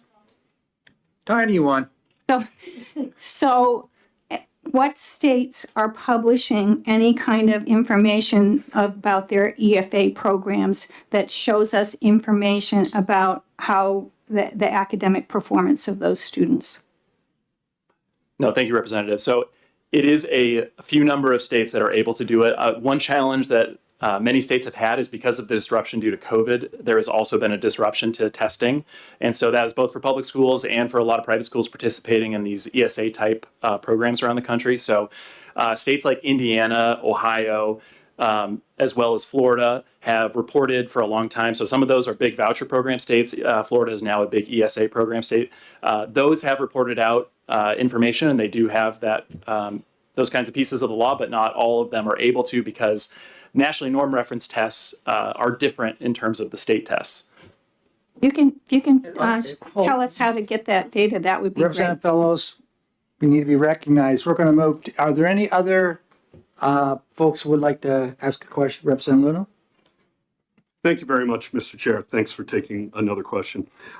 So you've suggested that, well, you've said that there's a correlation between public school student outcomes and the growth in the EFA program in Florida, but you've suggested a causal relationship between those two things, and Florida has at least based on, you know, the numbers I've seen and the 3 million public school students in Florida that you talk about, that it's got about, I don't know, 3.5% of Florida kids are in school choice programs, either a voucher program or charter schools, and which is about the same as we have here in New Hampshire with the EFA program in New Hampshire. So I was just wondering if your organization has considered some other initiatives that Florida has had underway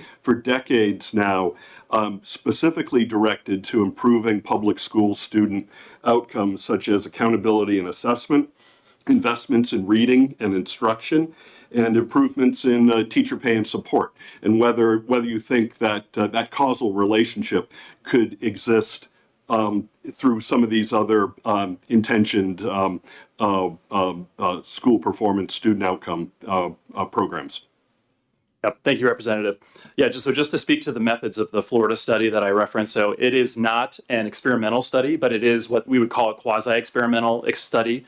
So this is much stronger methods than mere correlation, which would just be an association, but it does produce kind of credibly causal results. So I would encourage you to check out that paper. Even many academics who are opposed to school choice policies recognize this paper as having very high methodological rigor. And so for that reason, I would point you, this is a really powerful study kind of talking about the benefits of school choice for Florida. So Florida is, there's over 3 million students in Florida. The number using ESA programs and charter schools, magnet schools, these other forms of public school choice is actually much, much larger than 3% now. So if you look across all sectors in Florida, they are now approaching 50% of their students using some form of choice. So that could be open enrollment, interdistrict choice, that could be charter schools, could be magnet schools, could be homeschooling, could be the ESA program. So many of that still happens within the traditional public education sector. But I think why Florida has had a lot of success is they have gone all in on many of the policies that you talked about. They do really emphasize reading instruction in Florida. They have a cap on class size limits in Florida, which also contributes to higher test scores for students. They have also addressed teacher pay in different ways. So, and there's actually also some really interesting research on the benefits of school choice for teacher labor markets as well. So I think all of this is part of an ecosystem that Florida has built that has been a really successful recipe for their state. Thank you very much. Any further? Yes, Representative Kofalt. Thank you, Mr. Chairman. Just a very quick question. So can you email us a reference or a link to the study, the paper Yes, you were absolutely. referring to? Yeah, That'd be great. Thank you. Representative Brown. Since education research is your field, and speaking of different ways to assess students, isn't it true that if you visit the NEA's website and search for assessments, that they constantly criticize the use of high stakes testing and urging us to move toward portfolios and capstone projects now? Yeah, Representative, thank you for your question. This has been the push in recent years to move away from these higher stakes forms of accountability. You can look over to Massachusetts, which recently got rid of their high school graduation testing requirement, and a lot of folks saw that this is a state that has performed very well historically in terms of their educational outcomes, and they're starting to remove many of these accountability pieces that they believe perhaps contributed to the success that they have had. So. Yes, you are correct. This is something that has been opposed by many parents, including public school parents. And so, us at American Federation for Children, we're actually very interested in giving parents that information and allowing them to make decisions based on their students' data and to not impose overly onerous requirements on private schools who may not be, for example, teaching to a state curriculum. Any further questions from the committee? Not seeing. Thank you very much. Okay, thank you. I'd like to call forward Nancy Brennan.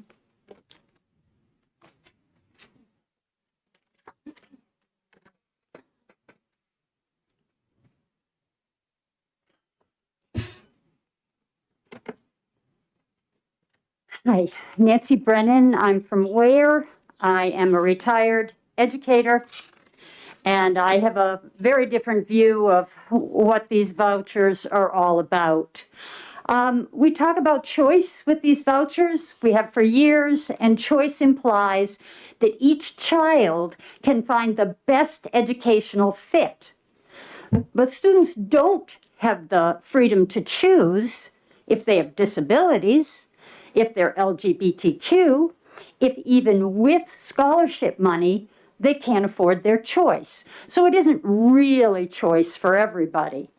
Meanwhile, this bill will allow those with more affluence a choice of how to spend my tax money on their kid without the accountability of public schools. We in public education get the choice of what to cut in the regular budget when our special needs population skyrockets, as mine has in Ware. And the EFA recipient here in New Hampshire can choose to sign on for what I call a fairly sketchy $2,000 special needs bonus, which they don't have to spend on special ed. It's their choice.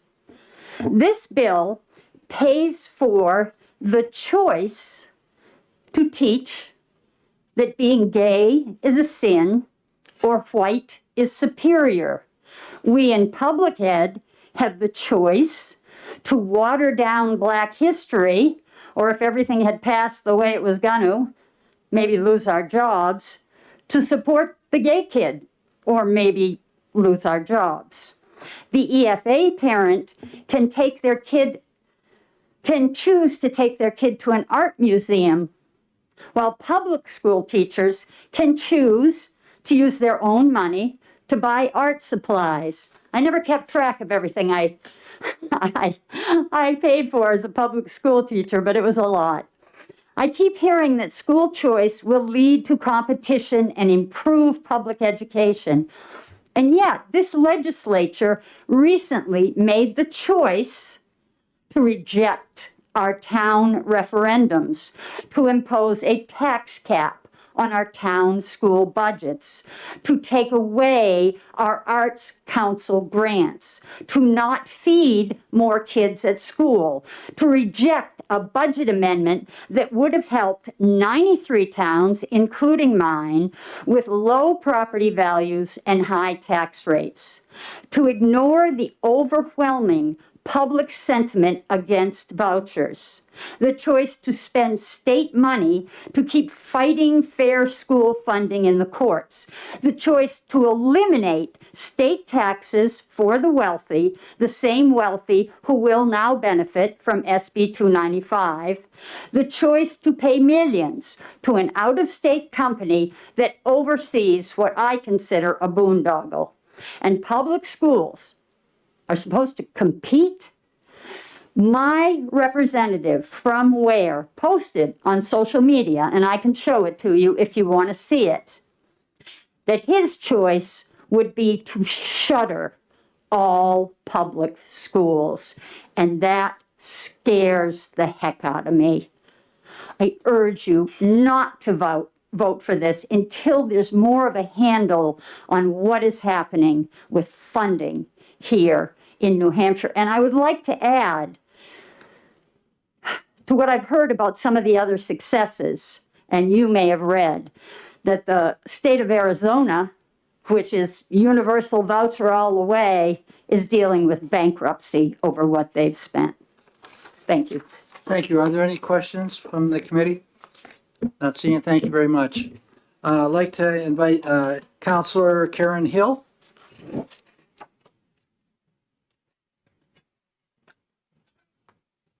Welcome. Thank you very much. Good afternoon, members of House Education Funding, and thank you for allowing me to testify. My name is Karen Leo Hill. I am a 20-year city councilor, the former mayor of Lebanon, 8-year Grafton County treasurer, and currently the executive counselor for District 2, serving 81 cities and towns in the western half of our state. I am here to testify that New Hampshire taxpayers simply cannot afford voucher expansion.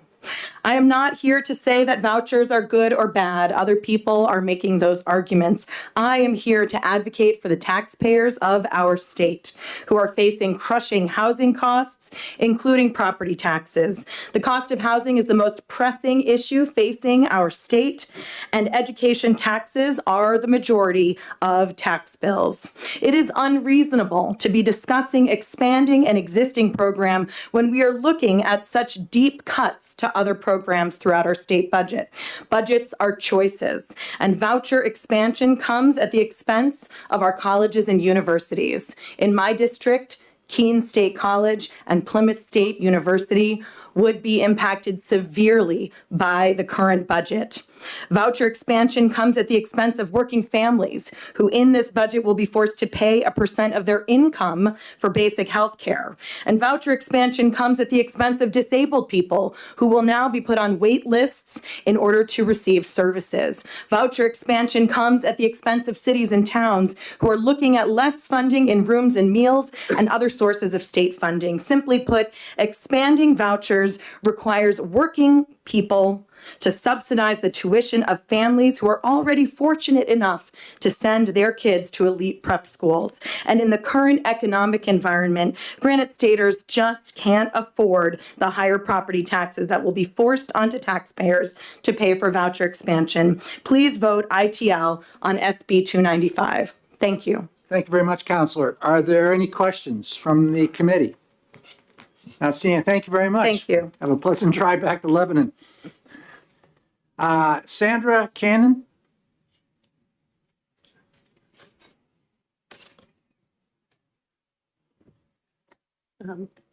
My name's Sandra Cannon, and I'm from Atkinson, New Hampshire. Yep. My name is Sandra Cannon, and I'm from Atkinson, New Hampshire. I strongly oppose Senate Bill 295, which removes the cap on income eligibility requirements for education freedom accounts. Many people oppose this bill because it helps the wealthy who can afford private school for their children. However, there are many other reasons this bill should not become law. I will say up front that some of my arguments come from an op-ed published in New Hampshire, in indepthnewhampshire.org from February 21st of this year. The Children's Scholarship Fund of New Hampshire is contracted to administrate the EFA program. This organization does not have to comply with right to know laws and has refused to do so. So as a taxpayer, I have no idea how my money is being spent or what it is being spent on. RSA 19440, enacted in 2021, prohibits public schools from teaching that one person's creed or religion is inherently superior. Yes, I know this is being challenged in court since it is vague, but it is based on separation of church and state, which is also why charter schools, when they were formed, were not allowed to be religious schools. However, EFAs may be used for religious schools, and one of the Christian Children's Scholarship Fund's approved vendors is the St. Augustine Academy Press, whose books are very deeply religious. According to an article in the Concord Monitor, and I also heard someone say it early today, that nearly 90% of EFA dollars was being spent on religious education. This seems high to me, but apparently it's a good number.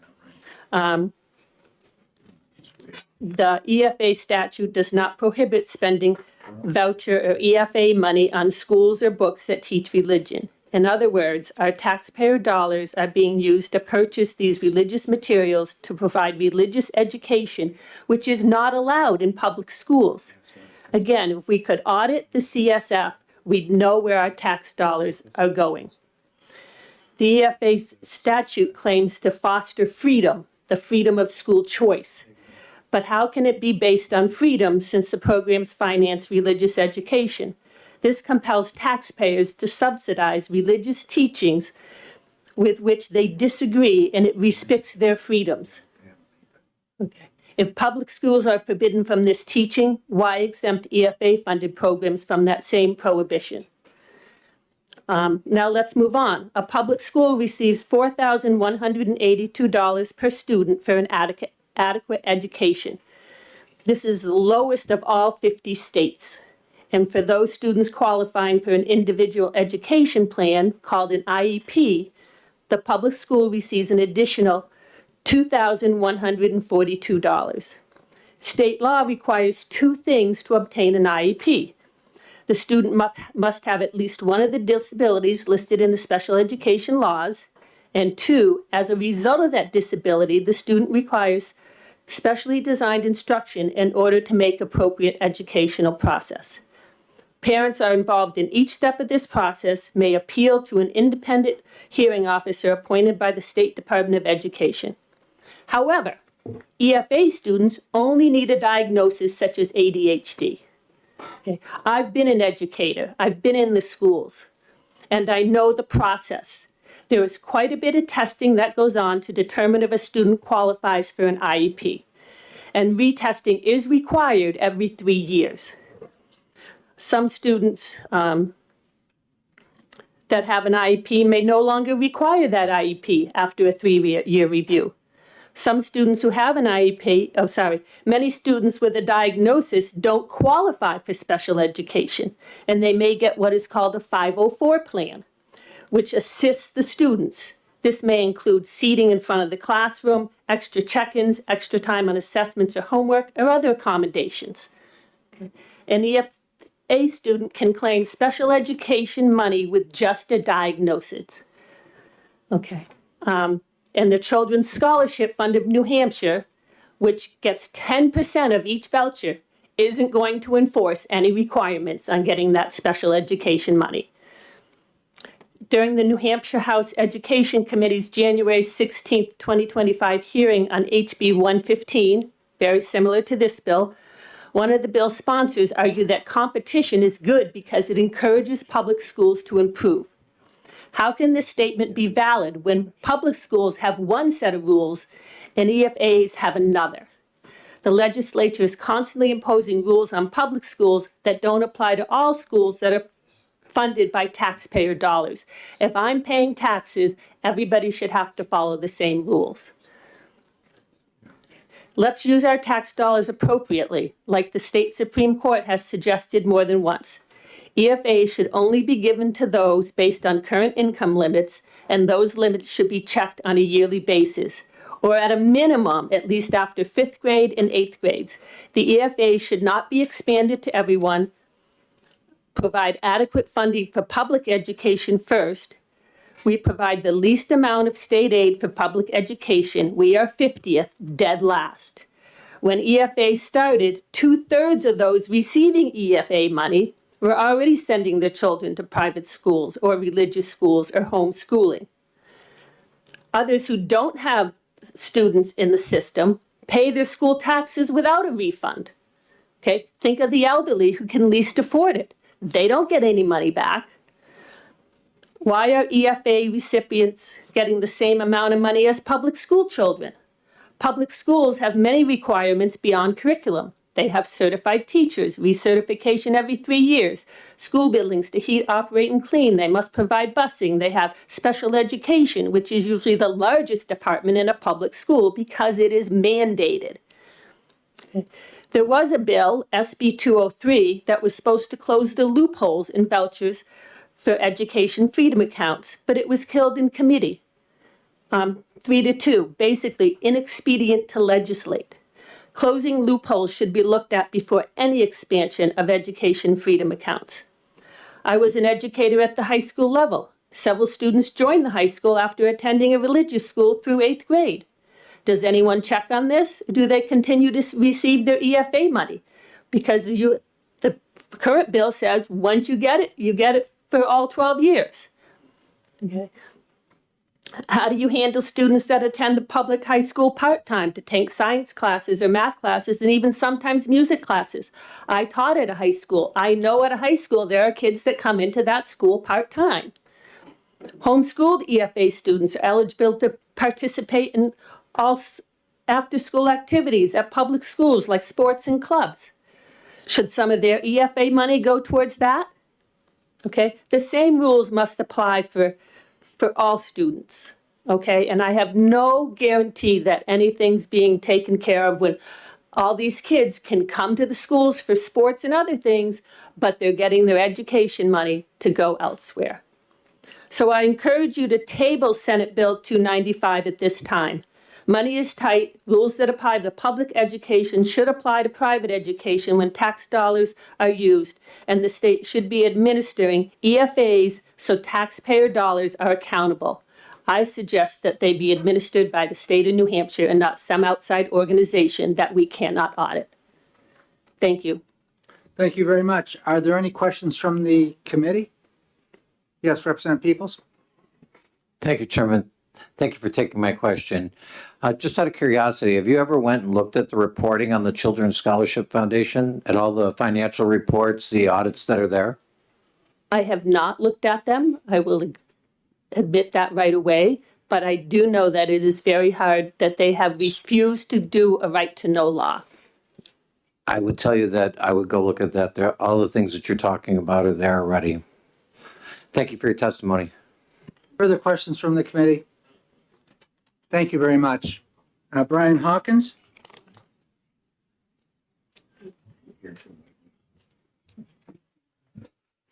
Thank you.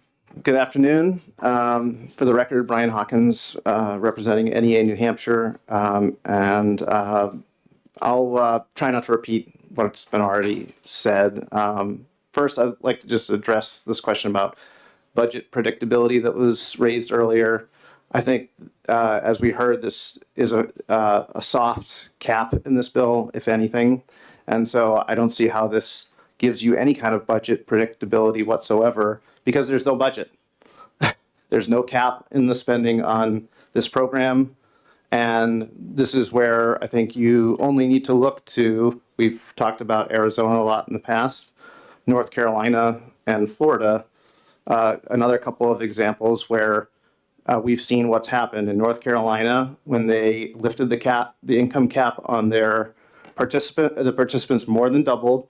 So much that the North Carolina State Board of Education requested a moratorium on new funding for that program. The total number of low-income applicants shrank as a majority of the applicants became those from high-income households. And clearly there was a shift there, and we saw the same thing that in Florida. Florida removed their income caps for vouchers in 2023. In that first year, more than 122,000 new students used it for the first time, with similar to New Hampshire, nearly 70% already in private schools. Ours is higher than that. But nearly every student, in some cases, the private schools will host meetings when these kinds of income caps are lifted, because they want to encourage people to sign up for vouchers. So there's a great Orlando Sentinel article, which I hope you all read it, where you have one private school in Florida where 98% of the attendees there were in the Florida program. And the thing that we see, not only with respect to overall lack of funds for public schools, is that we see that those people who used to take, and this is true with some families in Florida, used to take advantage of those vouchers on the lower end of the income scale, end up getting pushed out of the school that they're attending. And that's because these are opportunities to subsidize and increase tuition at these schools. And so the dollars that they were using to attend that school are now that expensive private school is now out of reach for those families. So you're not only affecting the overall budget and support for public school in the state, you're also affecting the people who are in the program now. At least that's been the experience in Florida. Again, just switching back to North Carolina very quickly, the majority of applicants that they found, there are 55% are from high-income families, with 18% making more than $259,740 per year. I think other people have testified to the program itself. and how we're not getting the kind of apples to apples information in order to assess the success of this program. And so I would respectfully ask you to find Senate Bill 295 inexpedient to legislate. Thank you, Mr. Chairman. Thank you very much. Are there any questions from the committee for Brian Hawkins? Not seeing you. Thank you very much. Have a good afternoon. Thank you. Same to you. Donna Keeley?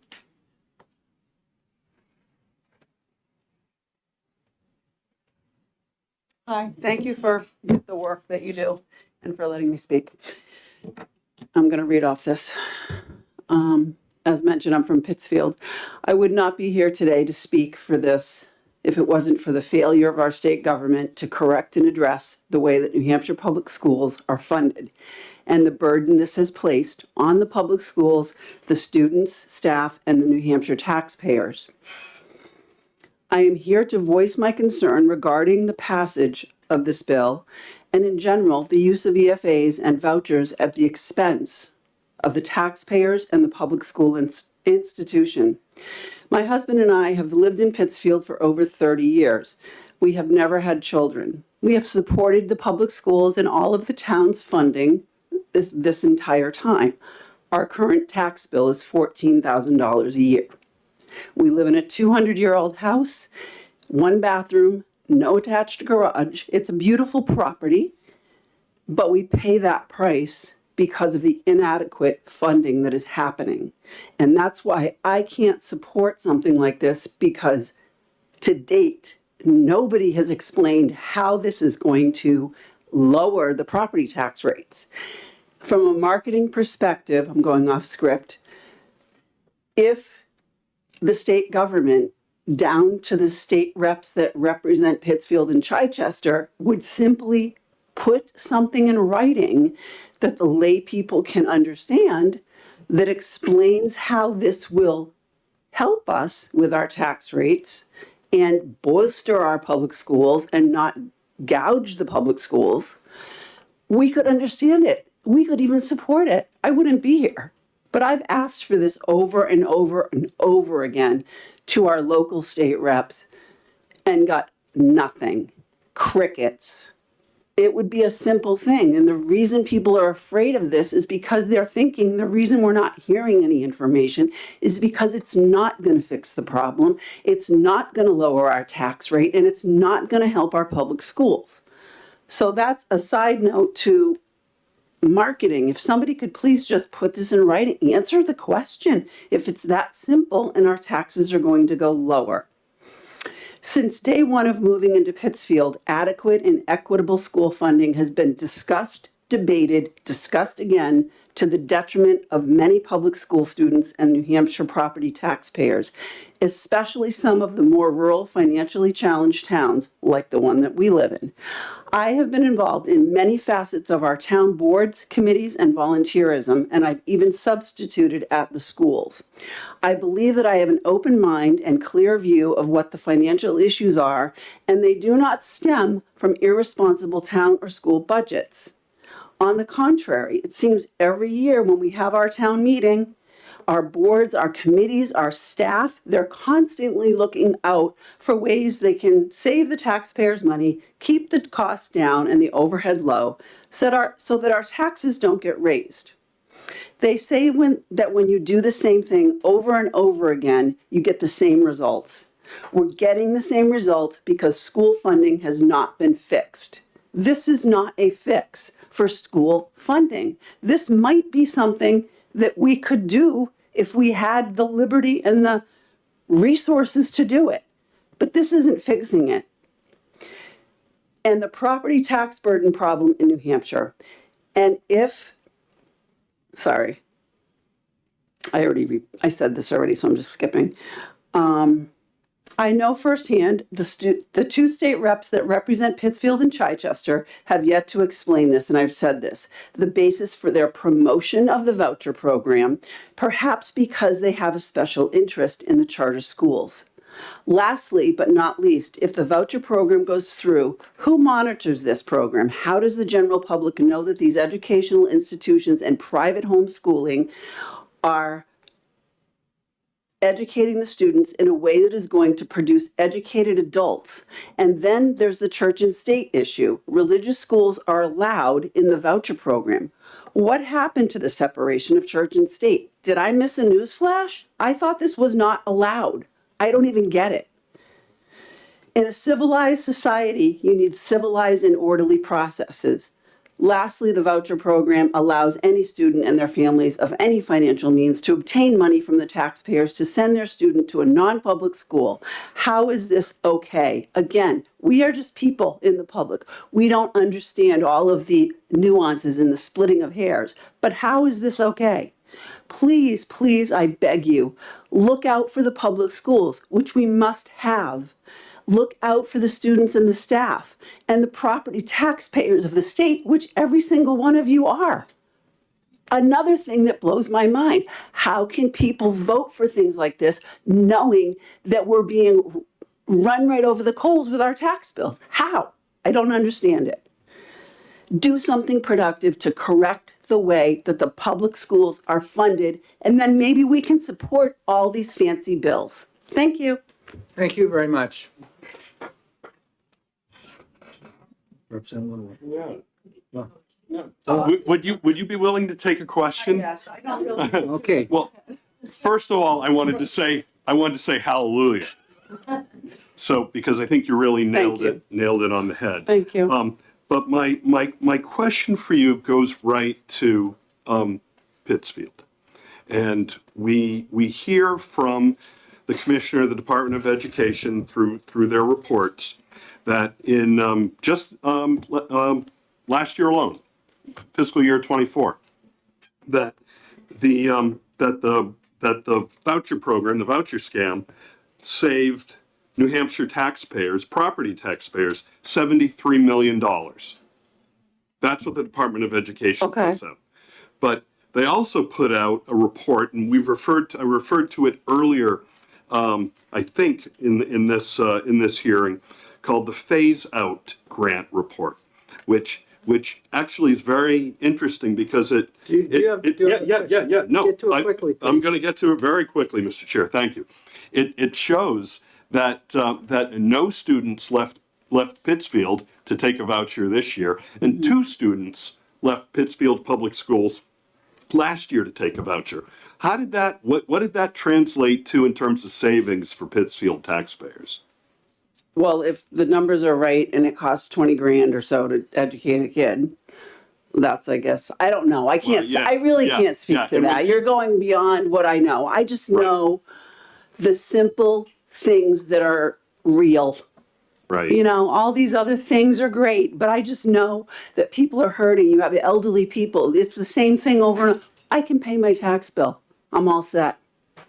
There's so many people that can't. I don't want to be paying this tax bill when I'm 80. You know, I don't want to do that. It's just a simple thing that we want our kids educated. We want adequate education for the students, and it to be fair for most towns. I have 3 nieces who teach in Meredith at Interlakes. They have every women wish they could want. They make $85,000 a year. They have a beautiful school. Why? Because of the lake. Because they're not burdened like Pittsfield and Claremont and all the other towns. So that is what I believe that our state government should be focusing on. I don't know what the answer is. I'm happy to participate on a public level, but I don't know. Just please fix it. Please. We beg you. Our taxes are crazy and we need relief. Thank you very much. Thank you for letting David Trumbull?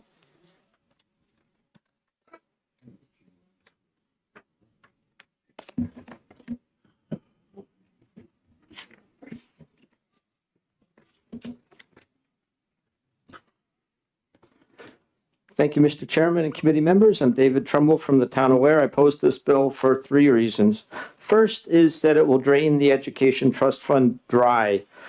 The Constitution specifically says public schools, not private schools. That's our duty, is to fund the public schools. And it's because public schools accept all students, unlike private schools. We don't live up to this obligation. We only put 30% of the cost to the public schools from the state. And that creates inequality. We have good schools, top 10 schools taken as a whole, but there are a lot of pockets of schools, and some of you are representatives from those towns, and you know that those students are getting 10 or 20% of them are proficient because they don't have the tax base to be able to support their schools. So the legislature created the Education Trust Fund 25 years ago to fund the public schools, to solve the constitutional requirement, not to fund the private schools. Now, do we actually save money with vouchers? No. There is less than one switcher per school in this state. This is from In-Depth New Hampshire. They looked at the latest numbers from November. 493 students were switchers. Representative Luno says it's about 200.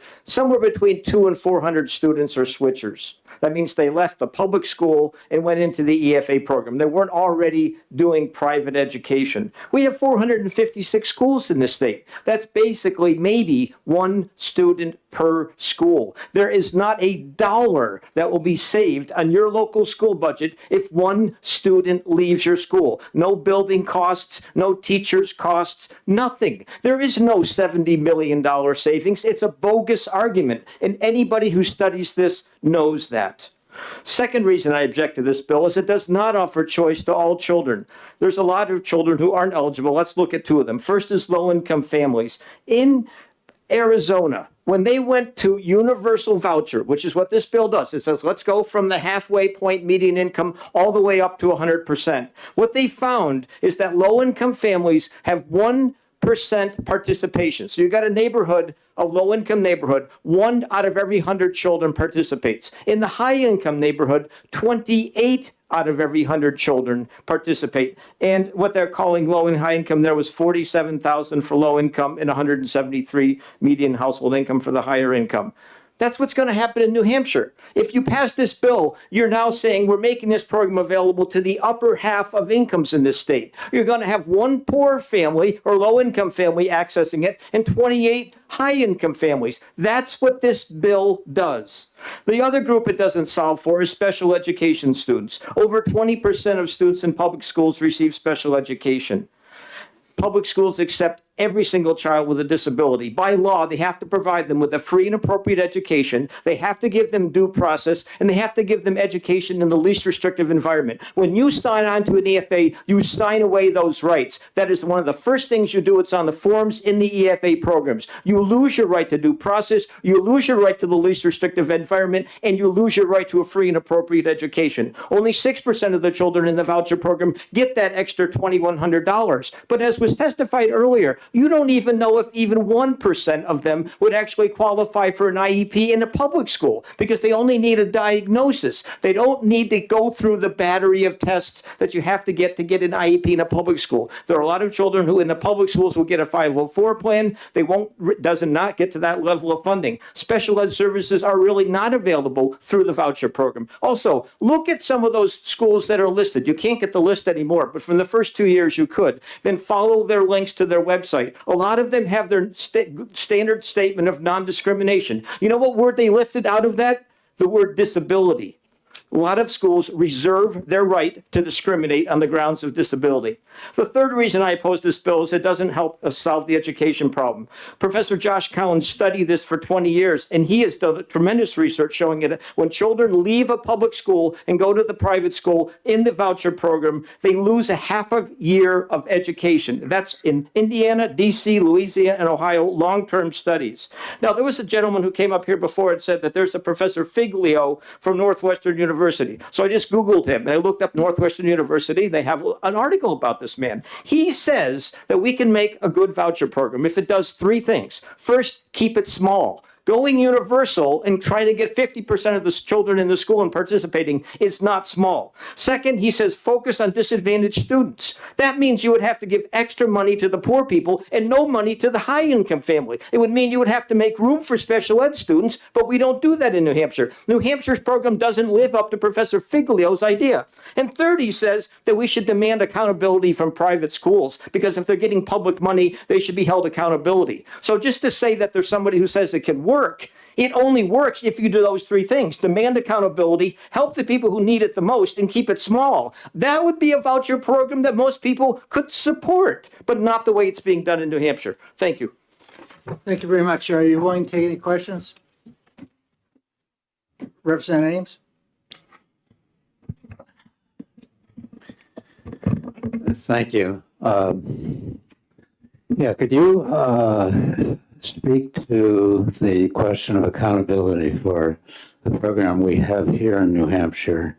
It was suggested that that public schools in other states lose ground in the presence, gain ground, I guess, in the presence of voucher programs. Somehow the competition fuels success. And that suggests that there's some kind of measurement that's being used for both sides of that comparison. Can you speak to what we have here in New Hampshire in terms of measurements of indicators, whatever you want to call them, of performance? Thank you for the question, Representative Ames. So first of all, in the New Hampshire bill, there is nothing really that's strong accountability as far as education. We don't get test scores from private schools. There is no data whatsoever that follows students, those few, one student per school, who leave the public school and go to the private school. So we don't have that kind of data. It just does not exist. Professor Cowan said that a lot of the reasons you don't have good data is because the people who propose these bills, there's a national movement to do it. They make it part of the contract that is signed in the states that there won't be access to all this data. So you do have that to begin with. The second thing about competition, competition only exists if you have a relatively level playing field. Most states fund their public schools reasonably well at the state level. We were just discussing open enrollment, which has somehow worked its way into the voucher program. Like Minnesota has had open enrollment for 30 years.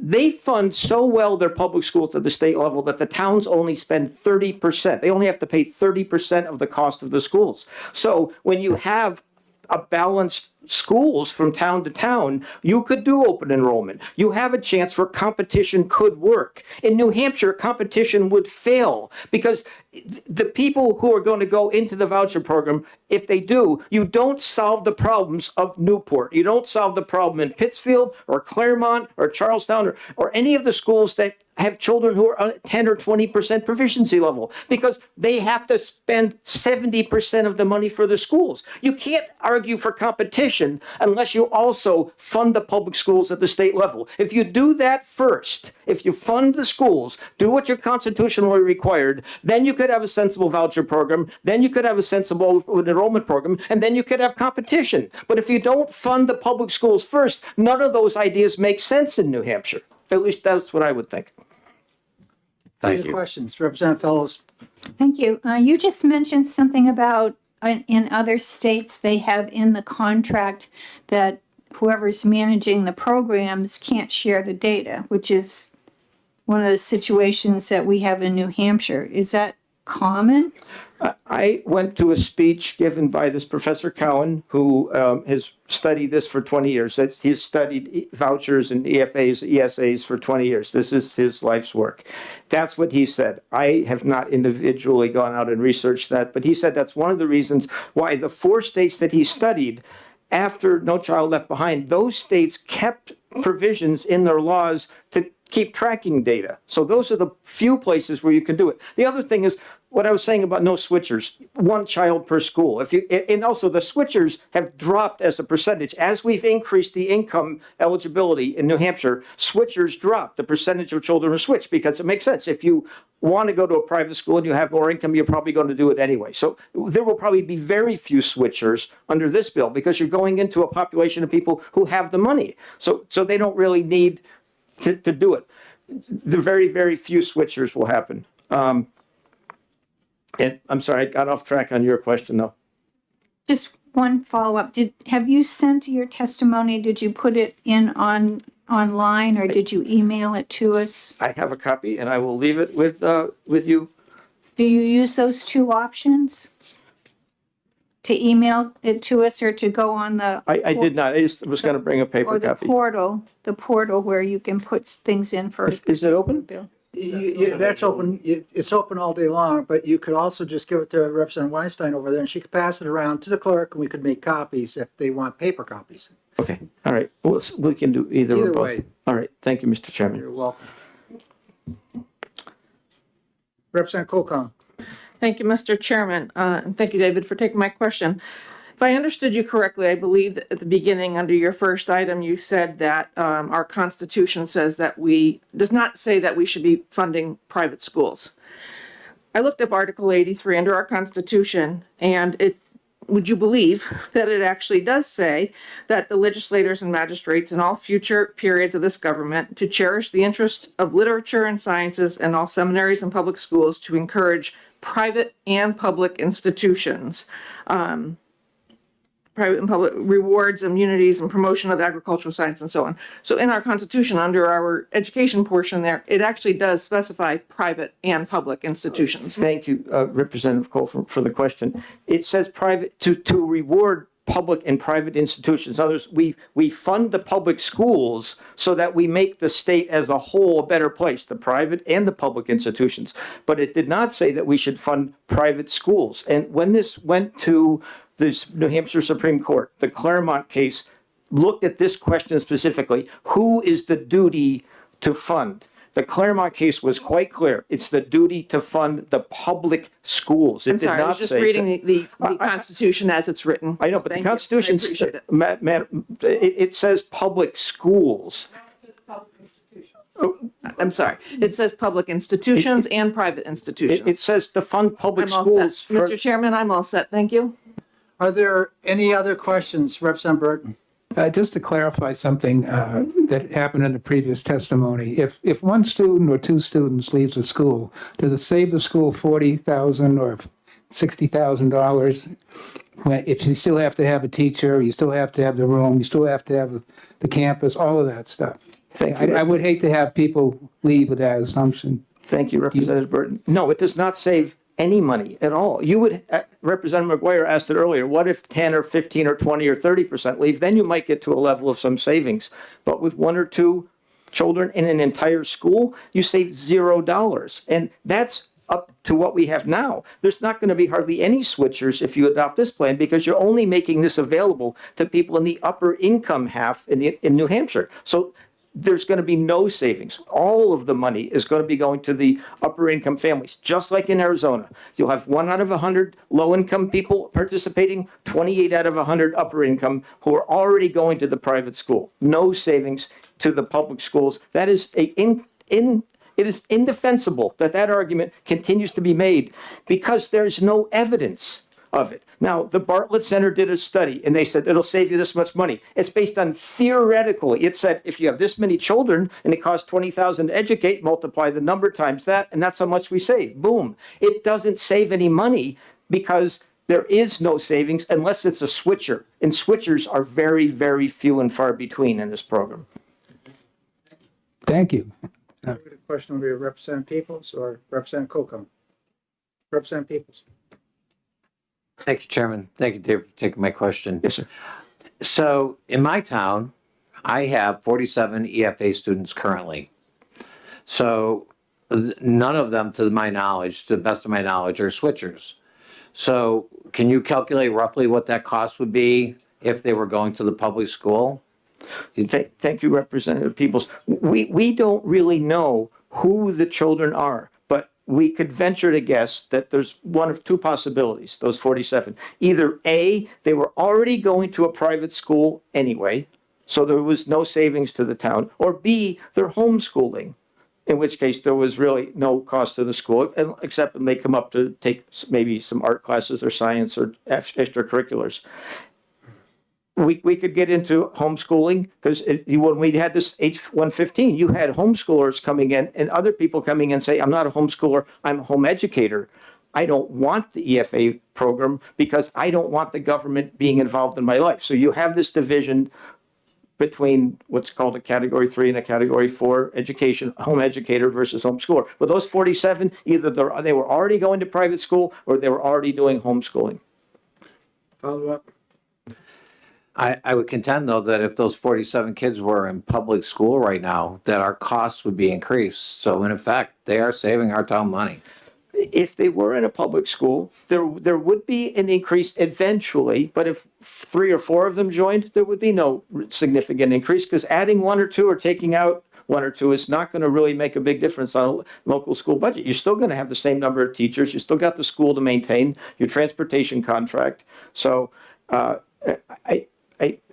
don't think I would agree with the premise of the question. But those folks have chosen to go to a private school. That's their choice. So Are there further questions?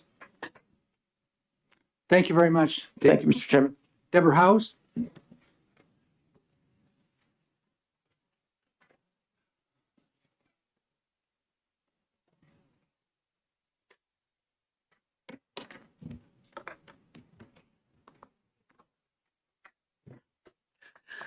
Hey, good afternoon, Chairman Ladd and members of the House Education Finance Committee. My name is Deborah Howes. I'm president of the American Federation of Teachers, New Hampshire, and I'm here to express our opposition to Senate Bill 295. I will try and summarize some points because a lot of what I was going to say has been said already. But I'll start by reiterating the New Hampshire Constitution, as reaffirmed by our Supreme Court, says that every child in New Hampshire has the constitutional right to the opportunity of a robust public school education in every school district. And it's the state's obligation to pay for that. And we know that's not happening currently, despite 30 years of litigation. The state is not meeting its obligation. We have great disparity in that opportunity for our public school education. So places like Franklin, Berlin, Pittsfield, we were just hearing about, Newport, does not have the same opportunity for robust public education as Bedford or Wyndham. And it's not just that some places go above and beyond, though there are some. It's that you have places where you cannot get the same opportunity for individual attention from a classroom teacher, academic support when you need it from a paraeducator, or even without struggle, the full complement of the course program outlined in the adequate education as approved by this legislature, without having to resort to some really harsh contortions to try and make sure you can meet what the legislature has approved. So the state is not able to meet its obligations there. Why are we considering expanding a program that is spending of choice? Because that's what vouchers are. There is not an obligation to fund other forms of education. Parents can choose to send their children to private schools. That's always been a choice. You can choose to homeschool them. You can choose to do some sort of, hybrid learning pods, whatever. You have all those options. And they are all supported in our statutes and our regulations under the State Department of Education. Funding them is the choice that is made in this building. And we have heard passionate testimony from other speakers about how in the current situation, we are already making choices about where to spend our limited state dollars.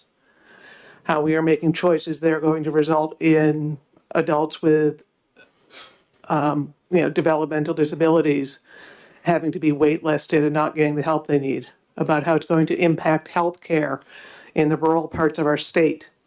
How can we consider funding more vouchers, particularly for families who can already afford the educational choices they're making, when we have so few state dollars to spend on anything right now?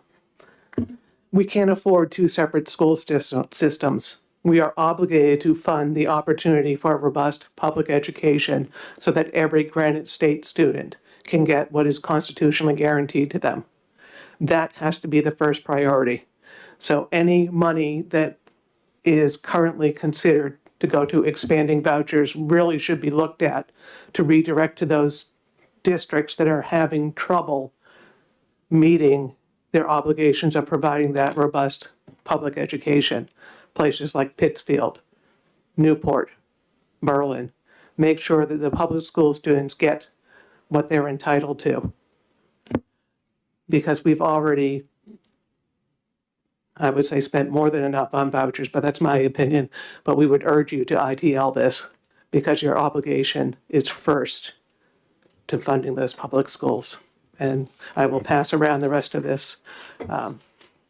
Thank you. Thank you. Are there any questions from the committee? Representative Burton? Just out of curiosity, I know a lot about the qualifications of the teachers in New Hampshire. I was on the school affairs. Do you know anything about the instructors that teach the EFA students? The EFA schools? Well, an EFA school could be many different things. It could be a private school that you recognize. I mean, you could use a voucher to go, you could use it at St. Paul's up the road. You could use it at Phillips Exeter. You could use it at, Concord Christian Academy. You could also use it at a learning pod or a pop-up school. So it's a wide variety of requirements to be a teacher, because it's a wide variety of places you could use it. You could use it at a learning consortium that someone has started as a home business. Who knows what the requirements are? And we can't necessarily know, because that's all proprietary information per the contract with the sole source provider of who manages the voucher program. Thank you. Yeah. Thank you very much. Representative Luno? Thank you very much, Mr. Chair. Follow up to Representative Burton's question. Could you use it at Killington? Well, yeah, it's not just used for a teacher or a school. It could be used for all sorts of different materials, school supplies, activities. So that could be considered your physical education activity. It could be used for lessons, it could be used for driving lessons. Many things that a lot of us have dug into our own pockets to fund for our own children. And now you're going to say, this is something that we are going to fund for anyone at any income level. Well, we're making kids, in Franklin, sit in overcrowded classrooms without the academic support they need to get their basic public education. And that's just wrong. Thank you. A quick one, please. Question. Do you know anything about whether any of the EFA schools where our students are going are accredited by any agency? If we had a list of schools, I suppose we could look it up. That would be a research project. Personally, we have in the past had lists of schools where EFAs have been used, but I don't know that we've had a list, necessarily known that we had a list of all of them. So it's a matter of how comprehensive is the information that is available on the website. I guess, we haven't had a full audit. So a full outside audit. We only have the people who are getting part of the money of each voucher, releasing the information they choose to release. Thank you. Thank you. Further questions? Not seeing. Thank you very much. Caitlin Bernier?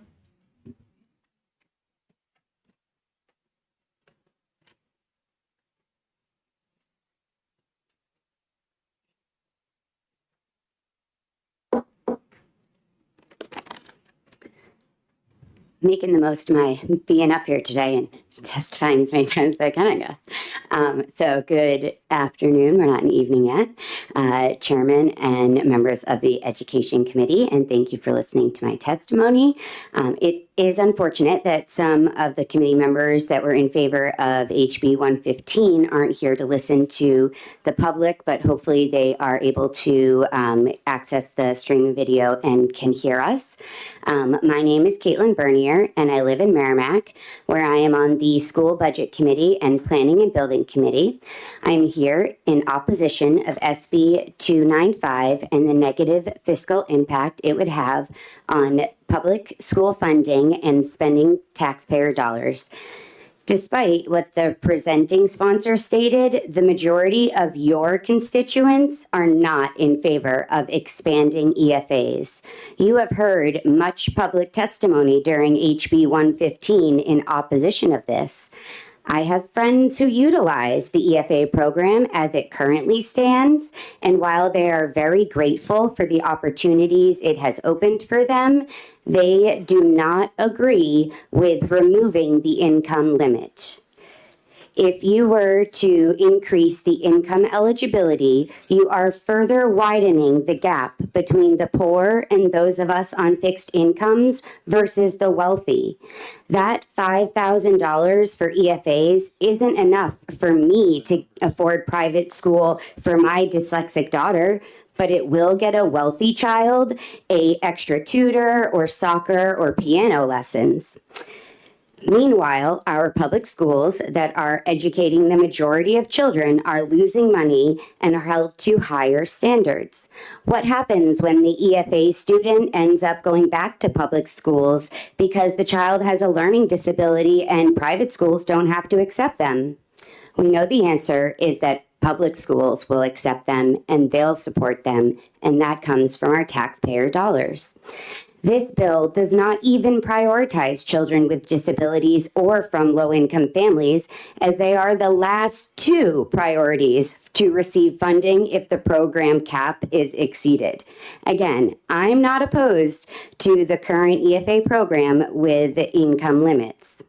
Our state should not be diverting taxpayer dollars to those who have the privilege to homeschool and afford private school when you refuse to adequately fund public and special education. Thank you for listening to my testimony, and I'm open to questions. Thank you very much. Are there any questions? Yes, Representative Damon. Thank you, Mr. Chair. Thank you for being here again and speaking so clearly. And because you referenced talking with friends who participate with the voucher program but do not support expansion, I thought it worth noting that there are currently 869 people signed in online opposed to this bill and 31 in support.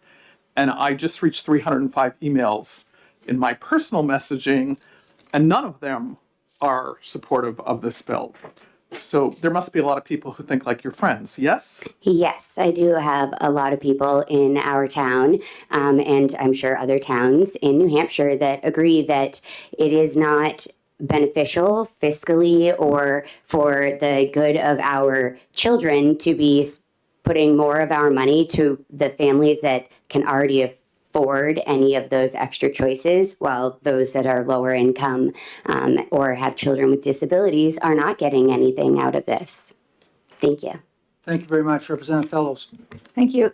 If you're comfortable doing so, can you tell us what kind of schools, or if they're your friends that you know about that are using it? Are they in private schools, or are they homeschooling? What are they doing? I have a couple different friends that do different things. I have a few friends that are doing homeschooling, and they have been able to take advantage of the program to go different places and explore more historical, like field trips kind of thing for their kids. And they've been able to receive tutors and things like that. I also have some friends that, a friend that goes to a charter school, and then a friend that goes to a private school that utilizes the EFAs. Yes, Are there any thank other you. questions from the committee? Thank you very much. Thank you. Louise Spencer? She's gone. Are there any others out there with pink cards right now? If not, I'm going to close this hearing on 295. Okay, we are adjourned.